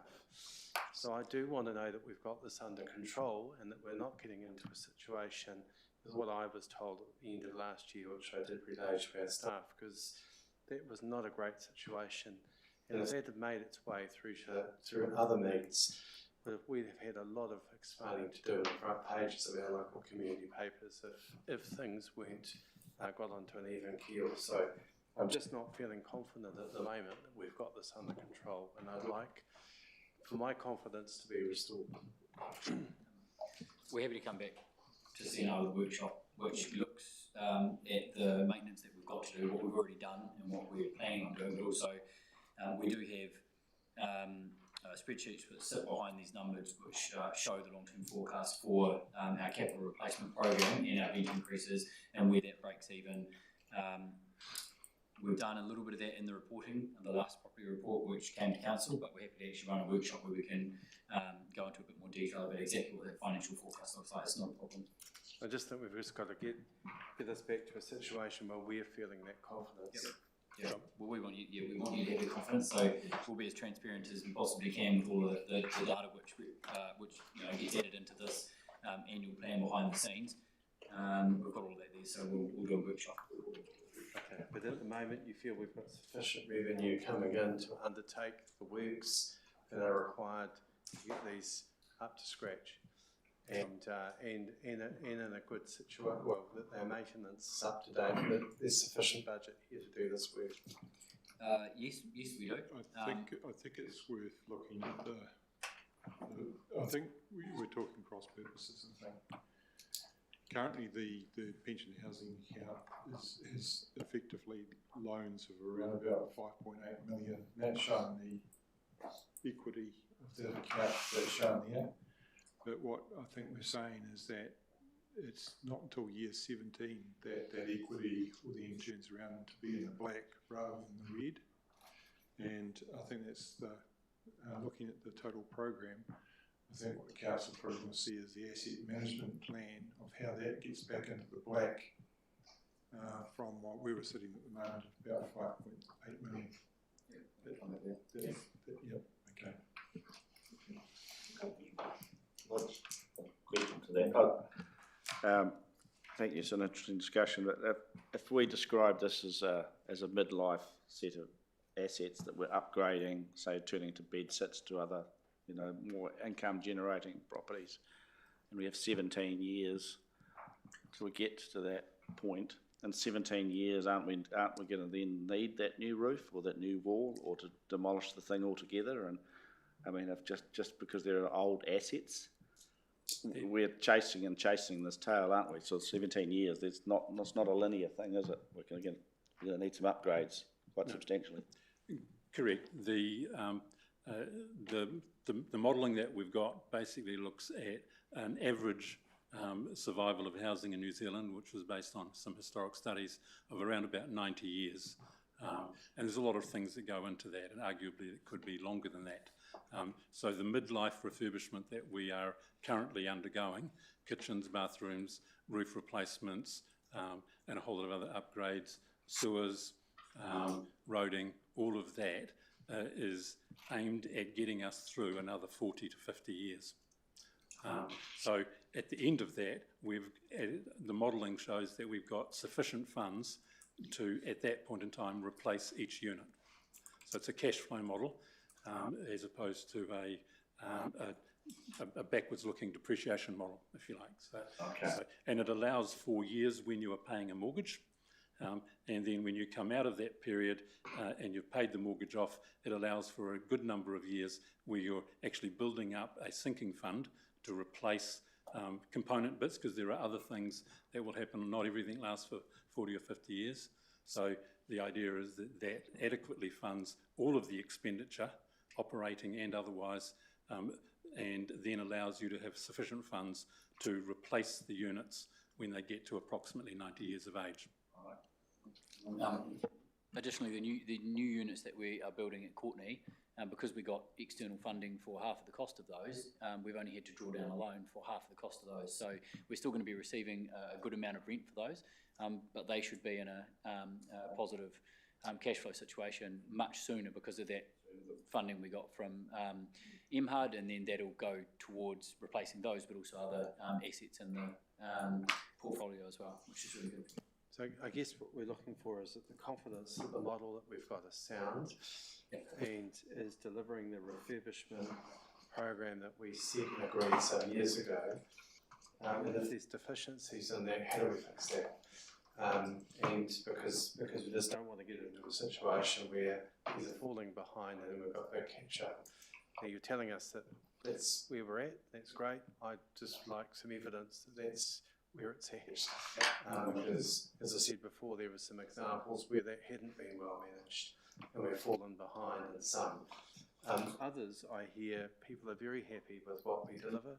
Ones in Kaiapoi and other parts are a great asset. So just want to make sure that we've got the plan that it's sound and is delivering what we would like to see it deliver. And the people that are living there are proud and we're proud of what we're delivering for them. Yeah, go for it. Sorry, Rob, I should have asked this prior, but usually we do an assessment on the amount that we put the pension and housing units up. And there's this weird formula that MSD use to give subsidies on the housing for rentals. Have we done that assessment to see whether I say we're putting them up about 4%, whether we should put them up, say, 6%, where they get more revenue from through their MSD grant?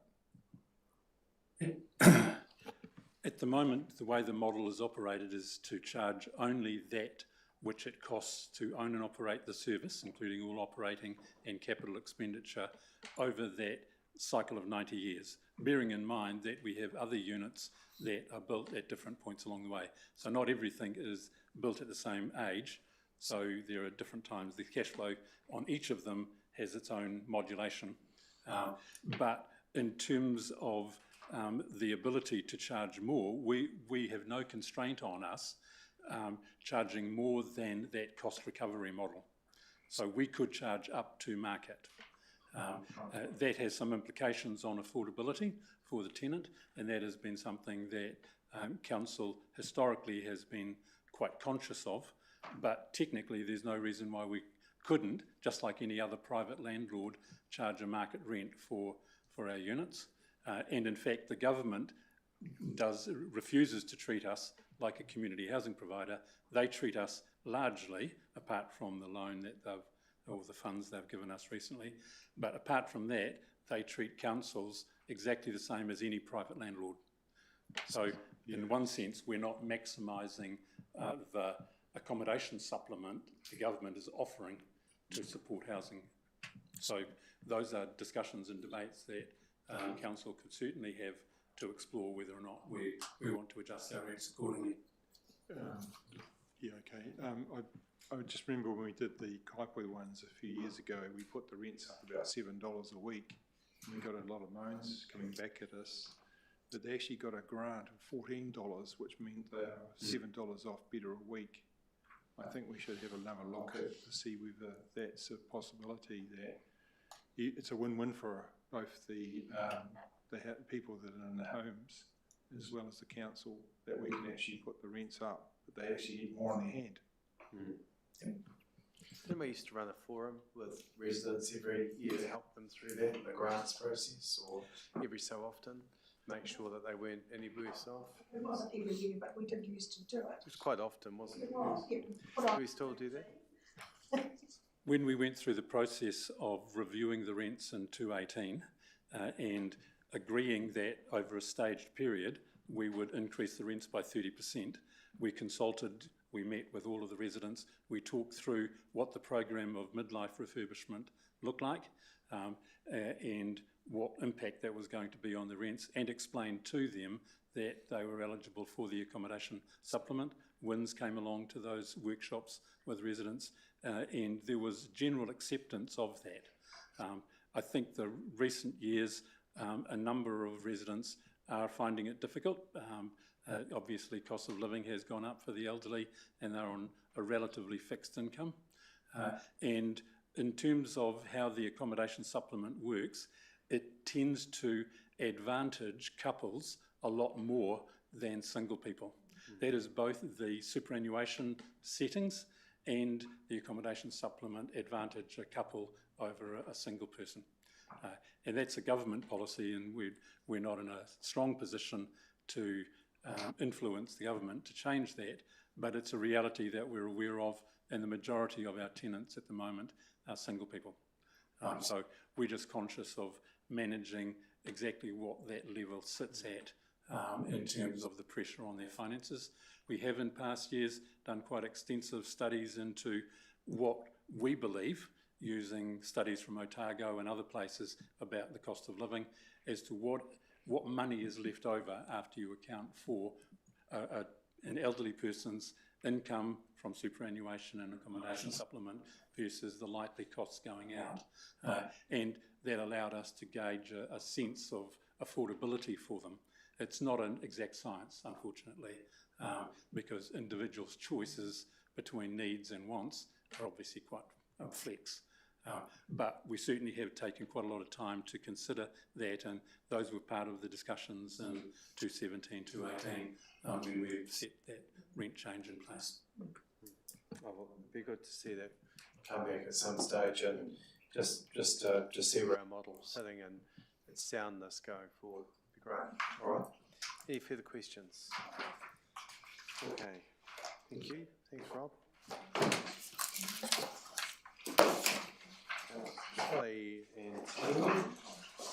Planning, regulation and environmental management overhead. I think it's the first one. Pages 4, 5, 7. We do your overhead. We do your overhead first. Kelly?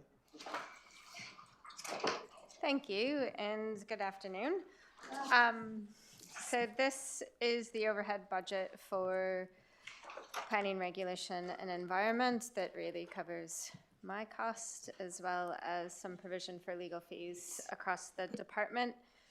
The key issues impacting on across the whole department, as you will be well aware of, is the reforms and what impact that's going to have on how we operate, numbers of resource consents, how we look at doing compliance and monitoring. That's going to have an impact across the department. So I thought I would cover that off now rather than having each unit cover that off separately. We don't know what kind of costs that's going to mean for us right now, with so much still to be decided. We haven't allowed for those changes and the work we will have to do in the budgets for this year, because there's just so much uncertainty, and it really would be kind of taking a stab in the dark as to what that looks like. So it's not included here, but if we do need budget in the future as kind of the reforms take more shape and we understand better what we need to do, we will come back and have further conversations with you as to what that looks like along our journey. So with that, happy to take any questions. Thank you. Any questions of Kelly? Tim? Councillor Fulton? Thank you. Thank you, Mr. Mayor. Thank you, Kelly. I'm particularly interested in things like the compliance and inspections associated with, say, installing tiny homes, relocatable homes, sleep outs, whatever you call them, even sheds like Minster Pink and the like. Have made it pretty clear that it's going to be, I don't know whether we'll call it free and easy regime, but do it yourself, you can sign yourself off, etc. What impact is that going to have across our inspection and regulatory sort of space, even from what you see so far, in terms of costs, in terms of staffing, in terms of, you know, isn't that the point that there'll be less? It may be better covered off when Erin comes and presents the building unit budget, but in short, we don't do inspections for those types of projects that have exemptions in place. So the small standalone dwellings, we don't do inspections. No, under the exemption regime that just came into effect, there's no inspections that we are able to do. Basically, it's somebody, if they want to build a granny flat on their property and they want to go through the building consent exemption process, they have to get a PIM, and then they will tell us when the work starts. and then that's it. We're not involved. But Aaron, I'm sure, will mention that we are I'll save that. Yeah, Sheds yep, turning yep. into homes is another area. Yep, so he'll be prepared. He'll be thinking about that response. Right, other questions? So I think that's your overhead task here, Kelly. Well, not think it is. So the next is the planning unit. So Wendy. Good afternoon. The only point that I wanted to make from the commentary is just to flag up. I've suggested in here that we were going to adjust the fee for a flood assessment certificate, which this is a certificate which sets the minimum finished floor level to deal with flood hazard.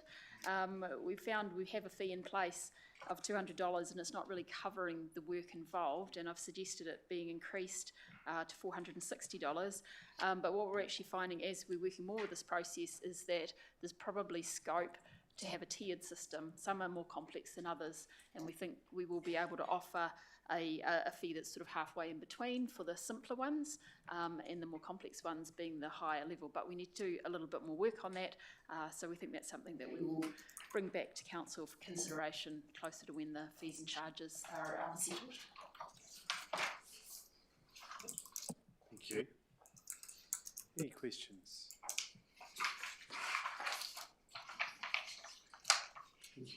Thanks very much.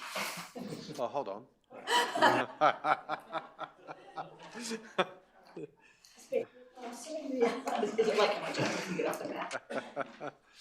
Anyone want to ask Wendy any further questions?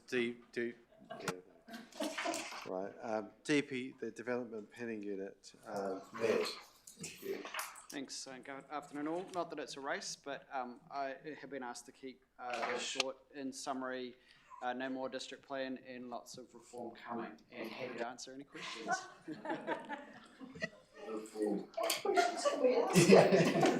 Lots of change coming. Very, very wise words, man. Any questions there? Look at these areas with our consents team is one that I know that how hard the team work in this area, and especially as we're going through all the mediations and other things. In our planning unit in general, it's a busy area. So thank you for all the work that's going on, and in the uncertain environment that we're all in, we appreciate all the connectedness that you're undertaking with all the conversations that are going on to hopefully deliver well, the RM reform where we need it to be, but we know there's so much uncertainty still sitting in that space. Right, any further questions? Thank you very much, Mitch.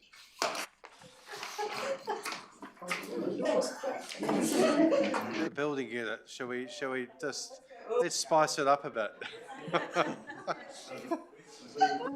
There must be some questions in here. What have you got buried in there, Aaron?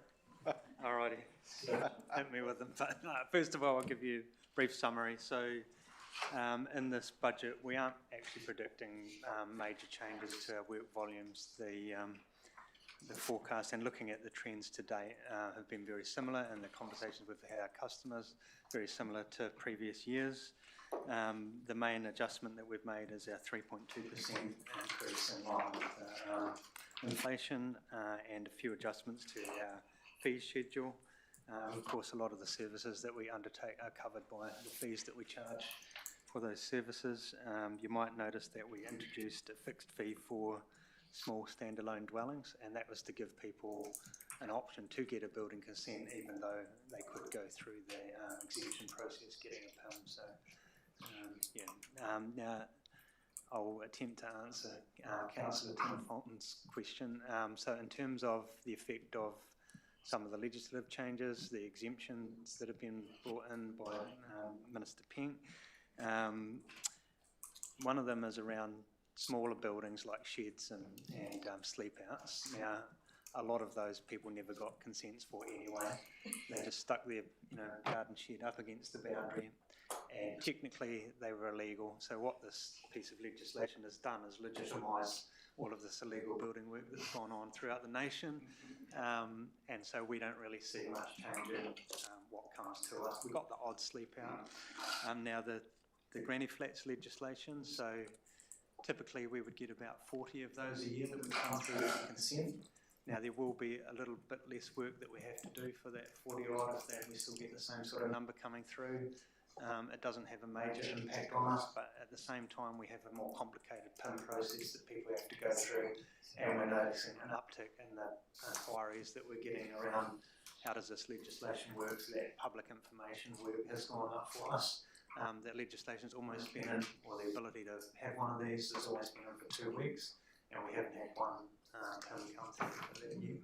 So quite a few inquiries, we will get. So we will no longer have to have people hiding their gas bottles, next to their portacom, as per my ex-neighbour, behind a hedge. Well, that sounds good. Right, but what about the other way around? If someone actually, and I think of a former councillor Blackie, with their consents and our structures that become fully fledged commercial buildings, that the 4-bay shed that becomes a concrete mixing plant or a welding facility or something other might be obnoxious. What's the regulatory regime for those looking like? If we had, say, if they're in a rural zoning or whatever we call it, they buy their 4 hectare section and they put up a shed and they start a tractor machinery business or something. Are we in a more permissive environment now than we were? If I may, through the Mayor, the legislation hasn't changed on that, and I'm not sure if it's set to. I haven't seen anything that makes that easier. So the main impact in terms of building control is called change of use. Now, the Building Act requires certain features in buildings for the way that it's going to be used, and the Building Act considers whether a building in its current use is appropriate in the new use, and which features are required to upgrade a building to make it appropriate to use. And we've given some examples, but one that's easy for people to understand is where someone wants to sleep in a building where that building wasn't used for sleeping before. It was never designed to get out of that building in the middle of the night if people are asleep and it catches fire. So that's why the change of use process exists, to make buildings safe and have appropriate amenity for the new use, when it was never designed for that in the first place. Now, there may be planning changes that are coming, I'm not sure, and that's probably more Wendy's area. Yeah, okay. Yeah, right. I think the partially operative district plan, as you know, does have different rules now in terms of rural activities, and what is associated with primarily rural production are the activities that you would anticipate in a rural zone. So I wouldn't say that those rules have gotten more permissive than what our previous district plan had, but yes, those are issues that are governed by the partially operative district plan. Okay. Right. Thank you. Councillor Deputy Mayor Redmonds. Thank you. Aaron, on page 491, you mention the option of charging a fee for a small standalone building. By charging that fee, are we taking on a liability in the normal way, where if people didn't come to us, we had no liability for their work? Yeah, that's a good point, but I guess we're not in the business of trying to get out of our liability. We're in the business of making sure that people have good amenity and the assurance that their buildings comply with building legislation. So we're quite good at managing that risk when we're processing a consent like that, and those types of buildings are relatively low risk for us. So if they don't come to us, am I correct in thinking we have no responsibility or liability for their building work? That's right. We have, if they go through the process where you can just apply for a PIN and then go and build one of these small standalone units that are called granny flats, then the council has no liability for faulty building work, and that it becomes a civil matter between the building owner and the people that they've engaged to do their work. There could potentially be other related issues in terms of resource management with the small standalone dwellings if it's in a hazard area and therefore isn't covered by an exemption and they don't bring their floor level up high enough, then there is the potential that we would need to look at enforcement action under a different legislation to ensure that it meets requirements, and it all does get rather messy, and I'm not sure how we are going to monitor or understand what is being built when it's something that we are still working through and thinking about how that process works, because we don't do inspections, we're not supposed to do inspections, but it's probably a matter of flagging through that PIM process if there's any other issues, any other bylaws that need to be aware of, which are all included in the PIM that we would potentially need to follow up on. I think we're also supposed to disclose that information in the LIM. So will the LIM make it quite clear whether we've had an involvement in that project or not? Yes, it does. Yeah, we're working with the LIM team at the moment to create some clauses for them where, because the LIM includes all application types that a property has had, and it'll clearly say that someone has applied for a PIM, and it'll say which stage they're at, whether, because the owners have to provide us with completion certificates from the trades, and they've got 2 years to do that, so the LIM will tell them at which stage of the process they're in, whether they've had a PIM issued but haven't completed the build, or whether it's been closed out by us receiving those completion certificates. Right, thank you. Thank you. Any other questions? Thanks, Aaron. Just, how long have you been with us now? Since May, so what's that? So almost, not quite 12 months, but just a different, I always thought there'd be very big shoes to fill with Warren as your predecessor, but you've more than filled them. I constantly get good feedback from your team and you and your dealings, so thank you for the work you're doing. That applies to both Matt and Wendy and your teams too. I very rarely would get any negative, well, people get told what they can't do. We all know that some don't like that, but it's how you deliver the message. And I think you guys all do a great job with that space, so thank you. All right, environmental services, probably the most difficult area of council. And you do a great job of that space too, Billy. Thank you. Welcome back. Is it welcome back? Yeah. Thanks for the opportunity to speak. As you're aware, we have the major thing we've got is a 6.13 reduction in our budget requirements. That's basically, I wish I could say it was due to good management, but it's due to legislation changes which have increased all of the infringement fees, and also in the dog area, the increase of dogs year on year increases the revenue in that area too. That's probably the major thing to talk about, other than the request for some extra budget for the DLC requirements with new members in that area. Happy to take any questions. Excuse me. Thanks, Billy. Any questions of the team?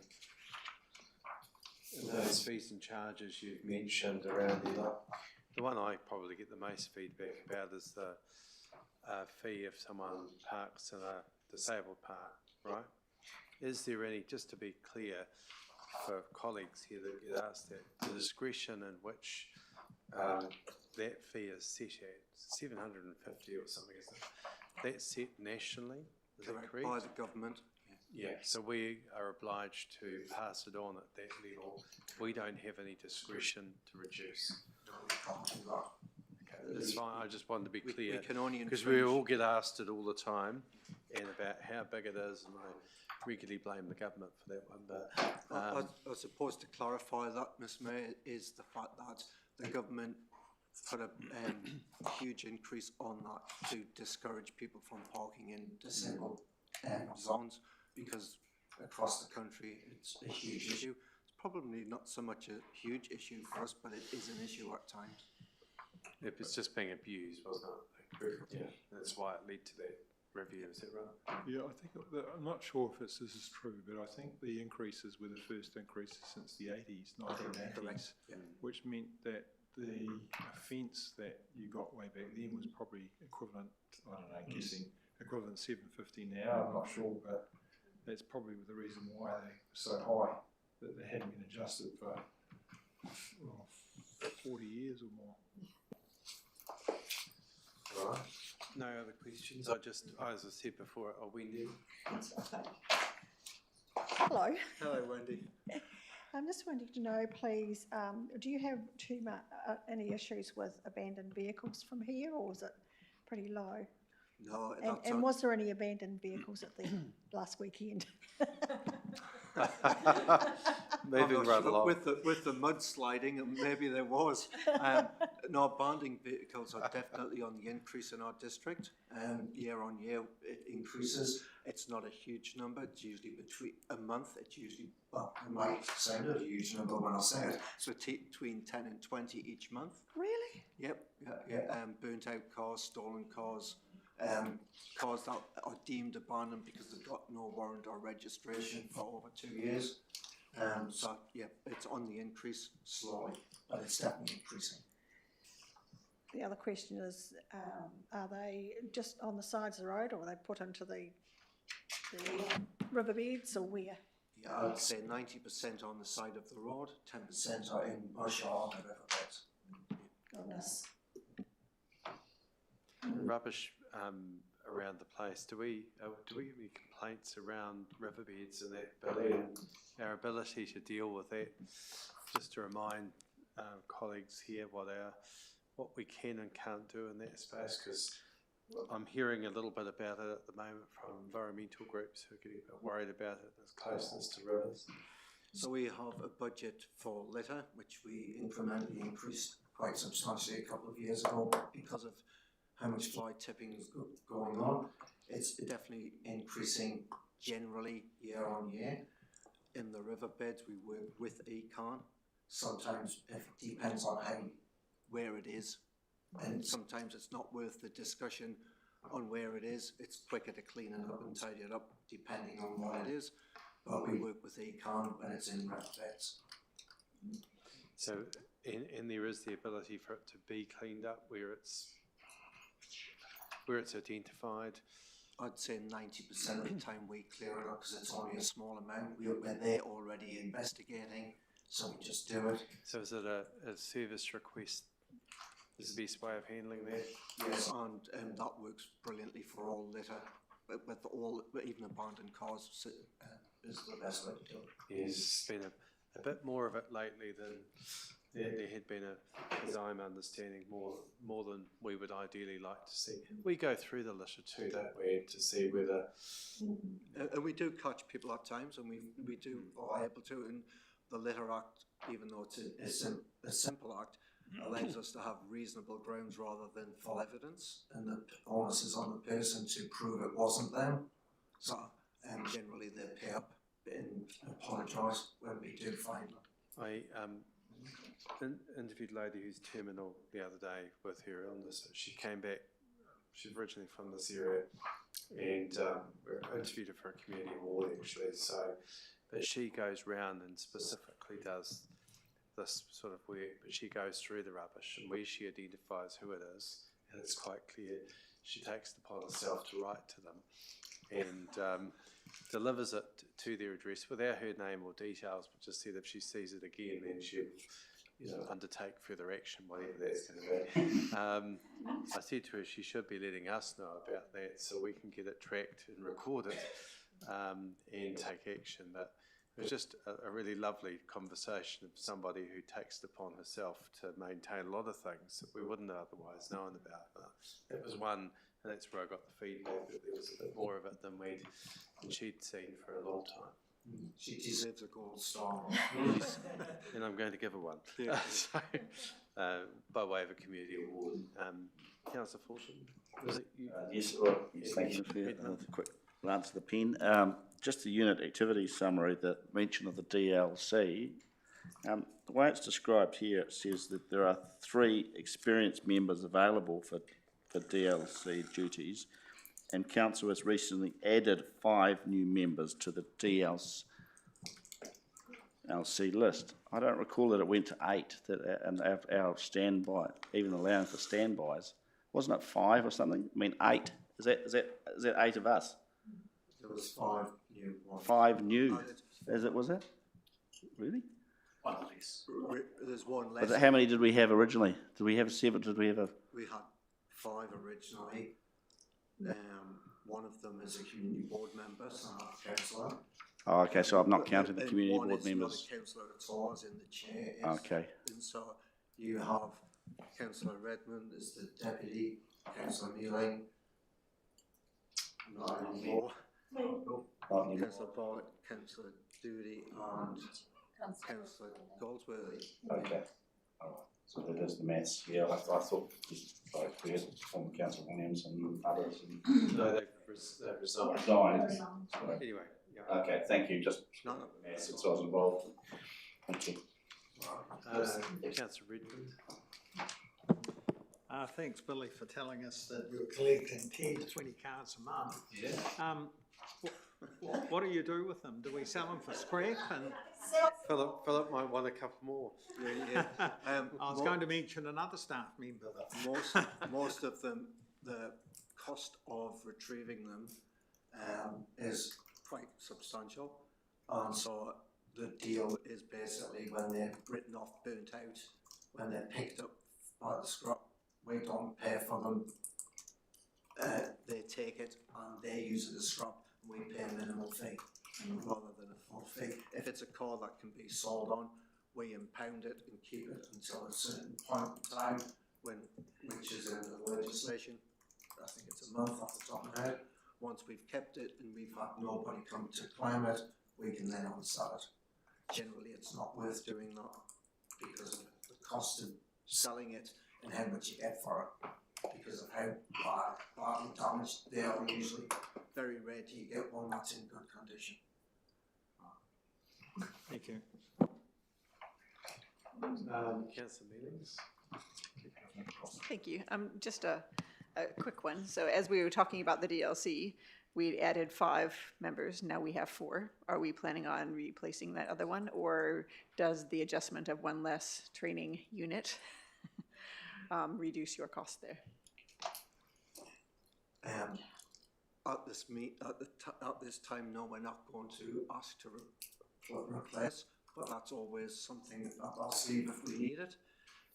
No, it doesn't, because the general costs of running the DLC are going to go up anywhere, because the fees for the chair and members has just gone up after I put the budget together. Okay, so it swings and roundabouts. So one will offset the other. Neutral. Okay. Yeah. Thank you. But maybe reflect the budget to say that with the fees going up, but the number of people going down maybe. I'm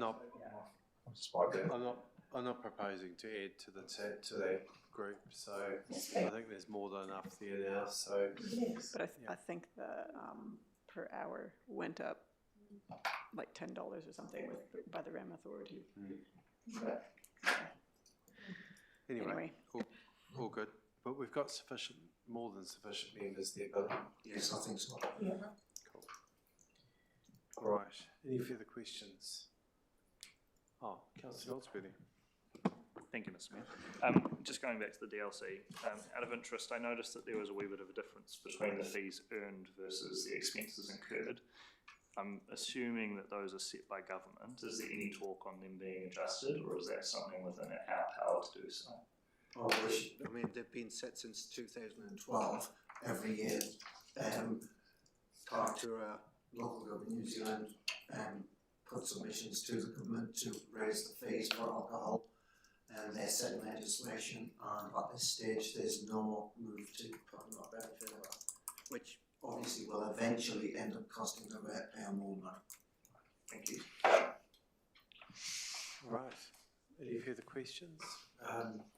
Billy, just thank you for the work that you do and your team. I know that dealings I have with you, I always find it's professional and fair, and it's probably one of the more difficult jobs of council environmental services, because people don't like often the feedback they may get from us about their activity, but it's not an easy area to keep everyone happy. Yet we have people on the other side that want the enforcement, and if we didn't have it, the town would go to custard in a lot of ways. So yes, that's certainly generally I get, or I hear the complaints that come through at times, but equally I get the people up the street who are very happy that we are doing the job that we're doing. So, but when I do get this advance to you, I just wanted to acknowledge how you handle that, because I think it's an exceptional way in which you deal with people. It's not easy,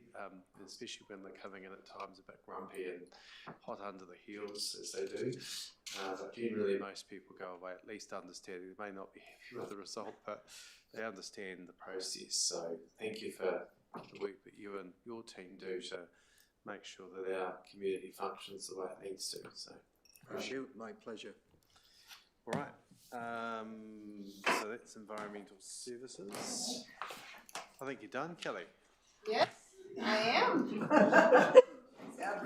You take the team for coffee now. That's right. Right. Simon, you're up.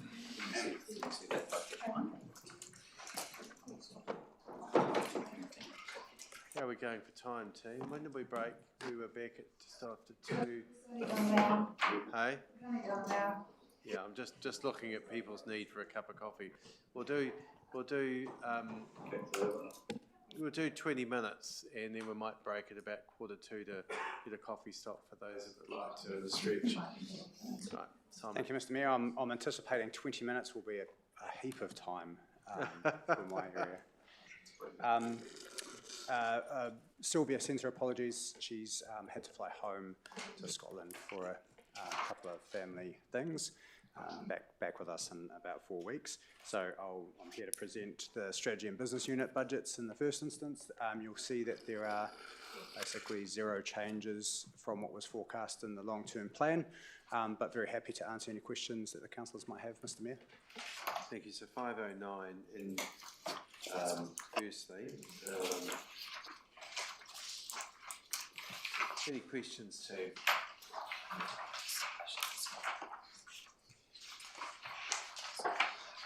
All right.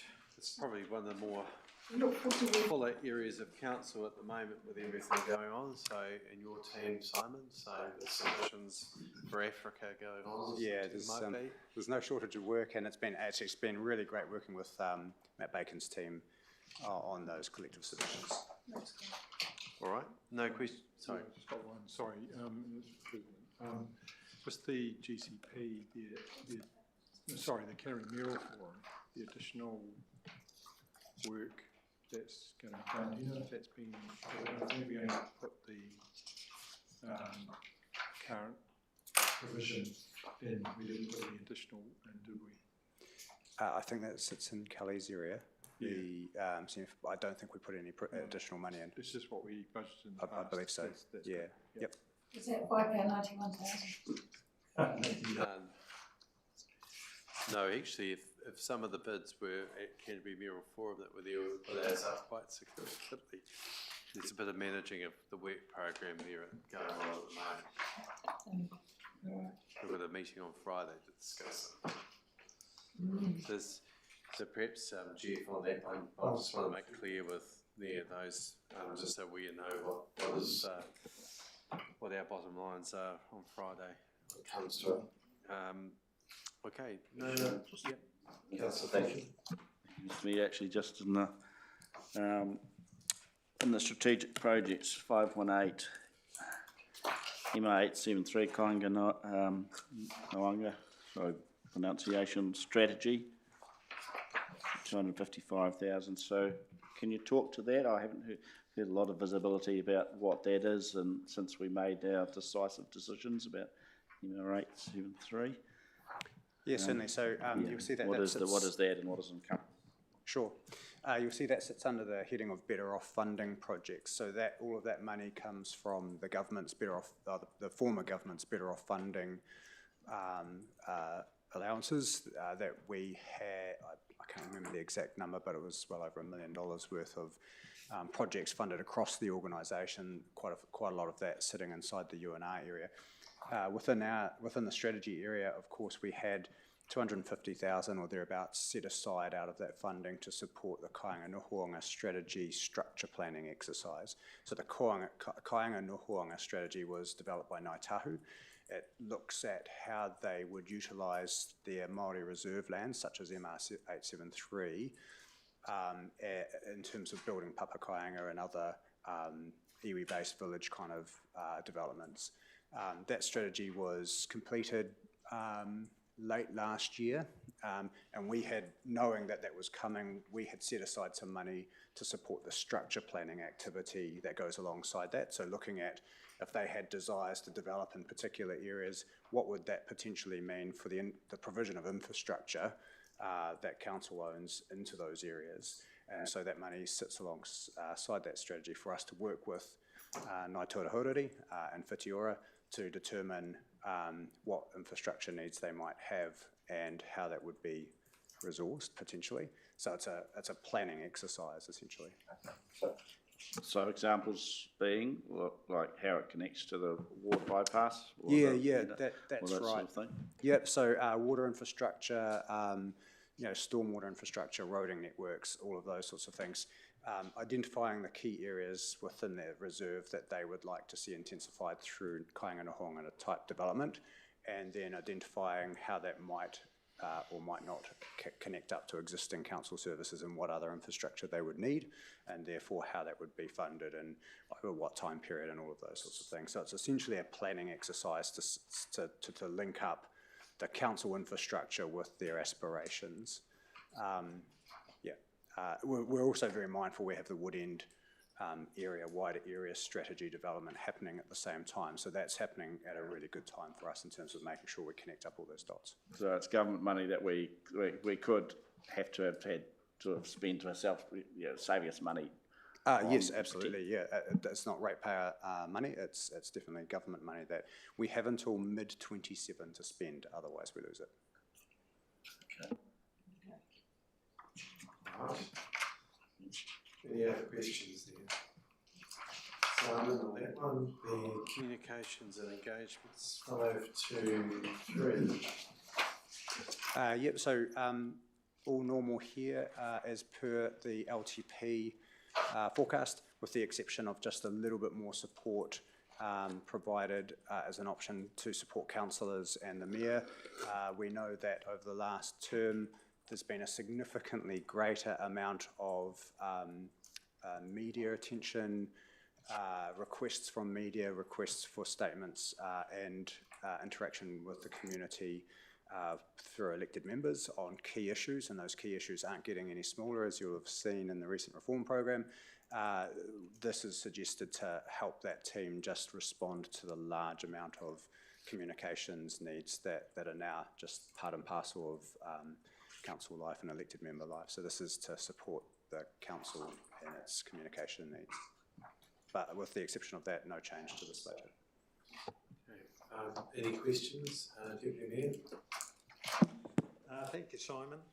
I note the increase of 75,000 to provide support to the mayor and other elected members. I just wonder what is envisaged for elected members. I guess it goes in, it's seen as sort of a dual purpose role. One part of that role is to support elected members with responding to media inquiries or requests, providing statements to the media, looking at public engagements when they represent the council.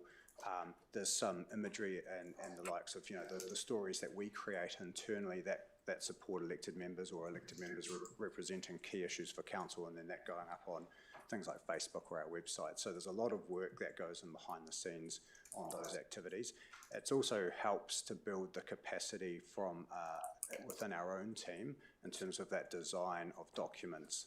So we see this as having a dual role. Any time not spent supporting the council would be used to spend some of those, you'll recall our Did You Know video series and a whole series of those other things that help promote the activities of council and make that link between how we receive your money and how we spend your money more clear to the members of our community. So it has two functions. It will support that as well as supporting the elected members.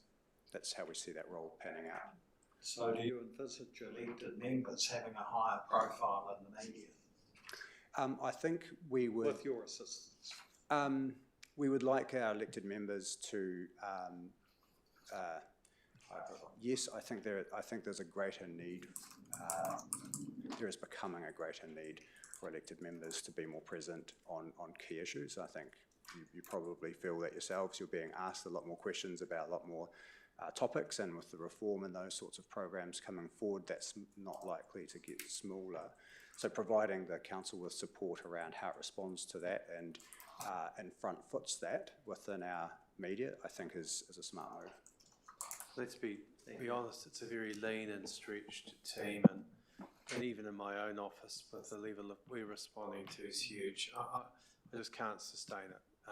So it's just being real about it, and that's what the support is there, is to make sure that we're effective in that space, and obviously other elected members that are supporting as spokespeople or portfolio holders where relevant will also get that support, but we run a pretty lean operation compared to what I understand happens in other parts. So this is while it's an increase in support, it's just making sure that there's capacity there so we can respond effectively. Our community expect it, and those ways about it. Look, I don't personally like seeing additional resource go in, but it is what it is. We're at a time when it's critical that we are responding effectively and having a better presence. So how that's put together, as Simon says, that'll be worked out by Alistair and the comms team, and how the most effective way of getting that across is. But I cannot do this job without that support that comes along, because the workload is just immense. And for all of us at the moment, it really is. Very long hours going in just with everything. So it's, and especially with the reform program that's there. So the support that's asked for there is just the bare minimum to make sure that we're doing what we need to be doing effectively. Just on that note, Mr. Mayor, one example that the team is doing right at the moment is every single submission we write is going through the communications team to ensure that the language we use is very consistent and that we are staying consistent with the other messages sent in previous submissions, of which we, last year alone built between 45 and 50 submissions. So that team acts as a quality control mechanism for those submissions for elected members as well, to make sure that our messaging is consistent, well written and easily understood by the community, because a lot of what we deal with is very, very complex RMA type stuff, so they can put that plain English lens across that for us as well. Some of us policy strategy folk get a little bit pointy headed otherwise.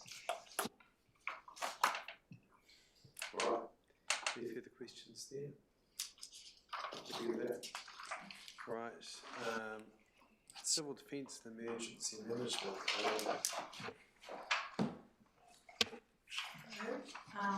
Just wanted to let you know some no significant changes for our budget for the next annual financial year plan. And I'll echo, I think, some of the comments that Matt made earlier. There are some changes coming, I suppose, just as a heads up. And happy to answer any questions. Thank you. Something I'd like to see you get on the work program there, just to consider as an engagement. I asked Brennan to do it in his previous role here, was an engagement with Compass FM around their capacity to be able to deliver their repeater or whatever it's called. I'm not technical, but it's at risk and vulnerable with weather, and it often goes out.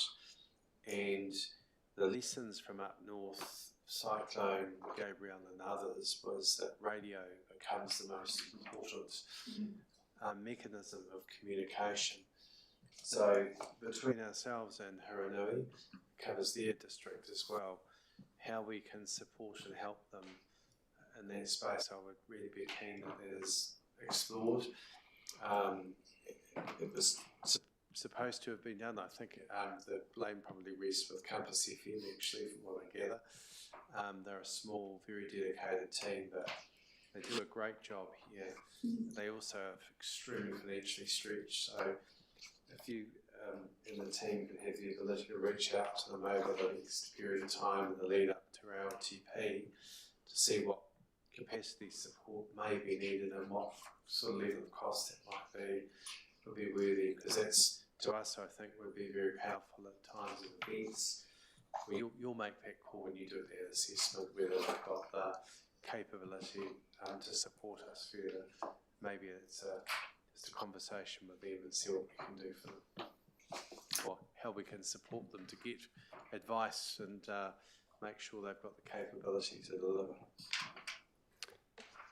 But thank you very much. Yes, we've already started engaging with them, so some of that work is ongoing. So it's still on the work program? Yes, it's actually covered in some of the capital works. Good. Oh, good. Oh, even better.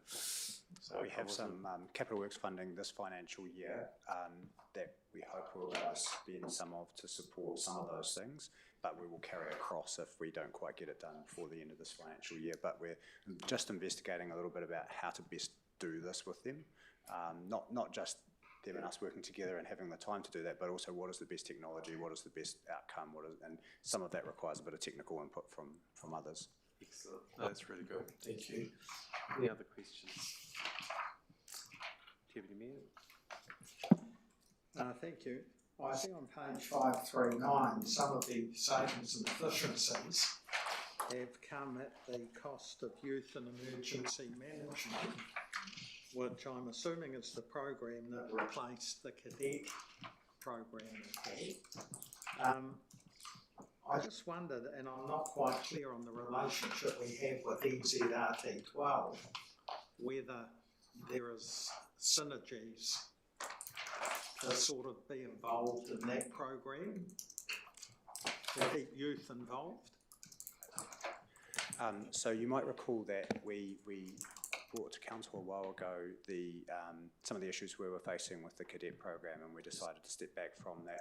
There was a thought to how we might be able to put together a program that actually, rather than running a cadets program ourselves, go into existing schools, scout groups and the like, and deliver a packaged program for those existing groups as opposed to having a group of cadets. That has happened to some extent. We've done that with some groups, and it's been moderately successful. NZRT used to run a cadet function within their own group, which was very specifically about rescue, of course trying to graduate youth from cadet program into their actual team, so as a source of people. They have got one of the members who went through that cadet program who recently popped up into the NZRT team itself. We're in the process of working with NZRT 12 to support them a great deal more than what we have in the past, and bring them in-house of council to try and make sure that they can deliver the rescue activities that they do with a great deal more support from us. Within that, and in the program, the annual program that Ellen is now writing, we're looking at, does that include an element of youth and engagement or cadet type programs? But I think the core thing for us at the moment is just to get the NZRT team and ourselves well aligned and functioning well and growing in terms of its membership again. Once that occurs, we'll turn our minds to the cadet program. I would just note, if we were going to run something with youth ourselves, it does require us sort of quite a bit of attention being paid to working with young people, and there are some qualifications and standards that we need to adhere to if we're going to start to look after and take responsibility for young people. So we would need to just put our minds to that if it was something that we were running as opposed to going into an existing structure. So it's something we need to turn our minds to look at. You'll see in the budgets that's transpired into, we haven't put any funding in there because we're not in this financial year intending to do any work in that space.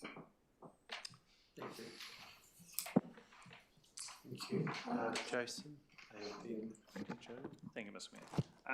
So it's actually a question not about this budget, but about the appropriateness and location of the annual discretionary RT12 funding. Okay. Because currently it's sitting in the general departments, but would that be more appropriate to actually have under the civil defence as an expenditure? I'm just curious. Probably yes and no.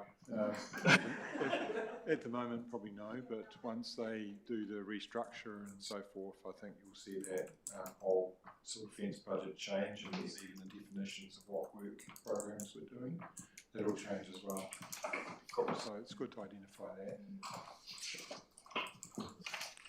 Joan, Councillor. Just while you were talking about youth and that and cadets, I tell you the number 88 Squadron Air Training Corps young ones are amazing, and they've got amazing support from parents and leaders. So if you wanted to sort of step into something like that, they would be the perfect example of motivated leadership, great young people with support from parents to, as a group, to give them another incentive to do something for the community. They would be excellent. Yep, I'm very happy to look at that model. Yep, it's a good idea. Okay. I guess the question is whether that's our space, really, isn't it? Because we've got Youth Council, we've got Y Youth, there's the great work going on with the Air Cadets, there's a cadet program through RT12 if people want to. Whether this is a space we should be in. When we first started it was a great idea. Maybe that idea has run its course, and we probably need to just reflect on that over the next 12 months, because if it's no longer relevant, there's a budget saving that could be applied elsewhere rather than continually carrying it forward. But it's, I think in your role, Simon and Eleni, will consider that over the next 12 months, and we can make a call on that. Because as you say, we've got to have the right qualified people there. It's all well and good to say we want to do a program, but if you haven't got the right people there to run it, and is it our core business to do so? I personally thought it was a great idea, but didn't realise how resource hungry they actually become, and the risk that there then is if you don't have the right systems in place to run it. So it's a good time to be reviewing it, as I'm sure you will be doing. Brent? Thanks, Mr. Mayor. Just a brief question with regard to capital expenditure renewals. So we don't need any more sandbags, and that's in page 541. Or are they in a different budget? So the sandbags we've budgeted every 3 years. So after this coming financial year and the next financial year, we have an allocation budgeted. At the moment, our current levels that we have sandbags is sufficient. Thank you.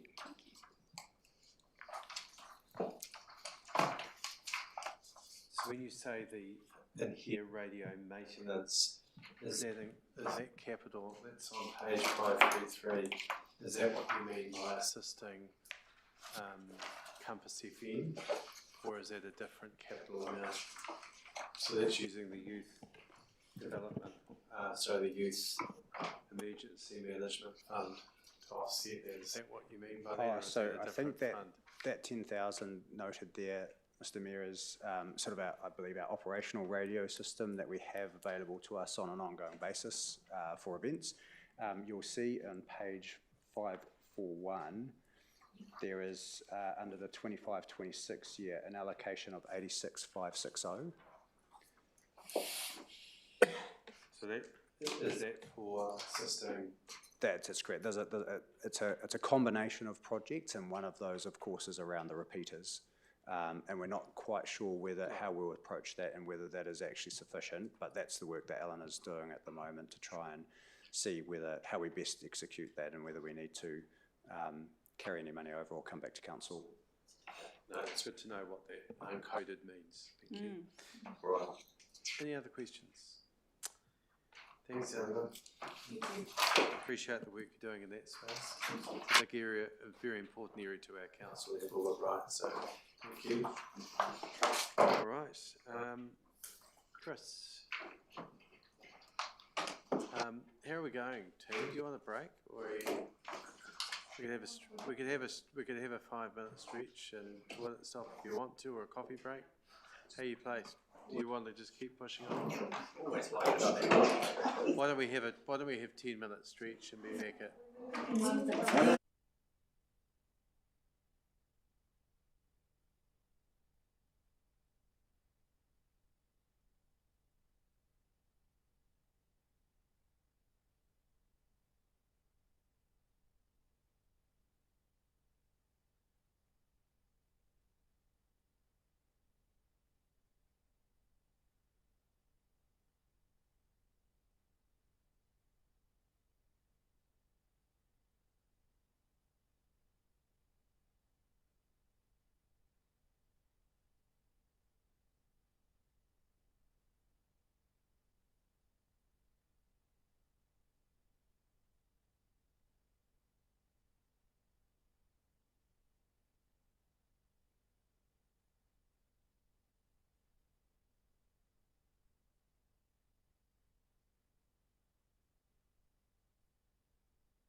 Pam have assured me on the outside that this is where we can find the savings in the budget for the afternoon. Wasn't that what you said? Oh. Or was that what I was hoping you'd say? Anyway. All right. All right. Chris and Paul, your finance and aim budgets. In the spirit of brevity, I'll take the report as read and ask for questions. You're reading the room pretty well there, Paul. To ask questions. Okay, any questions, team?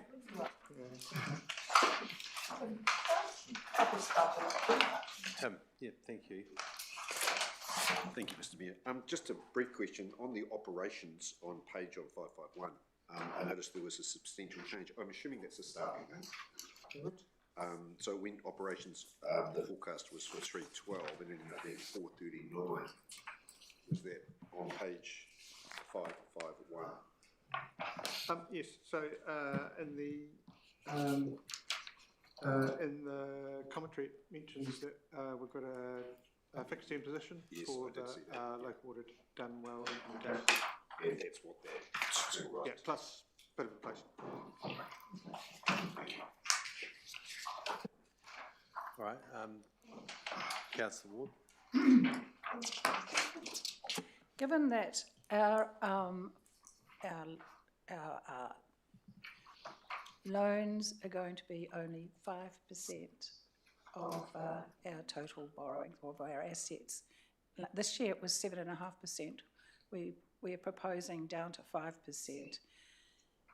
Doesn't that set us in good stead?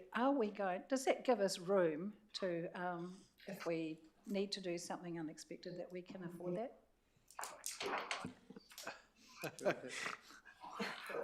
Well,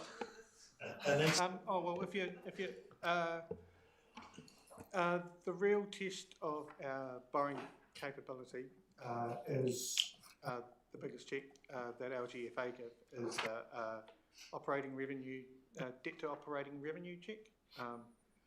That limit is 250%, but and I think we were, from memory, what I wrote, the last annual report, it was 134, and I think we've got about 150 in the budget.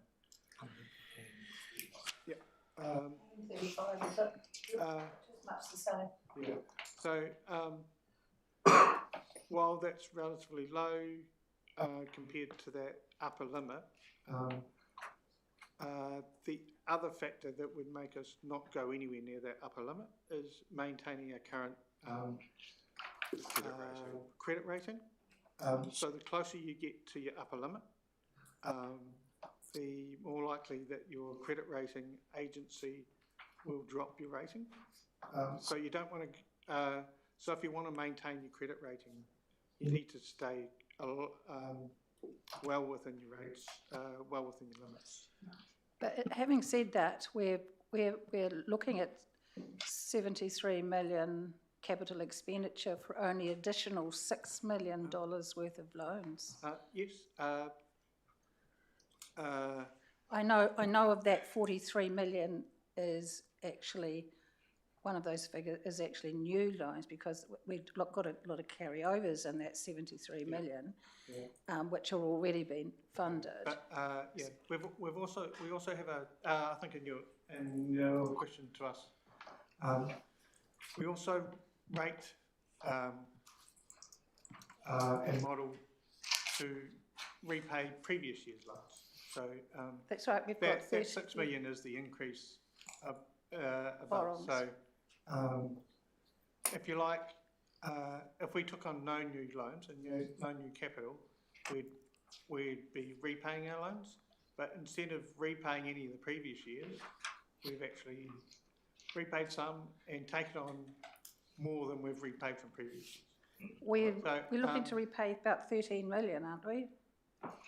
I think what Councillor Ward's getting at is, seeing we've reduced our capital works program from what we said it was going to be at 93 million, and we're now saying 76, is that giving us capacity to add more capital works in? And I suppose, it's right, but the more you add in, the more your rates go up too. Yeah, and we do have, the other factor is we do have some substantial projects booked in the next few years, of which the largest one is obviously the Rangura Eastern Link. That's right. And so that's going to, we need to keep that in the back of our mind about what we take on now, and knowing the projects that we have planned for in the next, say, 5 years. Councillor Ward, if you remember, there was a graph this morning which showed our LTP Year 3 borrowings and our current position, and you saw that they converged over time. So we do end up in the same place. It's just the shifting of the capital. Right. That's why I say, program. That's why my psychology says we've got a really prudent budget. Well done. Great budget. And I do understand that we want to achieve the carryovers within what the staff can cope with, whilst also planning, especially in roading and designing for what we need to do in the long-term plan. I understand that, but if we have something that we need to do, that we have to do, then we have got, that doesn't affect the planning of roading or doesn't affect the design of the roads or anything like that, but it's something that the community needs, then we have got, perhaps we can bring forward some of that capital expenditure. So if you remember, asset managers mentioned that, you know, in part of rationalising that capital program and getting it down, if there was a place where we had additional capacity and it was a piece of work that could be done, that could be brought forward. And of course you've got that borrowing headroom to do that. But again, it's a balance between that debt and your capital completion. Because if the NZTA, for instance, approve this in the next 3 or 4 months for Eastern Link Road to proceed, and here's one of my questions, then the purchase of land can be brought forward, so that would then be loan funded, wouldn't it? Yeah, we'd probably we would have the capacity to do that, considering we'd already booked it in our plan. Anyway, well done. All I'm just saying, well done, and watch I this understood space. where you were heading with that. Watch this space. We're working on something. And we've, as we know, the value engineering work's been undertaken on the Eastern Link project, because some of the estimates were getting substantially high.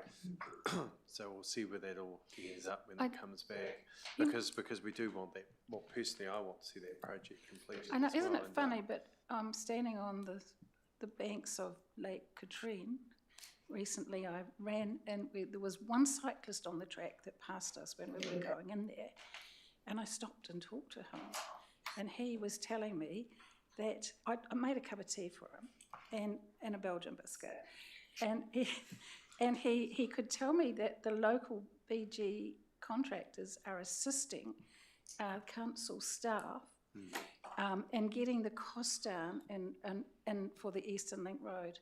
So Jeff's doing a great job. Yeah. Isn't it funny? Cup of tea and a Belgian biscuit, I would love every day. Lake Katrine. All right. In the middle of the mountains, and there was nobody else there. Lovely. Thank you, team. Any other questions there for Paul? Thank you, Paul. Customer service, Marie.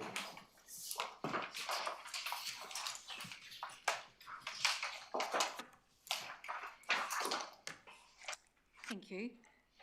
Not a lot of change for us this time. Added a little bit more revenue for LIMS. We had our busiest year for LIMS last year since 2003. So for some reason the numbers are really up there, and there's certainly no sign of that reducing. Postage we've had to just bump up a little bit because that keeps increasing by about 30% year on year. So while we're trying really hard to move people onto email, we need to work at their pace rather than what we would like to have, but rest assured we are trying really hard to get them across. Are there any questions? Questions? Councillor McLaren, followed by Powell, then Fulton.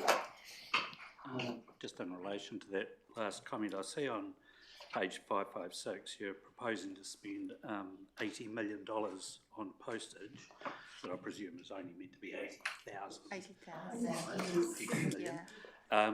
Just around that incentivising the customers to switch to email, I wonder if there are other opportunities for doing that, like the effectiveness of the did you know or do you know videos. If it was presented to them that if half of those who currently receive paper rates bills 4 times a year switch to email, that would save $40,000 a year, if that's the figure, or something like that. Or perhaps if you switch, we will donate $5 to this charity or something. I think if people knew what the actual cost of them receiving that paper bill was, it might be more of an incentive to them. Your thoughts? Yeah, we're certainly looking at ways of getting it out there more. On the forms that we have online, we have tick boxes so people can opt to go onto that. The videos are a good idea. And when we go live with the Datascape program, we'll have a customer portal and we'll do a big push around that time to get people onto the portal and be able to communicate not just rates but a lot of other activity through there. Thank you. Councillor Powell. Page 562 under customer services, the help desk was forecast to be 239,000, but the budget is 273,810. We've got an issue with where staff are charging their time. There'll be something that is equally out the other way. So I'm working with Paul's team at the moment just to try and work out where time is being charged and perhaps move it around. The team, the contact team, we've got phones and help desk and cash receipting, so there's a bit of toing and froing between where the time is being charged. Councillor Fulton. Thank you, Mr Mayor. Just on page 561, there's just a property renumbering. What is that? Is that when there's a subdivision or something you have to, That's right. When marry up the titles? It's numbering new properties, basically. So just allocating new properties when there's a subdivision. Okay. If we need to renumber a property because there's an error or there's something that isn't quite fitting. Sometimes people will retain an old number and we need to work around that. We don't charge if we're doing that. It's really only where there's new properties. Yeah, I just had a question, perhaps for another meeting, but it is to do with particularly rural property renumbering and our consistency. I understand Mel Brooker up in Oxford, St John's, and has been done a lot of great work with Huranui District Council, standardised rural numbering for emergency services and things. You can buy a standardised number, very visible and all that sort of stuff.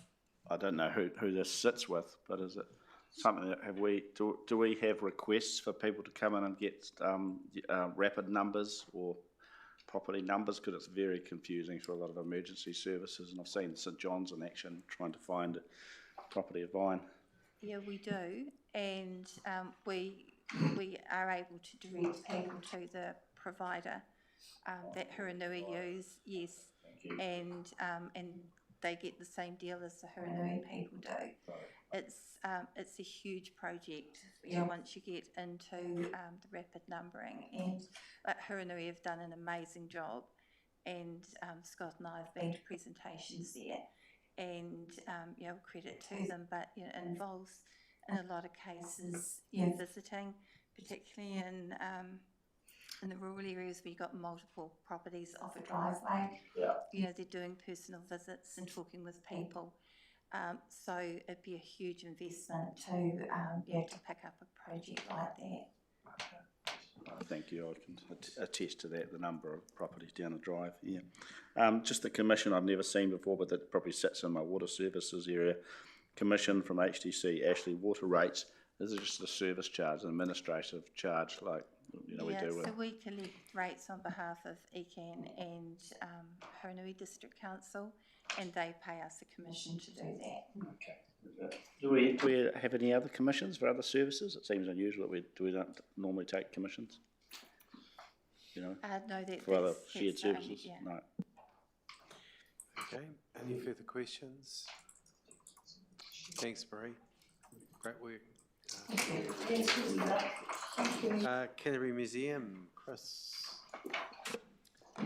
Thank you. I'll take this largely as read, but I will highlight a few things. So in terms of the overall activity, we're funding two parts here in relation to the museum. So you have both the operating levy, which is the general one for operations, and the development levy in relation to the museum redevelopment. The budget increase there in relation to the operating levy is 4.2%, which is what we've been discussed with the museum itself, and the development levy proposed there is $80,000.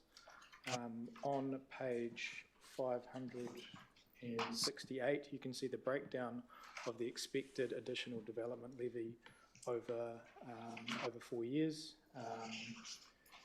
At this stage, that development levy is not in the annual plan budgets. It would be loan funded over 30 years if we chose to put it in there today. And that's to fund the additional cost that's occurred as a result of the museum development increasing in cost. I think it's up to about 261 million roughly. It says that in the commentary there. So that's what's driving it. The commentary there's a layer in the commentary on page 569 that indicates that the $80,000 development levy is in the budget sheets. It is not.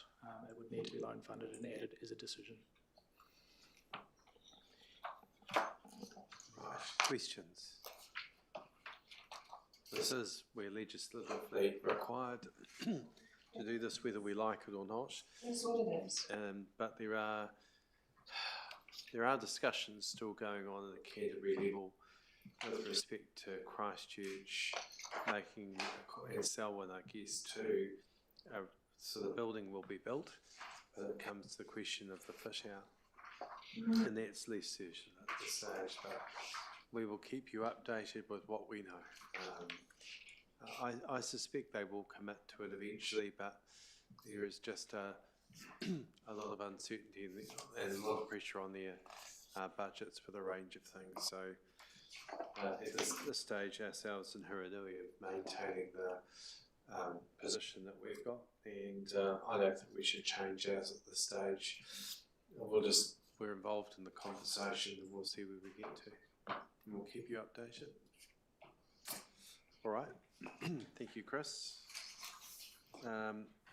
Information and Technology Services, Andy.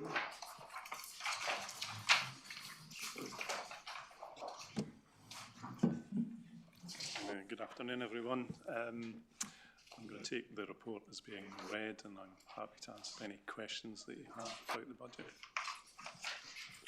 Any questions of Andy? I think we're all up to date with what's going on. It's a big project. Hope it all gets finalised as has been planned and the effort going in. So keep up the good work. Thank you for that. It is hard work, and the team are putting a lot of effort in to make sure that we do get this over the line. I don't know how many upgrades I've been through over the years, but all the IT software people promise the earth, and there's always something that goes wrong, or a jinx or something or other, so it never surprises me, Andy. I'm sure you've been through enough of them yourself. All right, thank you. Just in relation to Councillor Barr, Bartle's question earlier on, you can see all those transfers on page 589. That goes to all the arrears accounts. Does it cost for Snapseed Solve? It's gone up, hasn't it? It's gone up by 50%. It's a wonderful tool. Snapsense Solve, we're about to enter into a new contract with that. It expires on the 31st of March. Unfortunately, the Canterbury collaboration, where we were paying a proportion of the overall cost for the whole of Canterbury, has collapsed, and every council now is having to negotiate their own contracts, so we've actually seen a little bit of an uplift in that. We're paying $35,000 a year for that now, as opposed to a smaller amount, which was a proportion of the overall Canterbury costs. So that will increase, I think, at 5% per annum for 3 years. To me, it's personally quite how would you put it? It's a disappointment of the other councils in Canterbury to actually have withdrawn from it. It was a good act, good app. Excellent. And it was the Canterbury Mayors, it was a project that had been adopted by them quite some years ago. It must have been about 12 years ago now, where they collaborated and went to a provider that provided one app for Canterbury, where you didn't matter where you were, where you travelled, and if you'd seen something on the road or a problem anywhere, you could actually put it into the app and it would sort out which council it was and send it to them. Over the period of the 12 years, we've seen councils opt out of it, whether for savings or whether they think there's a better app on the market, and it's eroded away the value that it provided. I think today there's only, 5 councils left of the 11. Ecan pulled out, Christchurch is still in it, we're still in it. I think Ashburton may have gone back in. They went out back in as well. They went to a product called a Tino and found out it was resource hungry and went back to Snapseed Solve. So it's quite a big disappointment with me because it just reduces the service we provide to our communities. It's really good. Jeff, do you think it's worth us asking Marie to do a report to Muir Forum on it at some stage to find out what their rationale was with the other councils and whether there's a willingness to reconsider it? I think we've already gone through that process, Mr Mayor. There was 5 councils who were willing to stay and commit to the 3 years. Unfortunately, there was another thing happened. Snapsense Solve changed their way they were licensing. So before they were licensing on the number of transactions that went through the system, they actually changed that to population of the authority. And that left 2 of the 5 authorities in a worse position than they were going alone. So Jeff has mentioned it has eroded over time, but we did have another effort at trying to get at least the 5 councils to collaborate, but they pulled out because they could actually negotiate a better contract individually than with the collaboration. Oh well, it's been tried. So it's about 35k to us to use it. It's worth it. Oh, I don't disagree. It's a great app. So, all right. Any other questions? Okay. Governance. Thanks, Andy. Okay, thank you. Sarah. Good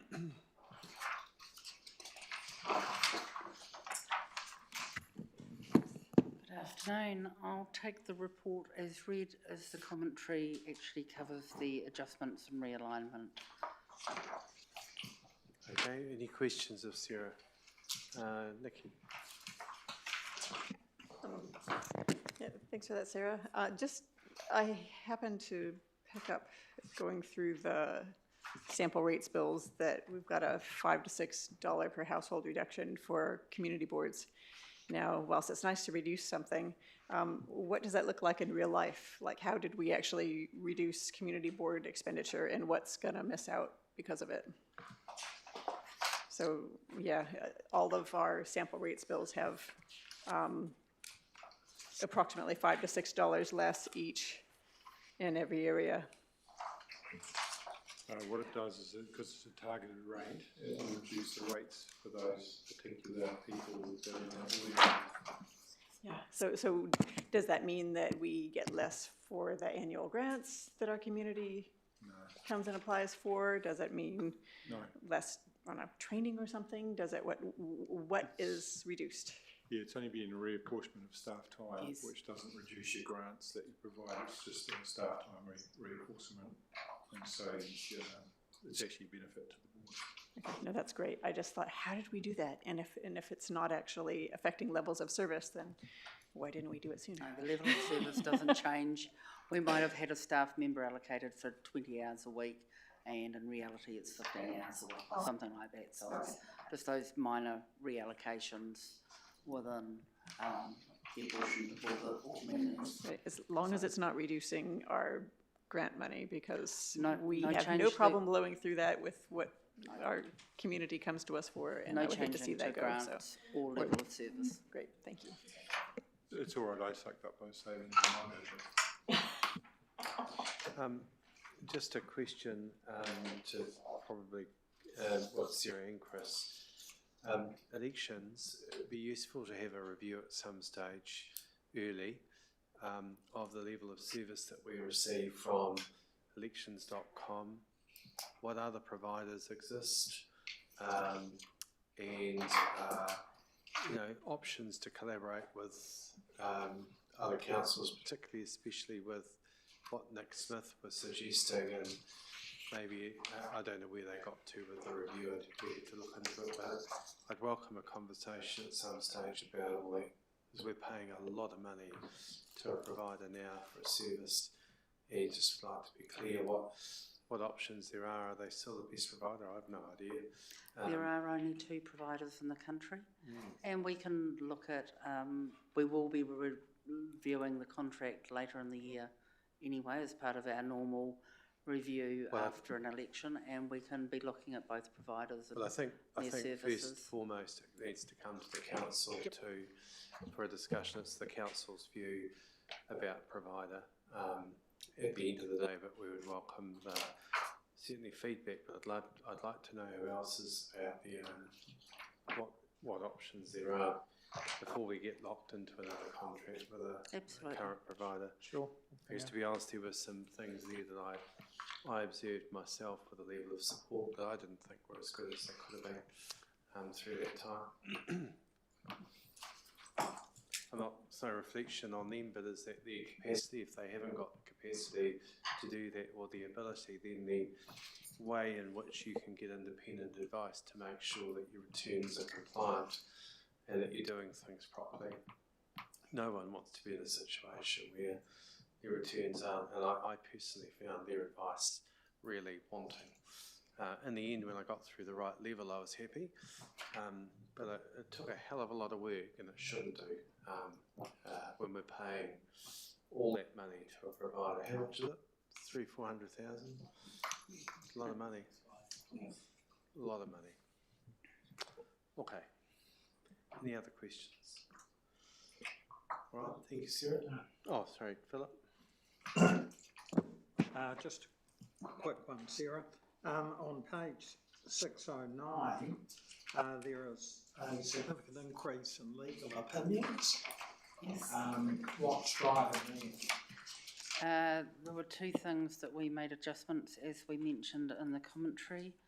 One was taking into account the increase in legal advice that we required over the last 12-18 months with such things as code of conduct, and that was excessively more than our budget, so we have readjusted the budget and taken into fairness.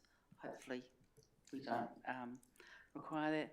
The other one was legal opinions for general counsel matters and Lagoima requests and ombudsman's inquiries that we had information peer reviewed with the lawyers before it went through to ombudsman's inquiries and things. So that actually we had 2 of those in the last couple of years that were not anticipated, and that's where our legal fees also slide.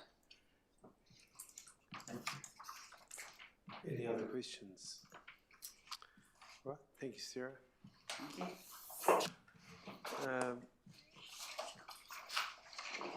Yeah, just before you go, just to acknowledge the governance team in general, you know, you list all the functions out there of the things they've done, you know, civic function, citizenship ceremony, NZEC services and the community service awards, in addition to all the support that we do receive as elected members. Thank you to you and the team for the support that we get. That's appreciated.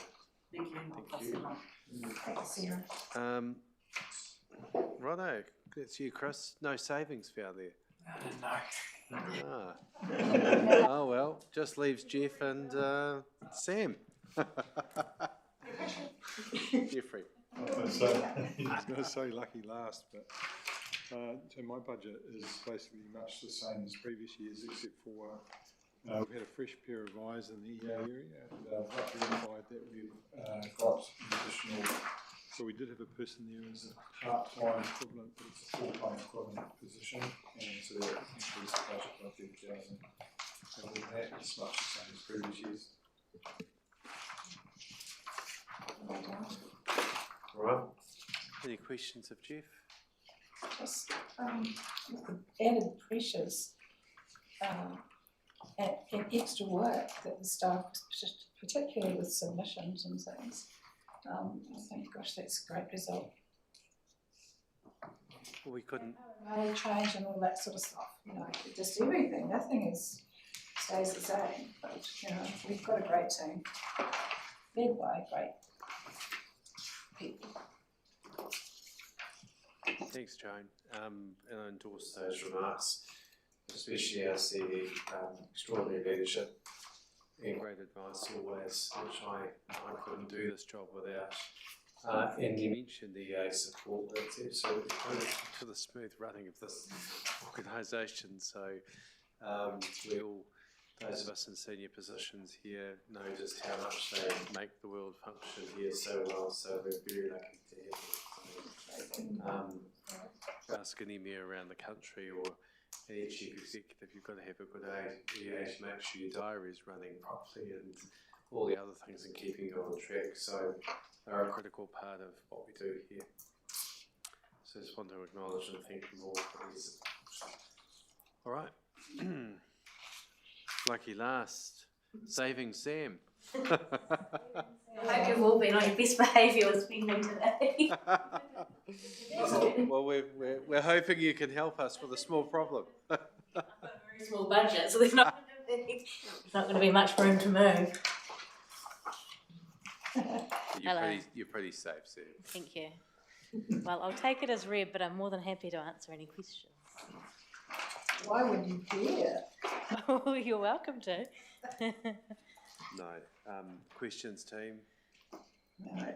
But look, Sam, your team do an extraordinary job, and I know that where we've had to rely on the good advice that comes through the managed work process. Thank you. We've got a very, we've got a big staff, it's a big organisation to run, and when I look at the staff satisfaction, it's a direct reflection of how staff wellbeing is and the leadership that they get and support. So I know in the times I've relied on the support for recruitment and other things, just the great advice we always get, and thank you very much for that. And the other processes that I know you provide advice to throughout to make sure that those processes are run in accordance to where they need to. So thank you for that.